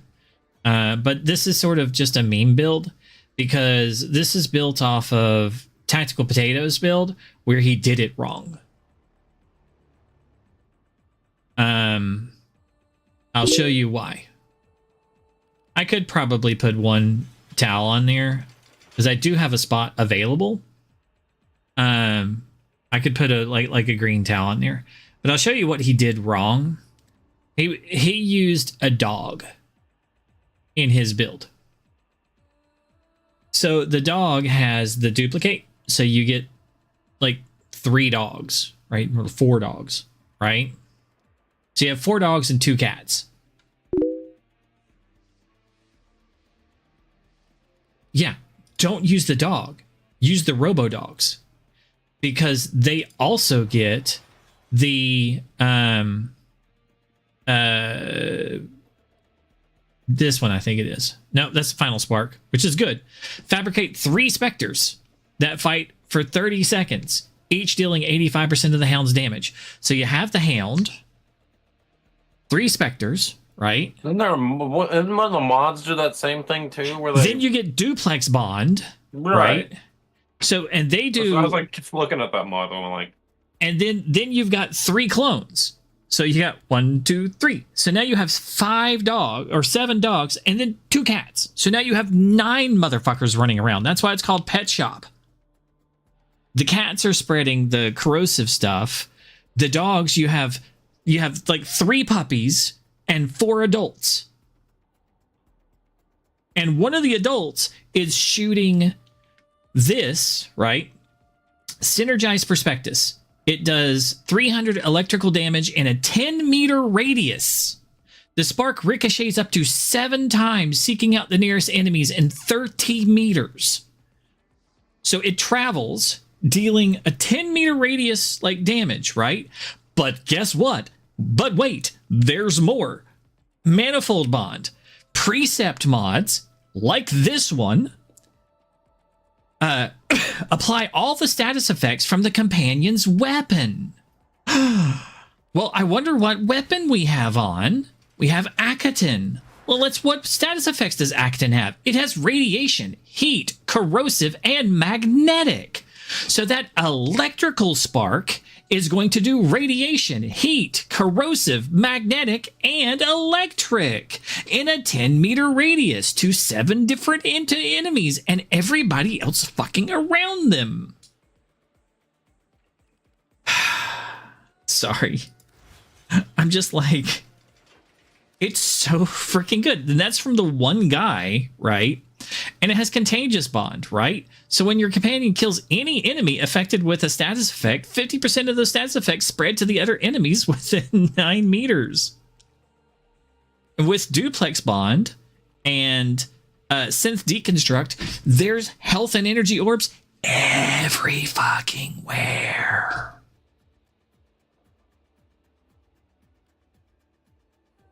And then, of course, you know, he gets Overguard and saps Eximuses, and he's indestructible because of Pack Leader. So this is all more defense than you need. I'm like, hello? You did it wrong. You used a regular dog. Use a hound.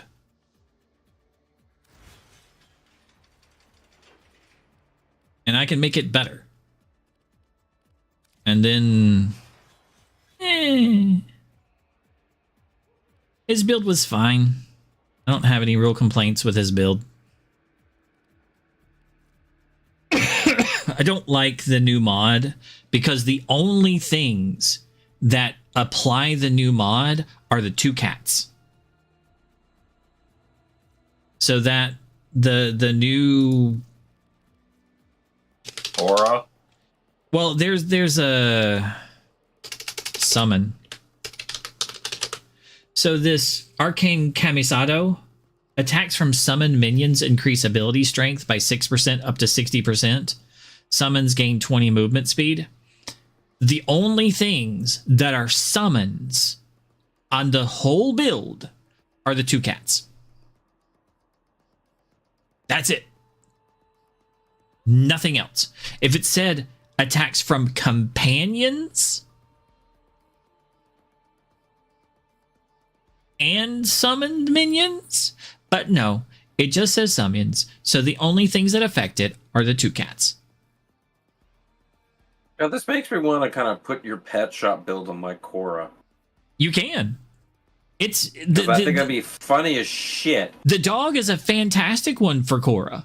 Like, the dog build is just totally fine. And if you wanted to have like 2 more cats, put Desiccate on it and put the Desiccate mod, right? And then then anytime you could just stun them and then like kill them and like you get a finisher. And here's the thing for your Korra where it would really come in handy. If you put the mod on your stat stick, the arcane, that every time you get a finisher kill, it gives you 1 more thing for the rest of the mission, 1 more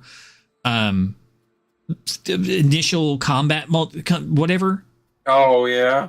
Yeah, it's permanent for the rest of the mission. Yeah, you're not wrong there. Every time you desiccate someone, you can get a finisher immediately on them, and you summon 2 more cats, right?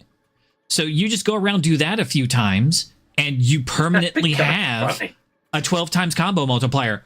Period. It'd be like a good endurance build for her. Yeah. And you also have the pet shop to where you have like just a bajillion pets running around.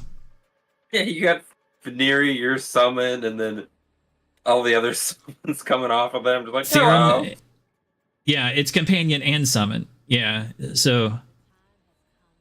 yeah, that one's not that bad because it's companions and summons. So that one will be your sentinel. That one will be your pets. And the summons are things like Necroses and the cats here and things like that. It depends on if it's summoned. Like companions are your, like the guys that you call in with the balls. Those are companions. They are not summons. So your sentinels, they are not sentinels. Specters are companions, not summons. So, like, it doesn't even count for specters, right?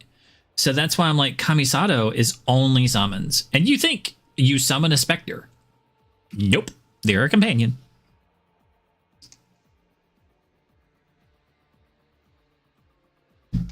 That's why I don't like that one. I thought it would be super cool until practice. And it's super cool on like Flutterby chick Titania. Really gonna look at Titania because her razor flies are summons. So they automatically are just going to keep you at 60 plus stuff, and then they move faster. So they're harder to hit, so they're harder to die. They get to the enemies faster. It's brilliant on her because you could put that and Molt. You have 120% more like ability strength, which makes her overall stronger. It's great on Titania. It's good on Necros because his guys are summons.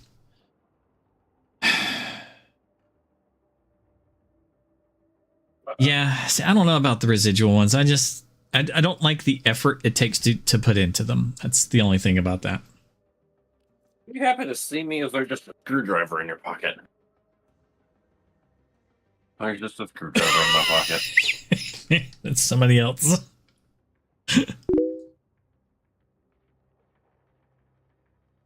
Yeah, they just have to get kills.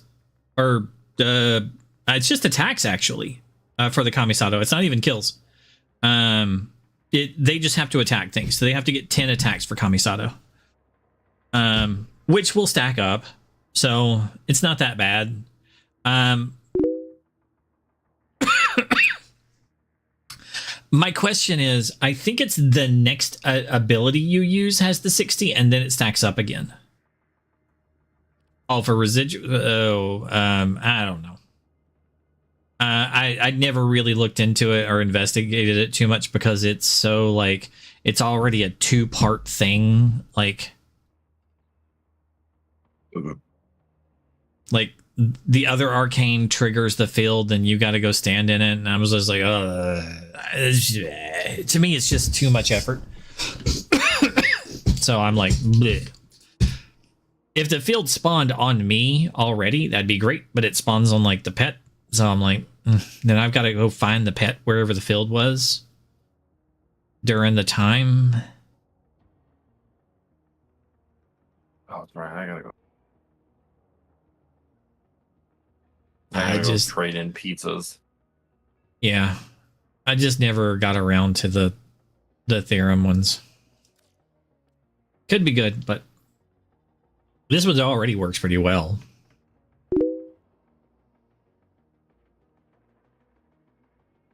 Yeah, that one's not too bad, I guess.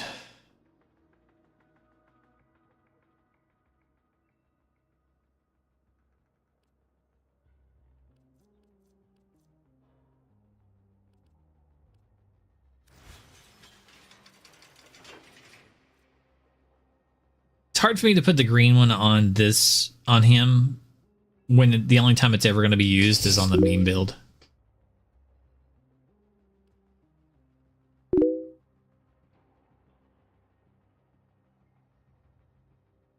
Gaze, it's good. It's one of the best secondaries. This is my Gazel beam.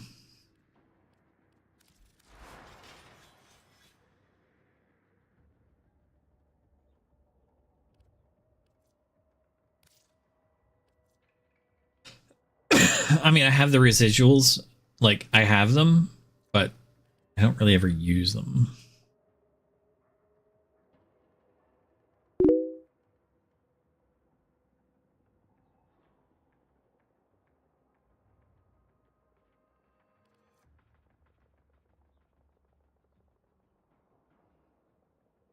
The Gaze is a crit, like, heat kind of nuclear sort of thing. I'll show you what it does.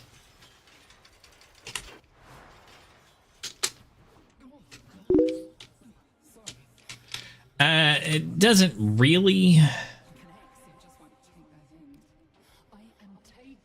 No. Who is she talking to? Somebody after you, girl.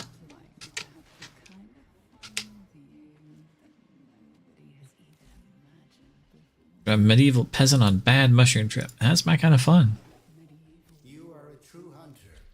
Where would the sanctuary be without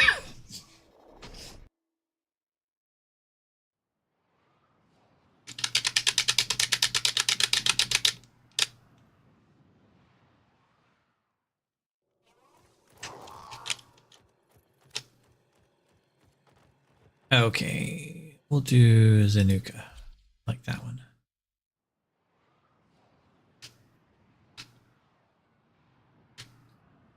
Oh. What do we got? No, not juggernauts. Let's see, treasures.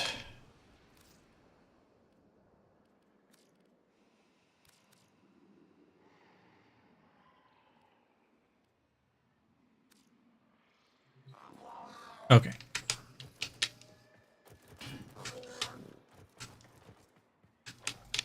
So here we go.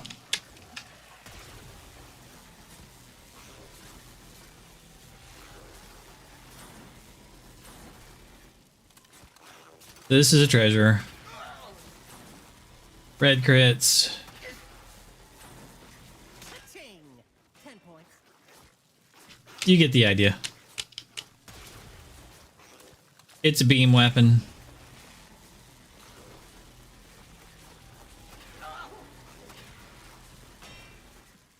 So at 90% damage reduction, it does pretty well.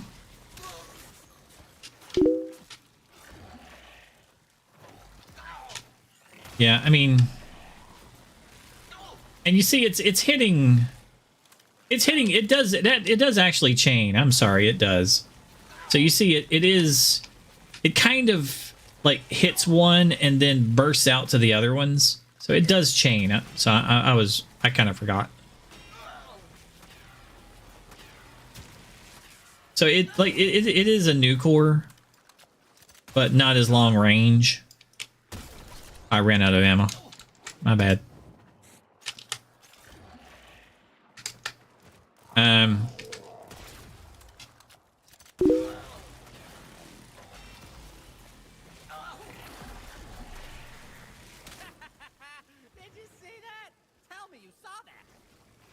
It's pretty good.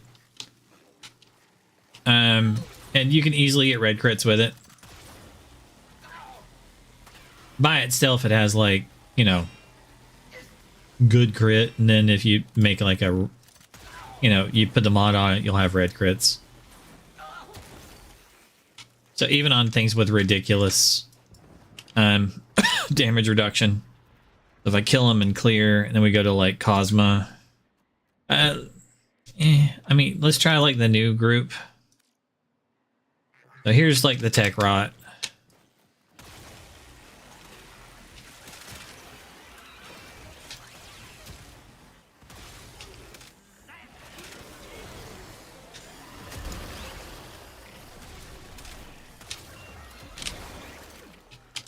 They're dead.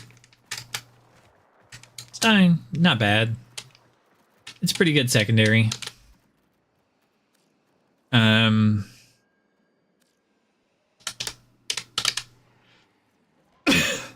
It's real good at taking down shields because, you know, fires really fucking fast. Sacks a bunch of stuff. You can always do more with it by, like, you know, using abilities or anything.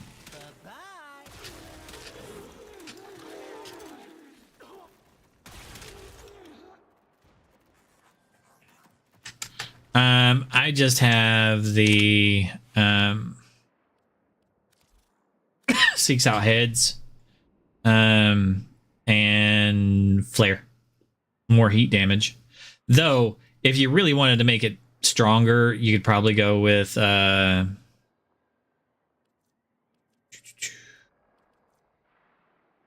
Encumber. So Encumber would be really good. Because then you'd stack every element in the game. Let's see here. But since it does mainly heat damage, you're going to get a lot out of the heat damage one. So with Encumber, wrong one. You'll get like every status effect in like a second. If you see, he's got like everything on him. So war makes monsters of us all. But especially you guys. because it does attack quite quickly and it does like chain to lots of things. So you see everything in the area there has a ton of status effects.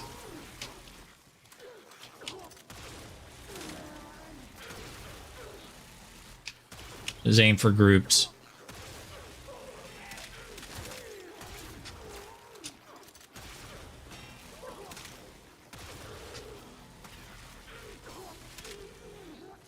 You know, it's a decent weapon.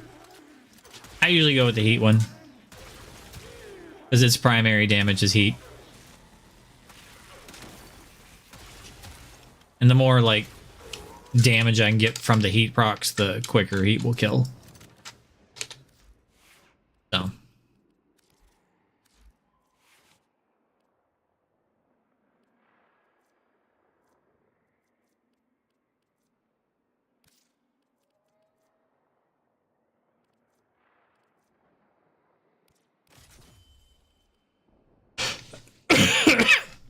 That's about it.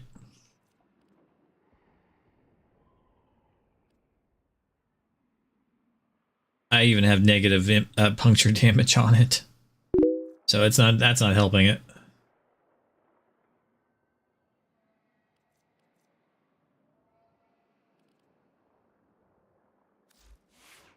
But whatever, it's fine. With like more puncture damage, you would also do more damage. But she's good. It's hard to like argue like it was my favorite secondary before the Furus Incarnate came out. But it's hard to be like you know, it's a Furus Incarnate.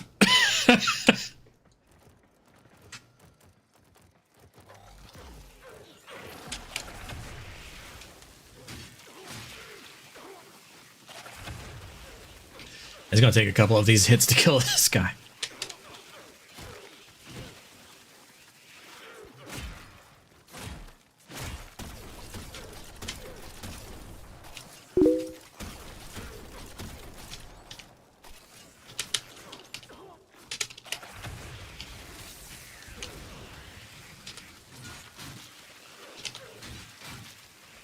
Did you pick the right one and kill him already? Not that one. Not that one. That one. Thank you. Now I have cats.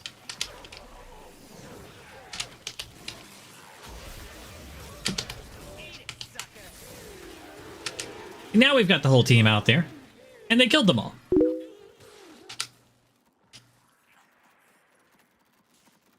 I still have on my bonk build. But look at how the pat's just running around everywhere. That's why I'm like, there's like 9 of them.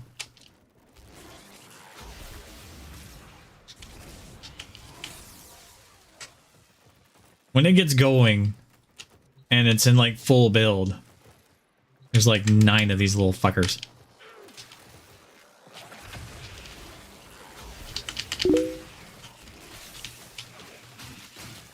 Oh wait, I have to hit you with this first.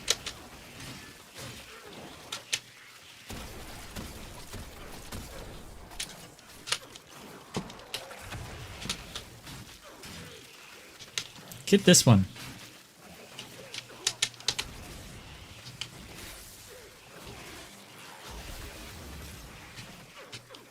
Yeah, you probably could. Like the there's the hammer that what's his name has. Yeah, there we go. Now we have 2 cats.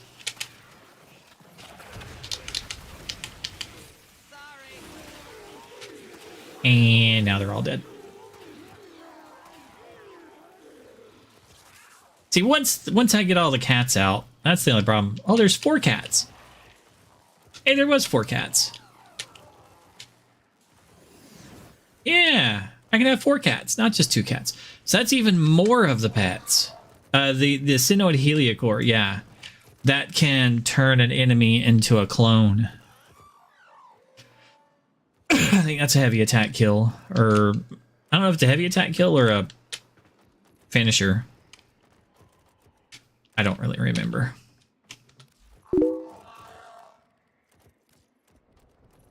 Heavy attack kill, so you might be able to use that one too.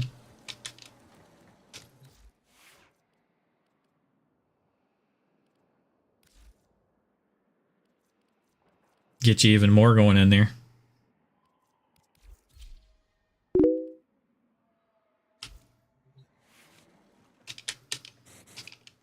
Yeah, since I can have 4 cats now, I just saw that, then it's 1 main pet, 3 babies, 3 of his clones. I have 11 pets because of the 4 cats. 11 pets on the pet shop. And then it's possible to go above that, like if I swap out the melee for something else.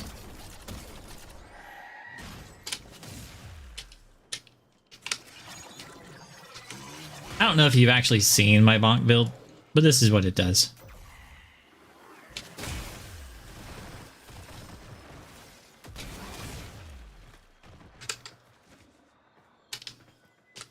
See if I can just get them all in one hit. They got pulled forwards.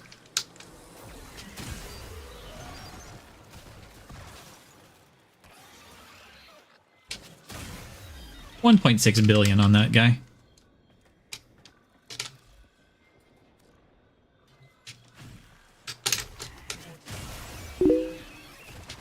I got them behind me that time.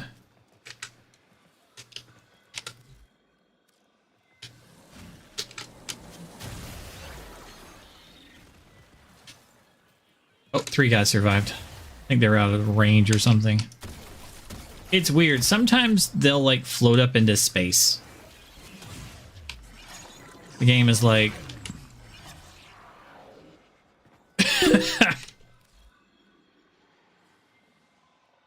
Nice.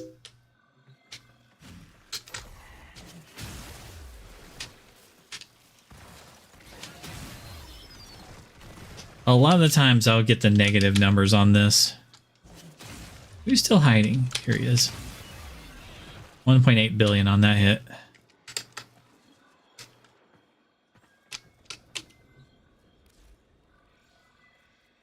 In the missions a lot, I'll usually see the negatives on these guys. Let's see what the Sculptor group does. Some of these guys can actually like survive these things. These guys are tough, I tell you.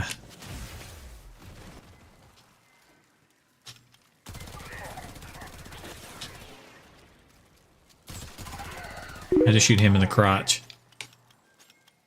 Yeah. I mean, my pet can kill him pretty easily, but I've been in missions where I've been like just bashing the crap out of them for like a minute.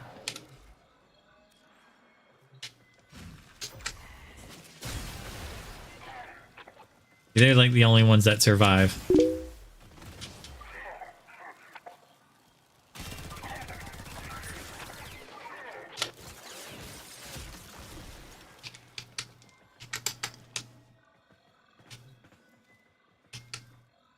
Oof. What's bad is when you have like one that's a one of the healing ones, the red ones.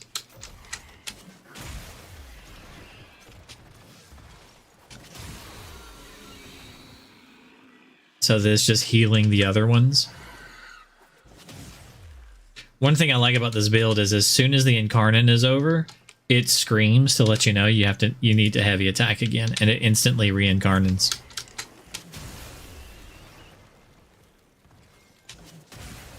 Oh, he's up in the air.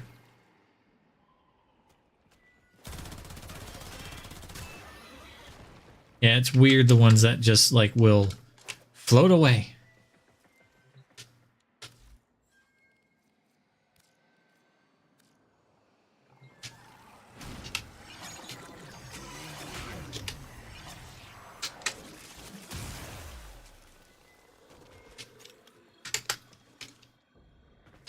They're just a straight up. Oh, that is the infested group. I was like, they're just a straight up infested group.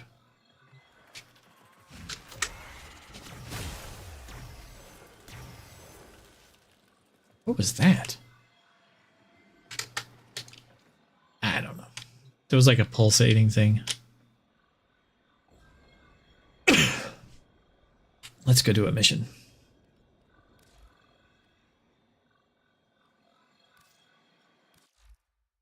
It's like base or relay. I was surprised.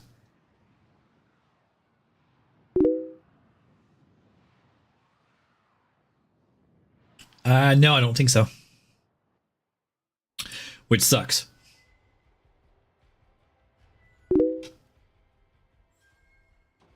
Yeah. They're like companions. Which sucks.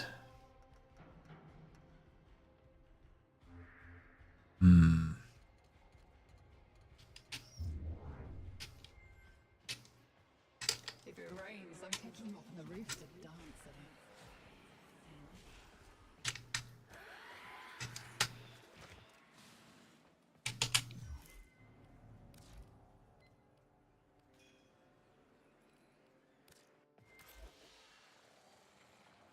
6,000 remaining.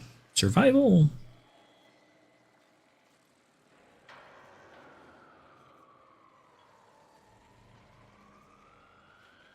Terminate.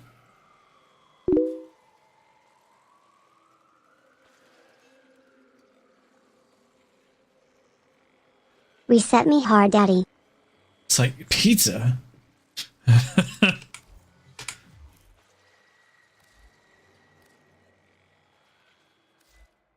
I was confused for a moment there. Let's see here.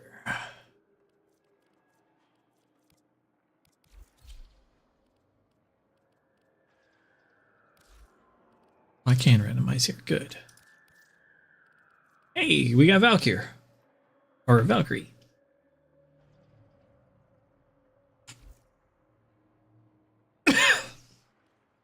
Alright.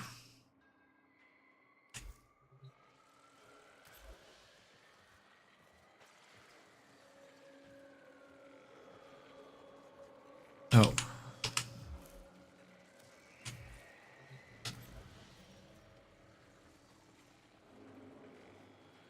Sure. Destroy 2 containers. Mission vote canceled. What?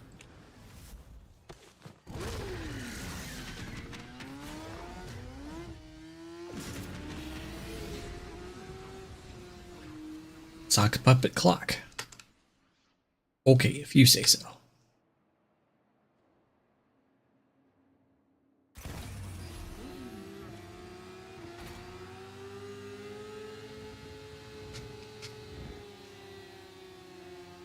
A buddy of mine was like their favorite frame to play these days is Skuldra on high alert. Your window of opportunity to get into the cache is closing. Find Fervon charges. Been a while since I played this weapon. Zaku. Mainly because what he likes to do is to go into a mission, put up the 4, put up or use 2 to steal the weapons, then hop on the motorcycle. And the guns will still be there on the motorcycle. And then drive through the mission on the motorcycle using the motorcycle's missiles and Zaku's guns.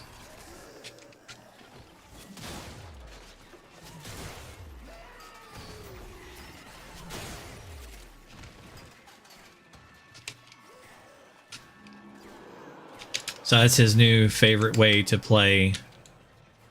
I'm like, that is kind of intriguing, I have to say.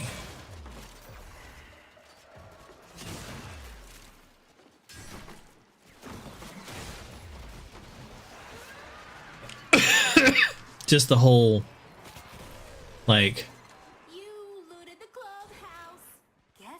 I'm gonna do the whole mission on the motorcycle with guns. Hovenia isn't your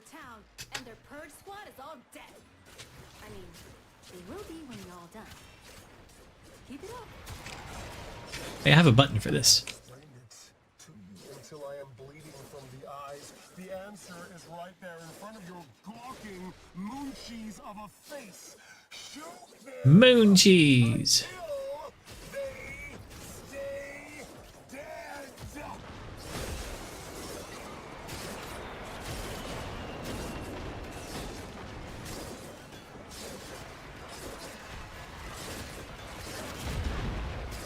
This is like a slightier, less easy to control version of Nyx. I can actually bullet jump.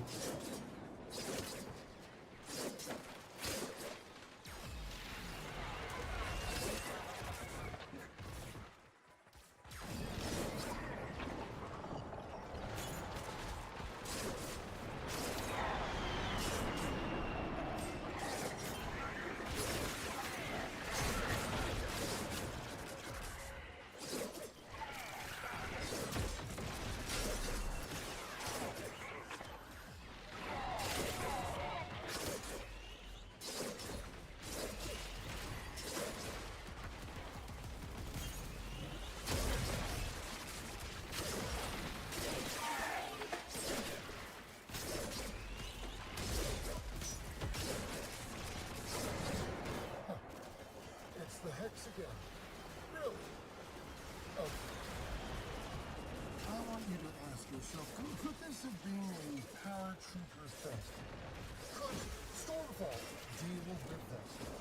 Yeah? Okay.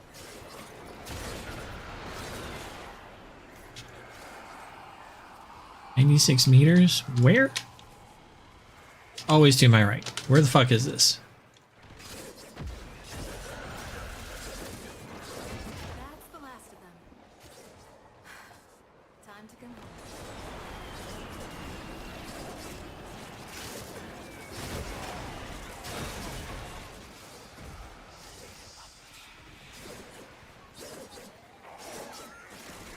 Oh. He left because he got the one guy that was way the F back there by themselves. Right.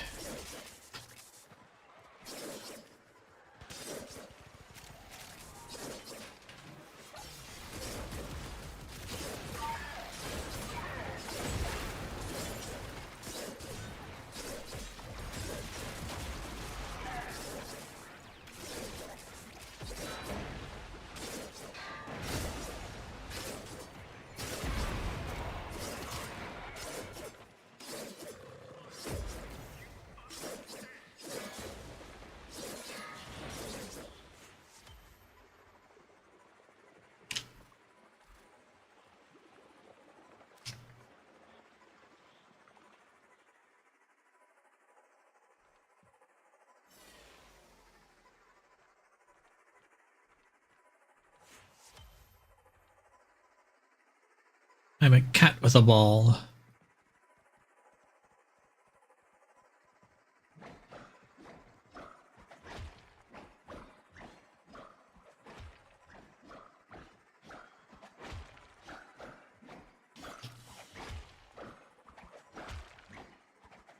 I still did pretty good damage for just spamming one thing the whole mission.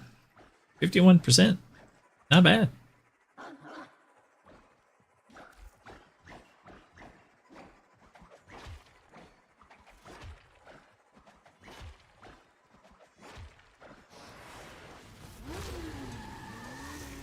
You exist to strike. You strike to win. The lesson ends.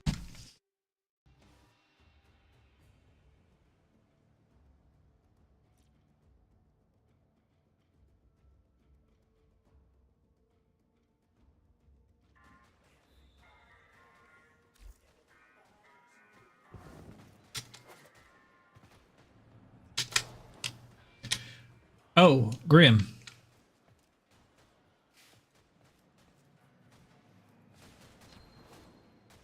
Grimmerper.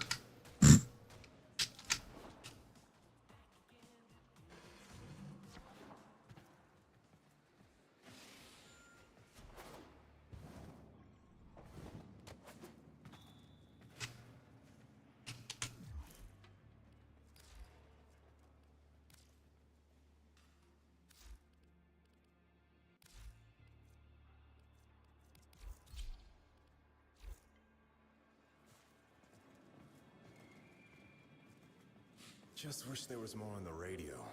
Boy bands and that military freak.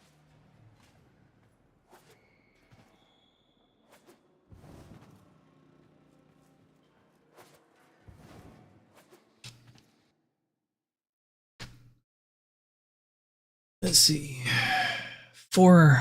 almost 5 hours.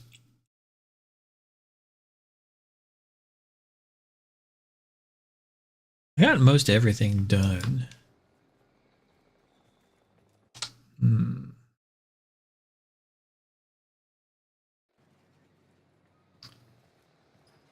think Graham has probably stepped away. If that's the case, I think I might shut it down and swap games to something I can't really stream. I don't think I can stream it. I might go hang out in that for a couple hours before bed. So that's what I'm going to do. I got most of the stuff done for the day. I'm going to save the rest of the stuff for tomorrow.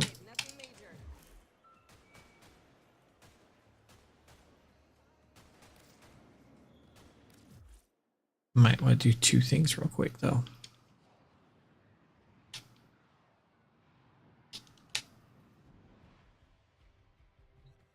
One thing. No, I want to do it this way. Living like this, do you ever feel like teetering on the edge of something?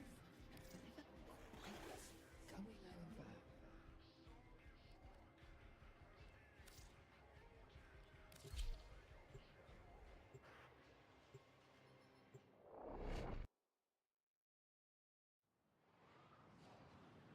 See what Teshin has on offer for the day.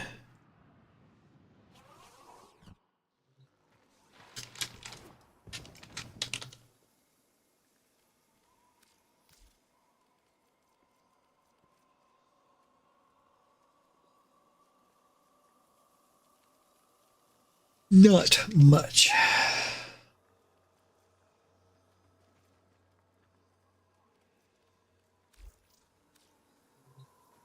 Okay.